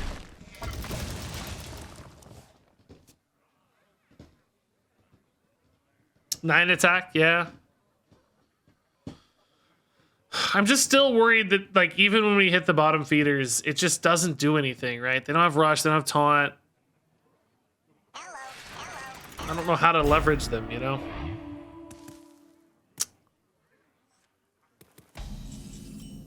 Another Kodo mount, huh?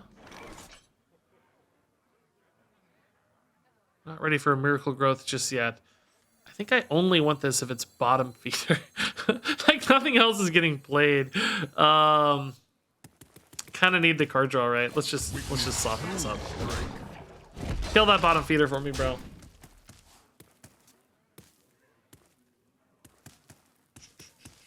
3/3, deal 3, honorable kill. I think that's too much mana at 5. I sometimes need these removal spells like on 3 for cannoneers and stuff, right? 5 would be pretty far along. There's that new Naga that does 3 as well. What's its condition? Casting spells? I don't know, the Baba Naga or something? Could maybe be better. Oh, interesting. It's kind of cool, but...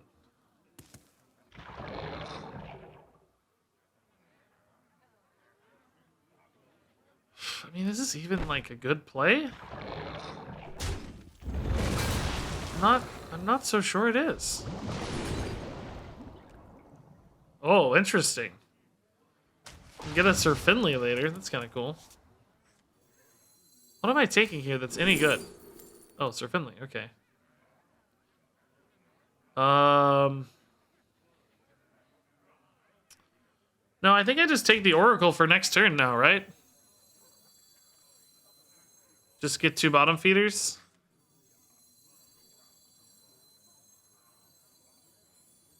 Or maybe I even play this now and do that for a future turn, because it's not going anywhere.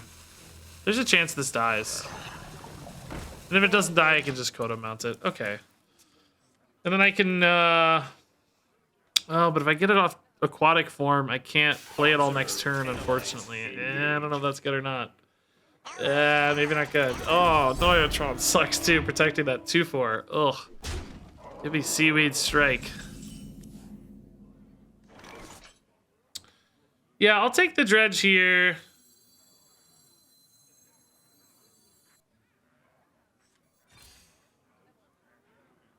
Guess we'll Wild Growth.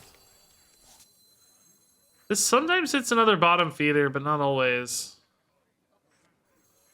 I don't know. There's a lot here that feels very bad. A lot here that feels like a failure.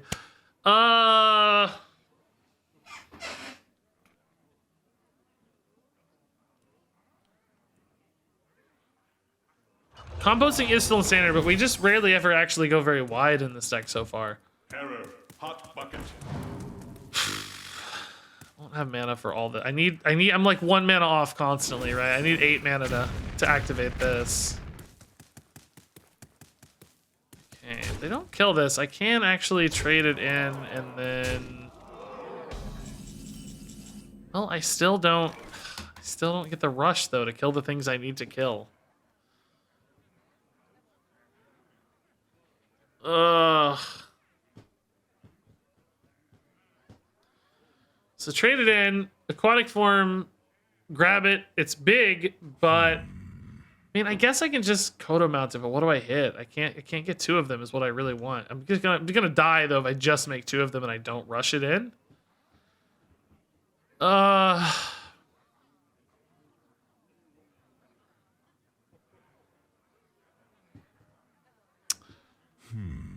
guess I could get an Ibis, maybe? That doesn't help me either, though. I'm just 1 mana off for making a really good play here. I'm 1 mana off for making a really good play. Does Sir Finley do that? No, it doesn't help, right? I could Kodo mount here, man. I'd be a very happy person. I'm just gonna die instead, though. They have 15. They only need to play either 2 mechs and a ping, or just hit some of these, right? Like, it's just like always a turn late. Photo mounts feel bad now. They feel so expensive in hindsight.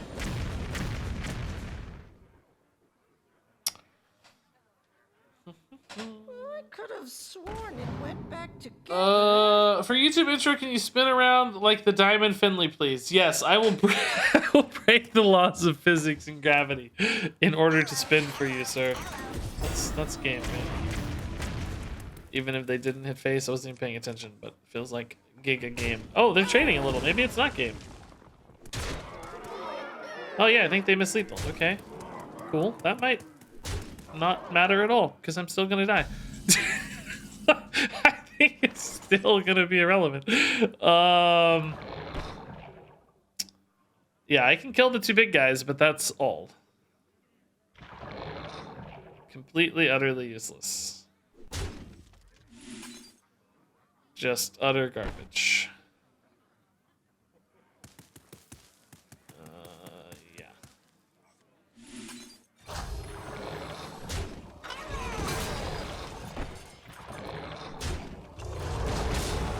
Okay. Well, I've got some bottom feeders. That's good.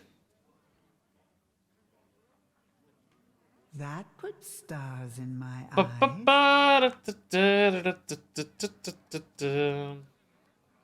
Why do I think Mech Mage is succeeding? Mech Mage is succeeding so far.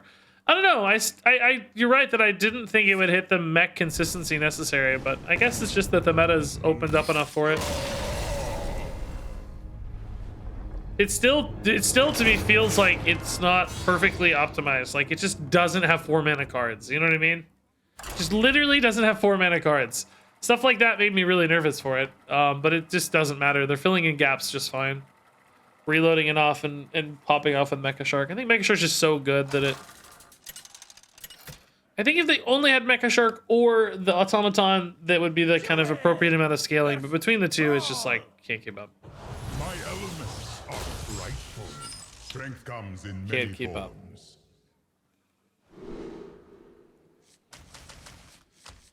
Okay, I mean, we like Guff, but... Oh, I should have kept the Living Seed. What am I doing? Oh, I'm frustrated. I'm tilted. Because this deck sucks. Gotta fix this deck somehow. I don't know how. How do I make a bottom feeder deck that's a bottom feeder deck and not a Beast Druid deck, right? I just don't know how to do it. I don't think this is it, though. I think we have to be more aggro still. But then I'm spending so much mana on, like, manipulating the bottom feeders, right? Like, pulling out the dredges and, like... If you don't hit the perfect upside on it, I just don't see it happening. It's just really hard to make it work. Let us be holly and jolly. Listening. I'm listening. Frost bites sharper than fang. No 4 mana cards, just had Kazakis. I think that's what I did for my Mech Mage, isn't it? I don't remember, but I think so. I think I literally just added Kazakis to try to fix that problem. 1 mana rush guy? Yeah, I did add some bigger spells. I was worried initially we didn't have any spells, but I did add some bigger ones. That might help. I don't even actually hate Pelican. Oh, I can't remember Pelican, though, because it's a beast.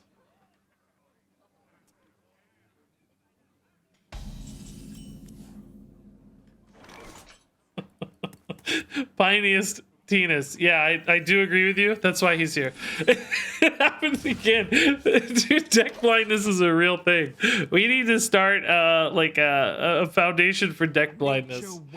Yeah, but I do like Phelan. I agree. It's every time. It's so funny because it happens so consistently. Okay. Let's go Guff, actually, yeah. I could theoretically play this. I think they're gonna kill it, right? I don't know, I kind of like double Illume, but I definitely want the Illumes to hit bigger ones. So yeah, I think we play this and we make it bigger. I'll probably have to wait till 7 mana in that case, like to get like a bunch of 3/5s, but Phineas says,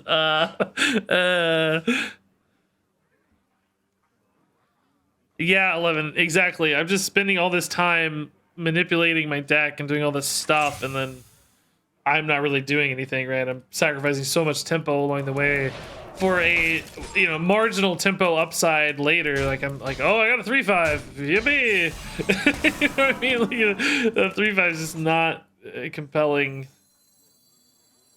counter here. From the smallest seed. I feel like I need to kill that, right? This is so bad too. Like, Druid's removal package is just so garbage too. I'm just using Seaweed Strike as a Shadow Bolt, right? Shadow Bolt Strike. So here I can grab the aquatic form into the bottom feeder, but again, to what, well, if it dies, that is. But again, to what end, right? To what ends? Okay, it does die. It'd be nice to just hit the aquatic form naturally so I could just double Oracle right now. Might go bottom feeder Kodo mount though, actually, just to clear this. still pretty intriguing. This is such a weird loop, right? I'm spending 2 cards to get a bottom feeder that's, you know, marginally good. It's not even really that good. This one's just gonna get frozen too, probably. Well, maybe not. 3 health's a good break point there if they don't have wind chill, I guess. So next turn I can go Cold Tooth again, grab this, and then Oracle it. But again, I don't think that's actually any good. It's still really bad. When did Azure Drake become standard? About 2 days ago. Yesterday, actually. Not even 2 days ago. Literally yesterday. Caring for coral takes a gentle touch. Wow. That is a board and a half right there, man. Again, see, I'm just going to die. I will find the bottom feeder, but I will be dead. It's just not gonna matter, right? Well. I'm just dead. Literally exactly dead, by the way. It's literally, it's exactly 20 on board. Of course, they'll have damage in hand, but it's really funny.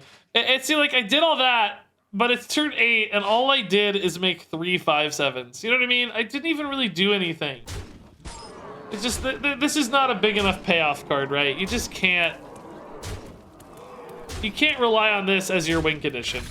I think we have to do, like, you know, it's got to be a backup plan or something. But I worry even then. You know, what deck is it going to be good against? Very rarely. I gotta pee again, guys. I'm sorry. I'll be right back. Let me take a pee break. I don't know if I'm going to tweak this or not, but we're going to take a look at it maybe and just maybe. Guys, is my new artwork on that BRB screen, by the way? Forgot to ask. I think I added it, but I didn't ever actually see it in action. Guardian Animals is gone, yeah.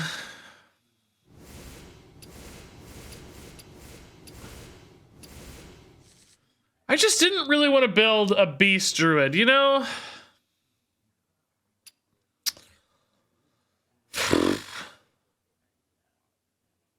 It was on there? Okay.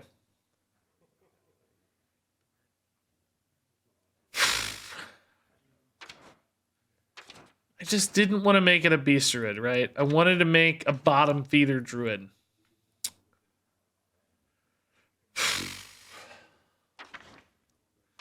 It's like, yeah, I'm sure I could build a pretty decent token beast taunt, or not taunt, but well, maybe taunt, but like a token beast deck, but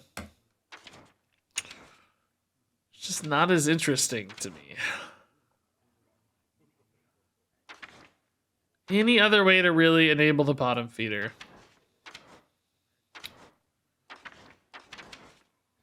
I mean, I don't know. Maybe it's still cool.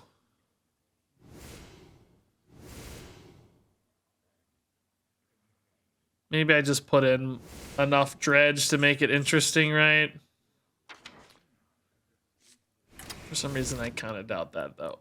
Like, I just don't think I'm going to have as much fun. Can I do it without running a lot of beasts? In other words, can I retain the living seed upside? Because I can summon a lot of beasts without actually playing beasts. And then maybe more reliably hit... Like, I think I have to run Matriarchs is the only thing.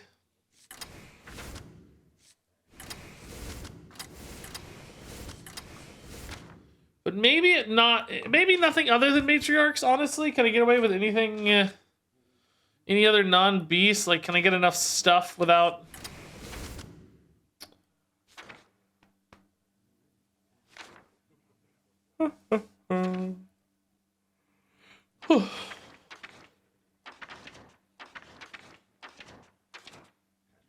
I mean, it's not like Matriarchs off Living Seed or a low roll either, right? Those would still be a good result, I think. I'd still have to be pretty happy with that, I think. Does this deck have the follow-up you need, though, without... Oh, I need composting. Does this have the follow-up without Arbor Up? Like, can we do enough damage? Like, can we leverage our board enough Do I need like Power the Wild? Do I need Sow the Soil? I feel like without Arbor up, I don't know if I'm gonna have the lethality. I guess Heart of the Wild sorta, but I just decided to not run a bunch of beasts. So I don't know, that seems less good. I have some, but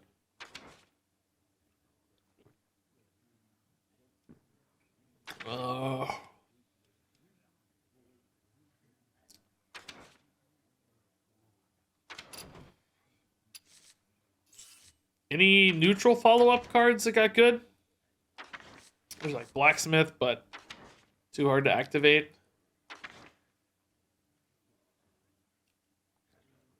Ravager's a whiff. Yeah, I don't know. I feel like Power of the Wild's my best bet. Pride's Fury is fine too. Oh, kind of hate this in a lot of ways. It's just token druid, you know? Ugh. It's definitely not what I wanted it to be. I wanted a bottom feeder deck. This is just a token deck that happens to have bottom feeders.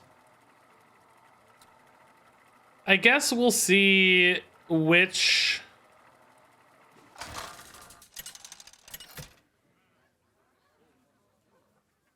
Well, I guess we'll see if, I should say, the bottom feeders, like, cycling enough matters. Strength comes in many forms. But again, I don't think that'll feel very good. Trog's actually pretty bad against Mech Mage, probably, right? Druid of the Reef as a rush minion does answer some threats. I might have to retain this for the Automaton in particular.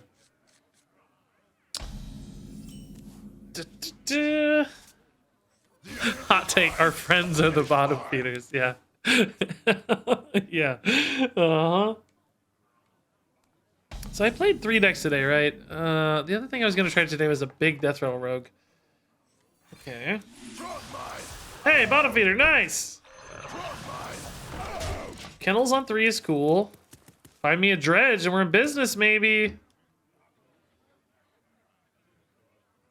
Reno Druid with bottom feeders? Yeah, I just don't think there's still enough payoff. I just don't think you can build the bottom feeder as your win condition. It just doesn't make sense to me so far. That's really the hiccup that we're running into here. Is this worth killing? No, but what else am I gonna do? I do need the bottom feeder to take damage, right? So maybe. Oracle Druid is already pretty okay, honestly. This deck doesn't have a lot of reactivity, like singles. Oh, whoa. Okay, never mind. Scratch that. Won't need Oracle Druid yet, I don't think. Well, I don't think I take the 1/3s on it, right? That's pretty bad. I think I can still. I think I play this. In the moon realm. You know, like Mecha Shark and stuff doesn't snipe. Like, they don't do 4 all at once, right? They don't do 4 all at once, so this is okay. I am out of cards though. Where is my composting, dude? I don't know how people play decks like this. I hate it. I hate being on the cusp of winning or losing with a single draw. I hate being all in. I hate having an empty hand. Like these decks, dude. I don't know. Not my jam, I guess. Ruins dead ahead. If bottom feeder drew a card, I think there's a few things. Rush, taunt.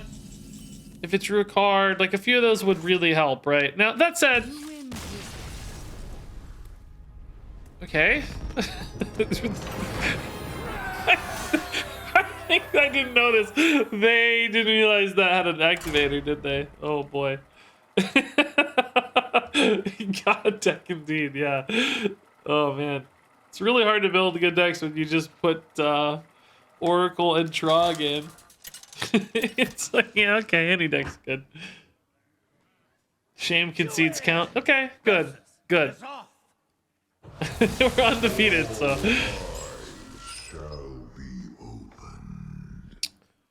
Okay, I actually don't hate Tuskar. I think just improving the quality of my draw. It's a 2-drop. Oh, Bottomfeeder in particular. Yes. Let's go. What's the best budget deck I've seen? Oh, I don't know, man. You could probably do something with Pirate Warrior that's fairly budgety. I don't know though. I just can't keep track of that. Pirate Warrior, I mean, it's like Smite and Nelly sometimes, I guess, in the quest itself, but other than that, seems like it's mostly small, cheap stuff, right? I think.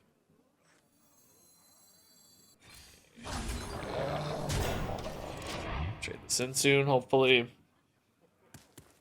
Have I enjoyed the expansion? A ton. Yeah, it's been really fun. I haven't even been... I think really the only negative experiences I'm hearing reported are Mech Mage and Pirate Warrior, like playing against those, but they haven't really bothered me that much. I'm kind of okay with Mech Mage and Pirate Warrior. Like, yes, they're good. Yes, they hit me in the face a lot sometimes, and that hurts. I don't like being hit in the face a lot, but in the scheme of Hearthstone, I will happily take that. I know what's happening. You know, it's heads up. It's like, I see the things on board. I'm not answering them. It's my fault. I'm dying, right? Like, I can accept that fate. I hate when my opponent plays 30 cards from hand and then kills me. That's where I feel like I'm really struggling, right? So, I'll take it if that's the worst we've got. I guess, do we damage the Mulvrick here? I don't know. 4 damage is a pretty significant breakpoint for them. I don't think so. I think I keep it alive. Because they have the 4 mana deal 4 thing. I lose a little face damage, but I retain a very high value threat here. They have coin Mortal Coil or something? Nope. Okay. Sure. This can dredge into a pretty big bottom feeder, and then... Well, I can also Finley. Finley puts the curse at the bottom of my deck. Do I want to wait until later to do that with a bigger curse, though? I think so, right? That's actually pretty cool. This either hits me a saber or a feeder, but it could be the bottom, like the small feeder. I think we just do this. I don't think I get too fancy here. What do I take? Big feeder. That would be nice to have in hand, but I think we still just do this. Oh, they're about to coin 6 mana, though. They're going to clear this board.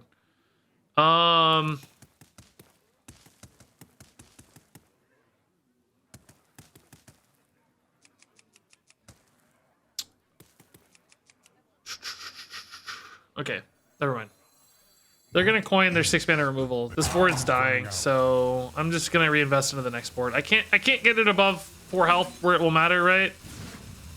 Oh, this one will actually live though. Okay. Fortunately, I'm just losing the board, right? That's fine. It's not the end of the world. This is alive. I'll hit for 3. Oh, they're going Tamsin instead. I could have gotten a little out of range on Tamsin for this, but still mostly would have been wasted, I think. Needed composting, really, though. That was what I needed. Aquatic form. Okay.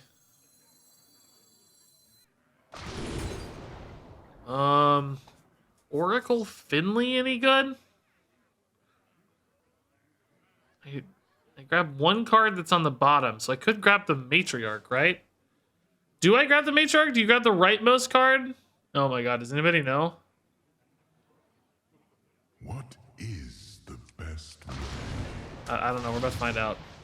If I do, it's actually a pretty good play. Reflect in the moonwell. I think you might grab the rightmost card. Leftmost is the bottom? Oh, in that case, we don't know what it is, then. That's true. That was in the middle. Oh, but this will draw it anyway, right? Or a bottom feeder. Either way, that's fine. It's not bad. It's not great, but it's not bad. It's a good board. That seemed to grab the middle card. Oh, maybe because I took the leftmost, which was the bottom. Oh, yeah, that makes sense. Then the middle one was the leftmost bottom afterwards. Yeah, okay. That adds up. That tracks. I am dead. I cannot win the game. This is GG.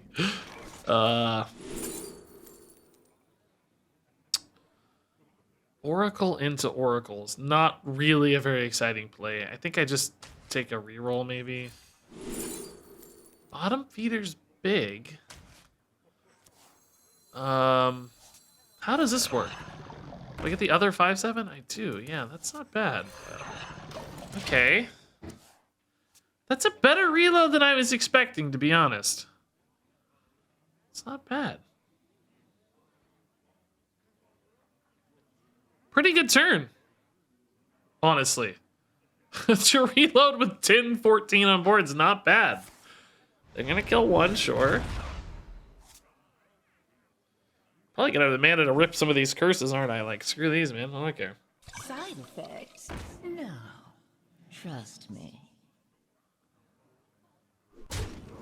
Face into Drain Soul, sure. Okay. You get it? Oh, Tuskar, dude. Yes!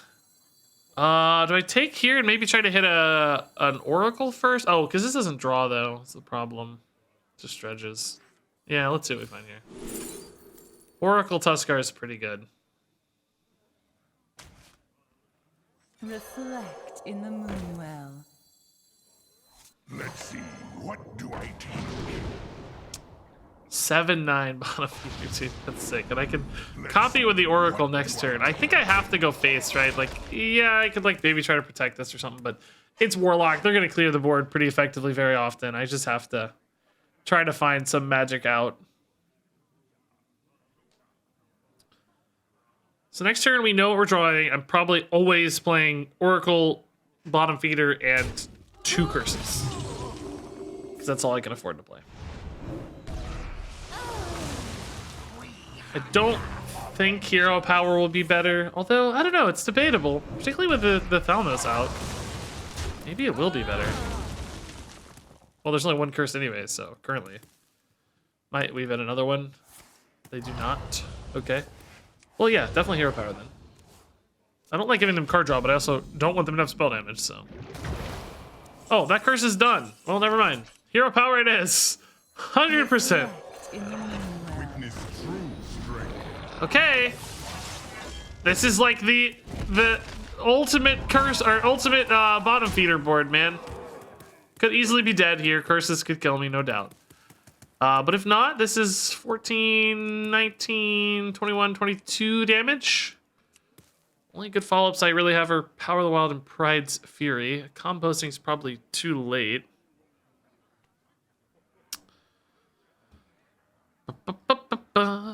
Is Wen the same voice actor as Azir from Legends of Runeterra? I don't know. They do sound similar now that you say that. I played a little bit of Azir Aurelia back when it was good. Happened to be the best deck when I came back to Runeterra for a while. I actually played a little bit of Mono Shurima recently, too. And that was the best deck. It's gotta be lethal, right? I'm super dead. That's 9. Oh, well. No? It's only 9. But Trog is definitely not gonna win me the game here. So, is a single... Oh, no, they've got double sear... So that's... They're gonna deal 6 and 7, so I'm always dead. That's 13. I can't get above 13. I can't stop lethal here. GG. They don't even need Bran. It's got like closer than you'd think though, man. Look at this. If I had hit a Power of the Wild or a Pride's Fury there, it's game over, right? I win. Even Aquatic Form had a pretty good chance too. Pretty wild. Play them? I mean, I can, but it doesn't matter. I'm dead. We know they have lethal. If it makes you happy, I will play them, but I'm super dead. We know they have 2 Seer Cats in hand. That's dealing 13 damage always.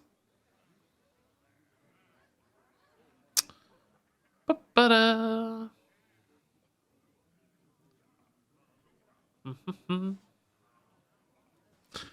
I feel like there's not enough dredge. Maybe we should just draw our deck. Yeah. I do hear you. We didn't hit a composting this game, which would have really helped us achieve that, I think. We were pretty much light on draw without composting the whole game. I love it. I bet they're so happy I'm letting them go off, dude. I bet they're so happy. I'm letting them pop off, dude. Have fun. Dude, live your best life, SEAL team. Pop off. Fully heal. Deal so much damage.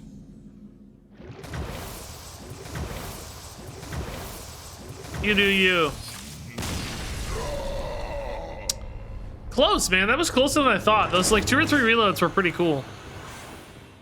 I think we hit a compost in that game. We have a good shot. I don't know. They had some inevitability there because we just took a little too long. Which might have been the Arbor Up difference, honestly. Might have been the Arbor Up difference. Like, no Arbor Up, you know? Arbor Up to this day is such an insane card if you think about it. Think about how good Arbor Up is. Do you guys ever think about this? I lose sleep at night sometimes thinking about Arbor Up. Arbor Up. I'm gonna keep the composting.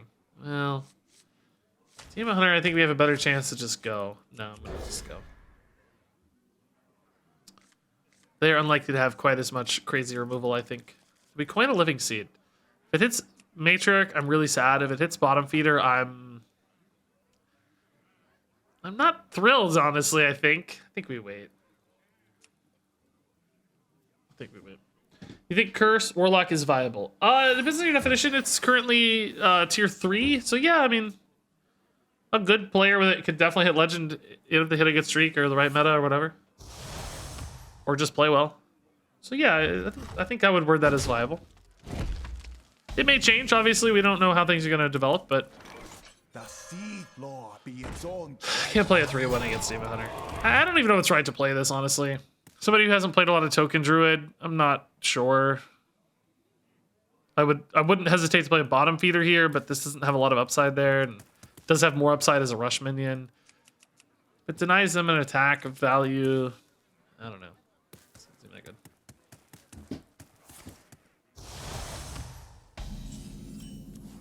Ooh, that's good. It's getting very cheap very quickly. Pride's Fury is also going to be very good soon. I think I can wait on the Pride's Fury. I don't think I have to be like... Oh, man.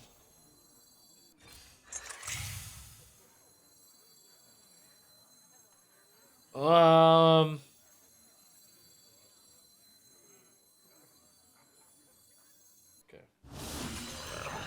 I'm trusting the Pride's Fury here, baby. I don't know. If I dominate Pride's Fury, this is also totally fine. But I think we're gonna get a 4 minions Pride Fury very often. And I think that's really good, right? I think that's worth it. Oh, no, we're not. Never mind, we're gonna wait. Fell Brush, good answer. Oh, wow, double Fell Brush is really good answer. Okay, sure. Screw me, I guess, man. You don't want me to get a Pride's Fury. I get it. It's okay. I understand. Alright, hopefully I get the big one here. Might also get a Matriarch, which... Ah! That's so bad! Shoot. Witness true strength. I have to kill that now. It contests my Matriarchs too well. I guess I could wait on the 2-2 to kill it, but... No, I'll have mana to... Oh, no, I won't, because of Pride's Fury. Oh, that's probably bad hero power, actually. I got too frustrated. Could have trusted the 2-2, maybe. I don't know. Fell Barrage wouldn't beat it. Yeah, I should have trusted the 2-2. Yeah. Because I want to Pride's Fury of these Matriarchs, I think. I can't think of a reason to wait. Her reign ends here. Yeah, I think that's a bad hero power. I got overzealous. I think we just trade in Matriarch. 8 health is a lot. Trawler, I could go for a Bottomfeeder first, actually, and really greed these. Oh, boy.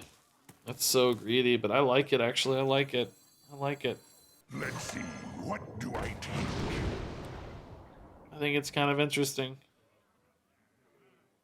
Phenomenal. I mean, I'm waiting a whole turn, though. Is this really worth it? Like...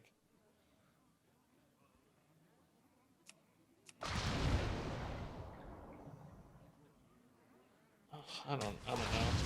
Being so greedy this game. I don't know, man. Like, I definitely like playing for swings. Like, there's no doubt that's what I want to do. Yeah, I think this is still right, actually. I'm gonna have 4/5, 4/5, and 3/5 all buffed off Fury. And I have a hero power too, honestly, which might be relevant after this trades. Might want to hero power the 5/1. Is this read gonna pay off? I think Team Hunter's pretty bad at answering these kind of boards usually, right? So hopefully it does. Oh, true. I could. Oh well. If I take the seed though, I have to commit a little more mana to start the turn. I guess it probably is enough mana though. To be honest. Because this is one anyway, yes. I can't even hero power. Oh yeah, I don't know, man. I may regret this. This may be wrong. Dude, because I wanted to hero power, not Pride's Fury. Like, can I get away with not Pride's Furying this turn? I mean, no, it's insane, right? There's no reason to do that.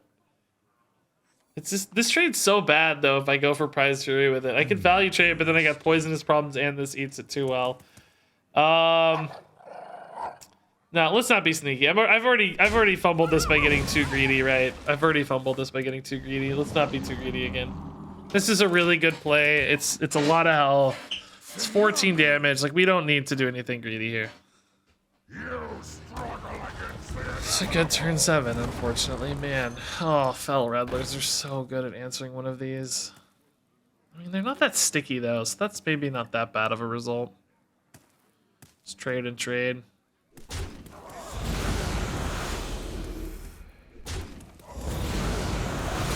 Only got 9 showing, though. It's just not that much.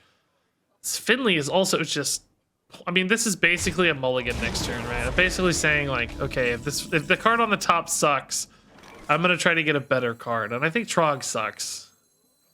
I think I can do better than Trog. I need like Mulvrick or I don't know. Living Seed hits a bottom feeder, which is not actually very good. Where are my I should have kept composting, I guess, huh, guys? I'm like, every time I don't have a composting, I regret it. I'm just dead again, right? This is just not enough again. I think I took too long. I gotta learn to play this deck. Hey, Taxes Ranger, man, thanks for the 2 years. Holy crap. Missed a buff on Finley, dude. You don't know how many times I thought about that in my brain. I was like, no, don't. You can't buff the Finley, Regis. Don't try to buff the Finley, bro. You can't do it. You can't buff the Finley, bro.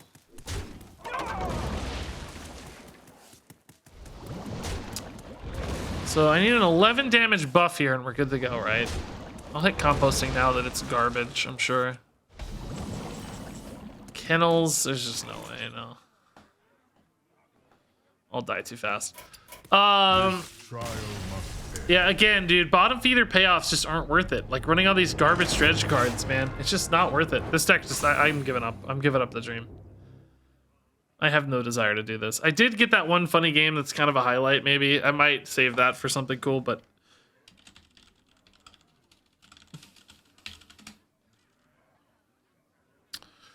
okay, how does this deck win? It doesn't.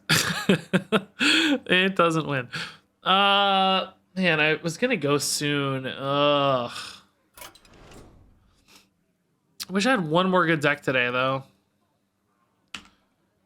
I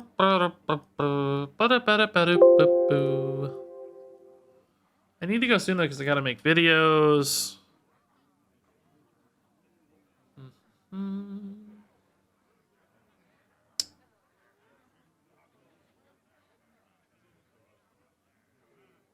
Is the meta Quest Warriors beating everyone down? That's part of it, yeah. Alright, let's at least build this deck. Maybe play 1 or 2 games. Well, that's a slow deck. Is there a fast deck I can play? I didn't want to just play another meta-ish deck, but that might be the most easy way to...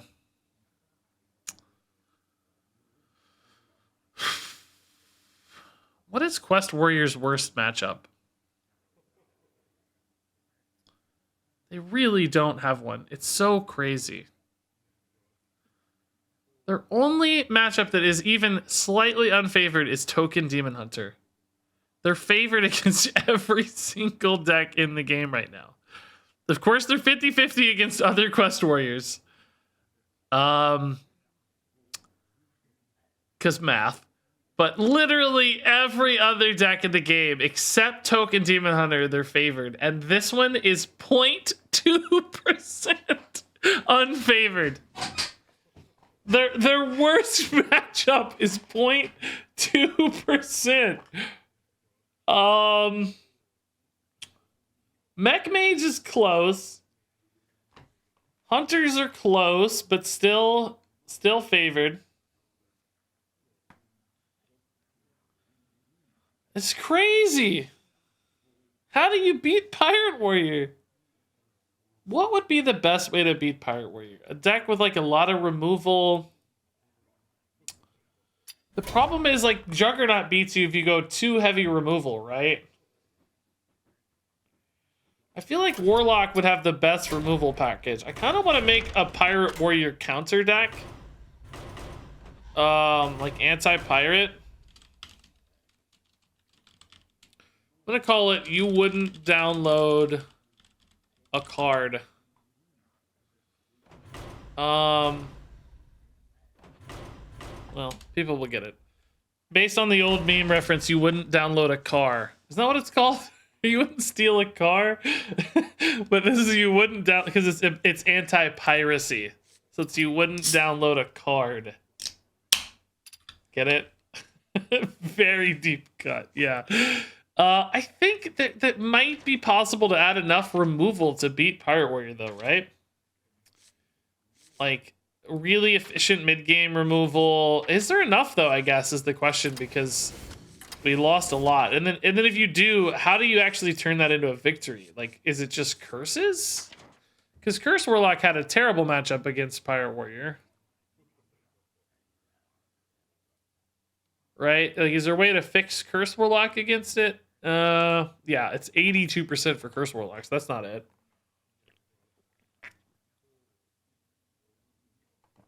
Maybe like a big deck? Well, it seems like decks that have their own ability to go face are definitely faring a little better. Huh, why did I pull this up? And it's different data than what I had just a second ago. I must have had an old one, or this is an old one? Because this is showing, maybe I had a different filter selected. This is also Pirate Warrior, but now it's showing like Blessed Priest as a way to beat Pirate Warrior. I mean, it literally didn't get updated right now, did it? And the Hunters are gaining ground too. I don't know, maybe we play this Blessed Priest as a way to beat Pirate Warrior. How does this beat Pirate Warrior, by the way? This is an insanely good matchup against Pirate Warrior. This isn't the Switcharoo one.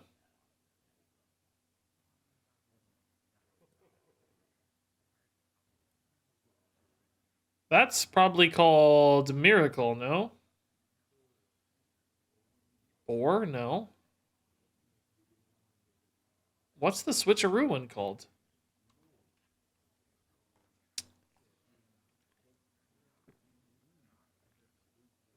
I don't know. We could try this, maybe. Not a lot of data. It's not an insignificant amount, but it's pretty small in the scheme of Hearthstone. How does this deck win any game? And I'm trying to figure out how this deck wins any game right now. Who's live with this right now? Who is this? Fantastic Man. I don't know. Let's give it a shot. If this is a good Pirate Warrior counter, I think that's a really valuable utility for people. And I don't have to build this deck, so we can play it pretty fast.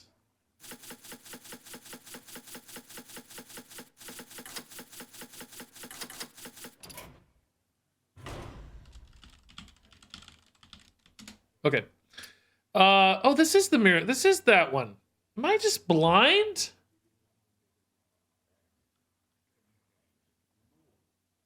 Am I just like actually literally blind? I guess I am. I didn't think. Oh, I think I know what it was. On the archetype screen, it did not show Deathwing. Yeah, if you look here, it doesn't show Deathwing. See, there's no Deathwing shown as a core card.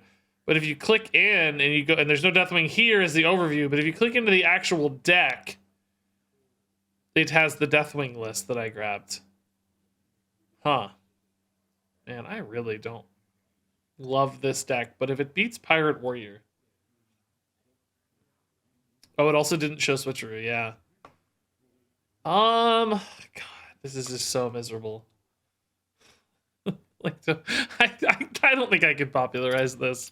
I'm sure people will find it anyway. Like, I don't feel too guilty about that ever, but if it's the only way to beat Pirate Warrior, like, come on, it's like a cruel twist of fate.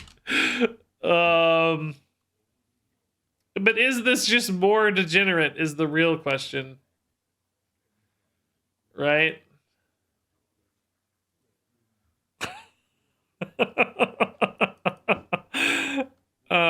Do I have all the wild cards? I do, yeah. Could I ask Blizzard for them? I don't know. We don't get free stuff like that usually. I mean, they've given us like bundle codes before, but they always do it late. I've always pre-ordered them, so I just end up giving away the code. I don't know, whatever. Let's play this once. I mean, okay, so I better run through what this is for those who haven't seen it yet. So, this deck is, I think, the worst deck in the history of Hearthstone.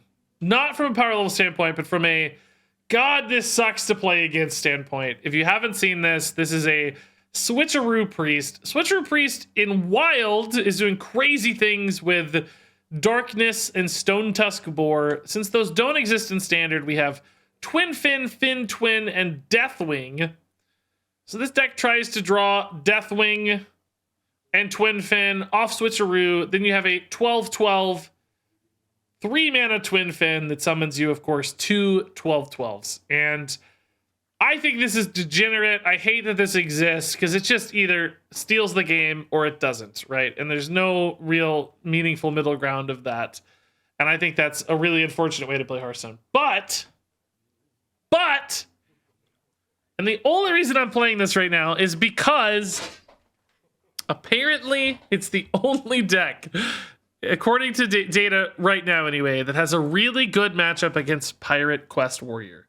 So this can beat Pirate Quest Warrior. And there's something noble in that goal. So I'm going to play this. I'm probably going to regret it. I think this shouldn't exist as a mechanic. I think this copy card stuff is crazy. I don't know how to nerf this, but you know, this also, by the way, has a better win rate than I expected. I thought this was going to have like a 20% win rate, but the early data has us at 49%, which is actually way too high for a deck that just steals games. And it's because it's basically a coin flip. You either hit the Switcharoos first or you hit the minions first. And always worth fighting for. That, I guess that makes it a bit of a coin flip. So, yeah, I don't really want to play this against Mage, but how do you mulligan? You're just as likely to hit Switcharoo as you are a minion, right? So Illuminate gives me slightly higher odds to hit Switcharoo. Okay, I hit Switcharoo with coin, so I guess I just sometimes win, right? Switcharoo on 2, and as long as I don't hit one of the minions next turn. Oh, actually, I can dredge to avoid that. I can make sure I don't hit a minion, can't I? That's actually insane. I can just put whatever spell I want at the top of the deck and then never hit a minion. And then I have the guaranteed Switcharoo next turn. So Dredge actually even increases the consistency of the deck. That's so crazy. So crazy. Dude. Every time we make a card that says copy and not summon a Twin Fin, you know, it breaks the game every time. I swear to God. So now it's a 12/12. And next turn I coin a 12/12. I Shadow or Devour, and I guess I just win. I don't know. Probably. One of these is going to be like a 12-15, 12-16 or something. I mean, it's like I I honestly feel a little guilty like spotlighting this to some extent. That said, you know, I didn't make it. It's not really my fault. I don't think I need to respect that 1-3, right? These are just 12-12s. In fact, I don't even think I devour here because I forgot these had rush. Oh, you're kidding me. I forgot they had rush. Respect the 1-3, he says. Are you joking? I forgot they had rush, guys. It's so stupid. This is really dumb. I feel a little guilty, but maybe it'll get changed as a result of this being spotlighted. I don't know. If it's actually a good deck, it needs to be changed. This cannot exist like this. This is just absurd to me.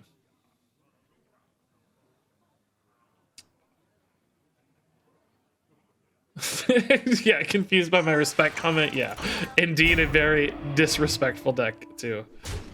That's actually a little bit of a pain, isn't it? That's kind of annoying to kill here because Devour doesn't actually pop the shields. Oh, never mind. I can. No, I can't actually. I can't smite and void shard. I need to grab the other's holy smite here, maybe. I'm gonna lose 12 damage, right? I mean, maybe I don't care. Maybe I just bless anyway, right? Like, who cares? The other guy dies. Like, does it really matter? Doesn't. Why am I worried about it? It does not matter. It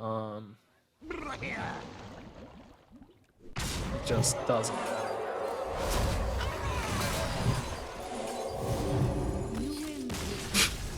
It's so stupid, dude.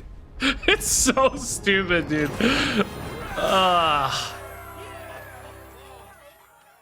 Silence? Did I have the silence in hand? Or you mean in the deck? Yeah, friend request away. It's stupid. You deserve to be mad. You deserve to be mad. This is broken wild, and now it's frankly kind of broken standard too. I respect your anger. I don't blame you for being mad. Oh yeah, I guess we have shard in the deck. Yeah, I see what you mean. I guess, do we just... I don't know, man. I don't know how to mulligan safely. I mean, dredge, I think, is something you keep. But we don't have dredge here, so I guess we just full mulligan. I don't know. We hit a minion and lose, so we didn't hit a minion, so we might win. I don't know. I guess you keep Thrive, you keep Dredge. Obviously, you keep Switcharoo. There's a few good keeps. If you draw Deathwing, is it broken? No, but currently it has a, like, I think it's at a 49% win rate, right? Which, like, you could look at that objectively and say, oh, it's tier 3. That's totally fine. Like, you know, that's an argument a lot of people have made historically in Hearthstone. Like, oh, it's tier 3. Who cares? But it's all or nothing, right? It's either you absolutely steal the game or you probably just absolutely lose the game if you know, ruin your combo or whatever. And that to me is the problem. That's where it feels, oh my god, look at this. That's where it feels really bad because it's basically you create non-Hearthstone games. Your opponent has no way to interact, they don't have any influence, and it's just really lame for both players, right? It just feels terrible. It's not fun, it's just mind-numbingly stupid, really. Here I get to play it on turn 3. And it's like, okay, cool. Like,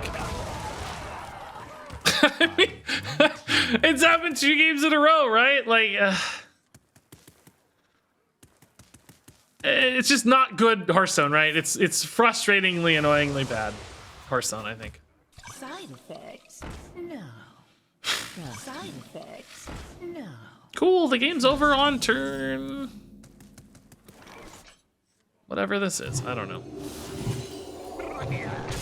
I'm actually just gonna concede, honestly.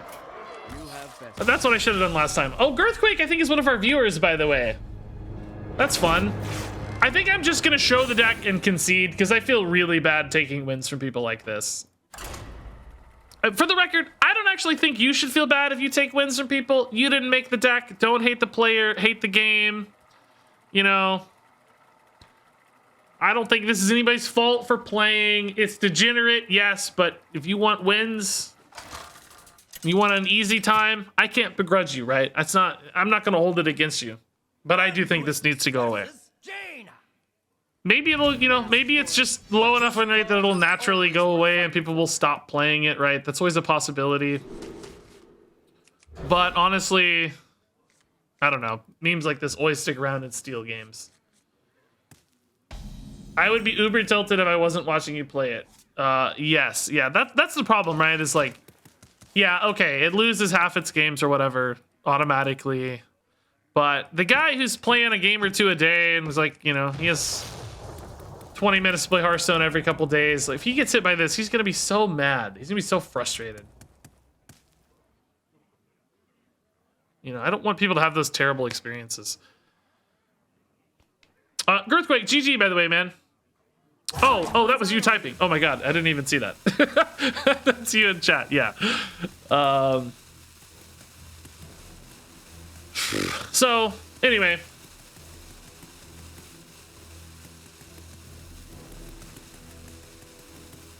It sucks. Let's fix it. Let's change it, something. I don't know. I don't even know how you... Oh my god, dude. Every time. Maybe I'll draw the minion here, right? Maybe I'll draw the minion. I actually don't want to play this because it increases the odds that I draw a minion. It's so ridiculous, dude. This is the third straight game, potentially, right? I am going to be a turn behind on this one. I'm going to be playing it on turn 4.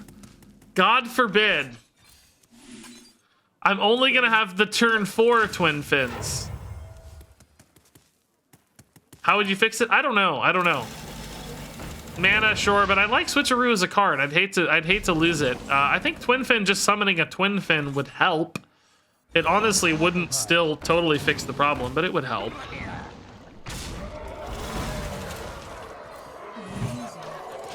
Our opponents are just like, come on, man. Amazing. Yeah, I don't know what the fix would be. Swapping cost and stats? I don't know if that would do enough. I haven't really thought about it. I don't know. I don't feel responsible to figure that out, to be honest. Whatever. Sure, there's a fix that's reasonable enough, but I don't feel responsible for it. Is this lethal?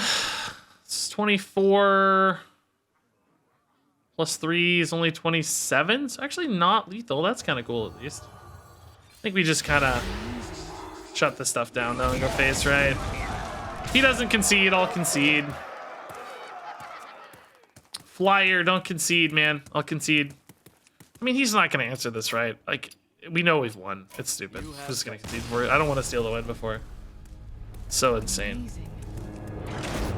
The mech mage, no mercy. Nah, man. This is more degenerate than any mech mage, right? This is crazy. Silence? Yeah, silence beats this. I mean, hard removal theoretically beats this, although there's not as much hard removal these days. It's cheap in particular, like, naturalized type stuff. Oh, hey, Switcheroo's my opening hand. Cool. Anduin versus Lazul. How often have you gotten the combo off? So far, every game. This is game number 4. I've had it by turn 4 every game. Or turn 3, actually, twice. I've had it twice on turn 3, once on turn 4, and this one's going to be on turn 3 again. I'll play Switcheroo on 2, assuming I don't hit a minion here in the 1 draw or whatever, 2 draws.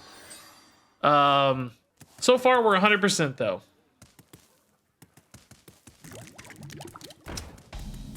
It is true I'm going to lower the win rate, yeah, because I'm conceding, yeah.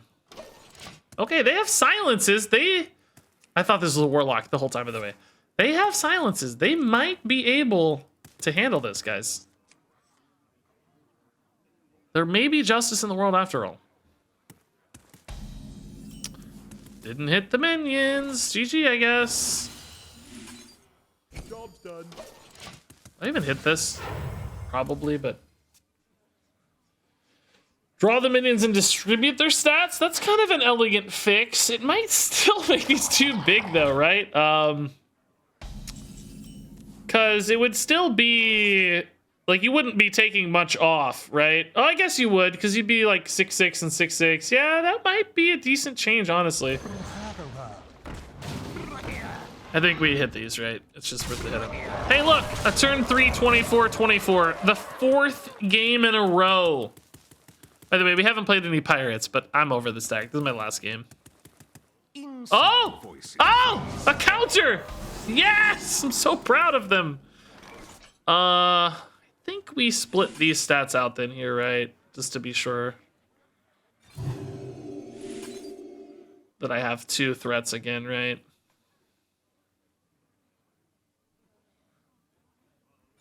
In case they silence the other one again.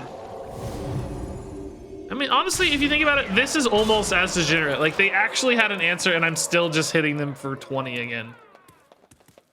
I feel bad. Let's see if they have a double silence. If they have shard, we'll play it out. Otherwise, I'll try to concede again. I just don't want to steal wins. It's not a shard.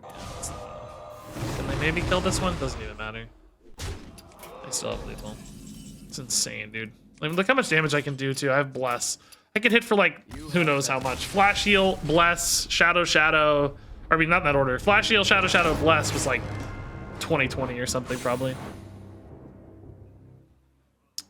Okay. I'm done with that. I can't. That's ridiculous to me. I can't keep playing that. 4-0. And I hit it every... We played... So, anybody who's watching this on YouTube, that was 4 straight games, unedited. I hit it every single game by turn 3. Now, that's not going to be the experience, obviously, across the board. But the fact that it can happen at all is crazy, because nobody deserves to get a loss like that. You know, just 2 12-12s on turn 3. That's absurd, right? Nobody wants to lose that way, because you just don't have any influence. It feels hopeless and ridiculous. And...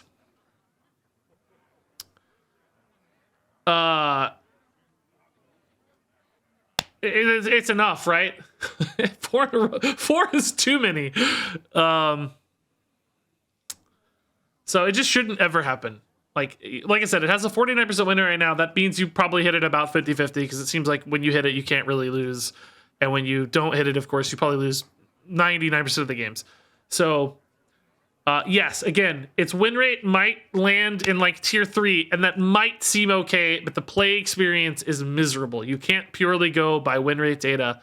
You have to go by play experience. Nobody wants to play against that. It's not even actually that fun to play. It's like cool to see it once, but then it gets boring because it's like, okay, I hit with 12-12s, whatever. So I can't, that deck needs to go away. Maybe it'll naturally go away as people get tired of it, or it just loses more, right? Maybe people get bored with it and it goes away. But if not, if people are playing that in 3 weeks, I think that's a mistake. I think that needs to be fixed. Like, you know, if that's even 5% of the meta in 3 weeks, that might be too much. I just don't think people want to get games stolen ever. It's just silly. There's no reason to ruin people's days when it's just so easy to fix it. You all are too overdramatic. If you don't like it, don't play it. Well, the weird thing about it is you don't get to pick what your opponent plays. So you still have to play it. We're not saying we're going to play it. It's that people shouldn't have to be subjected to it. That's like somebody keeps punching you in the arm and you say, "Oh, just don't get punched." Or don't punch back. What does that matter? I'm still getting punched in the arm. I don't want to get punched. It's like, man, what a terrible perspective, Crazy Taco. I mean, literally doesn't even make sense. I just said to people, if they want to play it, it's not their fault. Like, don't play it, you know.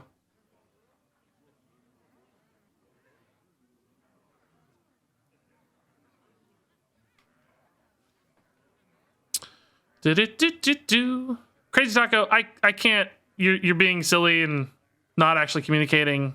You just want to complain for some reason. I don't know why. You're having a bad day. I'm gonna let you be silly if you want. I'm just not gonna respond anymore. I can't lower myself to your reality.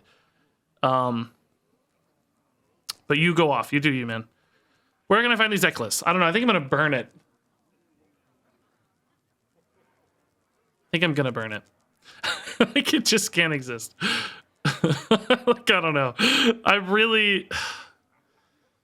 don't know. I might reach out to Blizz and ask what's the deal with this deck. I don't know. I feel like it can't exist. It's just, I always think about the guy who gets to play 3 games a week. And, like, for me, this deck's not going to matter. You know, we'll run into it 1 in 10 games or something. We'll just laugh it off. It's going to be funny. We don't care. We'll move on. It won't affect us at all. If you play a lot of Hearthstone, these decks don't affect you. Because you just like, oh, okay, whatever, I took my hit. Or they whiffed, you know. It averages out over the course of 10 games, 20 games. It just doesn't matter. Because you'll hit 50 and you'll lose 50, right? But for the guy who plays a couple games a day, it just ruins his experience. He gets, like, that's going to make somebody quit the game if they get 2 12-12s on turn 3, because they don't have the perspective of a 100-game data set. They don't have the perspective of, like, you know, RNG, you know, evening out. They don't see it regressing to the mean. They just have that moment and they go, oh my God, this game's stupid. This game's power crept. This game is garbage. How could they let this happen? That sort of mentality is what they think, right? All of us think, oh yeah, whatever. That's goofy. That's funny. And we move on and we keep playing. I don't think everybody's like that. I think a lot of people will go on YouTube and say, this deck is stupid. I'm quitting Hearthstone. So I think you gotta get rid of those experiences. Otherwise, you give people reasons to break away from the game. You give people disconnection points. That makes me nervous. And, you know, in the day, it doesn't matter to me, but you can see it in App Store reviews for Hearthstone. Yeah, that's exactly right. All the time I see those reviews that are people like, oh, this guy did this thing on this turn. I'm never playing the game again. Which, of course, might be exaggerations in some cases. But in other cases, there will be people who silently say, this is stupid. I'm not... you know, I'm not gonna play a game where I get hit for 24 on turn 3 or whatever. So I think it just needs to be changed. I don't know. Like I said, it could solve itself. It could go away. There's a certain threshold where, you know, if a deck's being played 1 in 100 games, maybe that's below the threshold where it's concerning. But if it's 5 out of 100, is that too many? I don't know. Where does that threshold live? Some might say 1 out of 100 is too many. I totally agree with you. My girlfriend plays every other day and instantly rage quits after this crap. Yeah, exactly. I don't want that happening to people. I feel bad for those. That's why I was conceding it at the end. Like, just, you know, showcase it, but don't ruin anybody's day. I don't know. We'll see. Anyway, I gotta go, guys. I'm both happy and sad we got to take a look at that.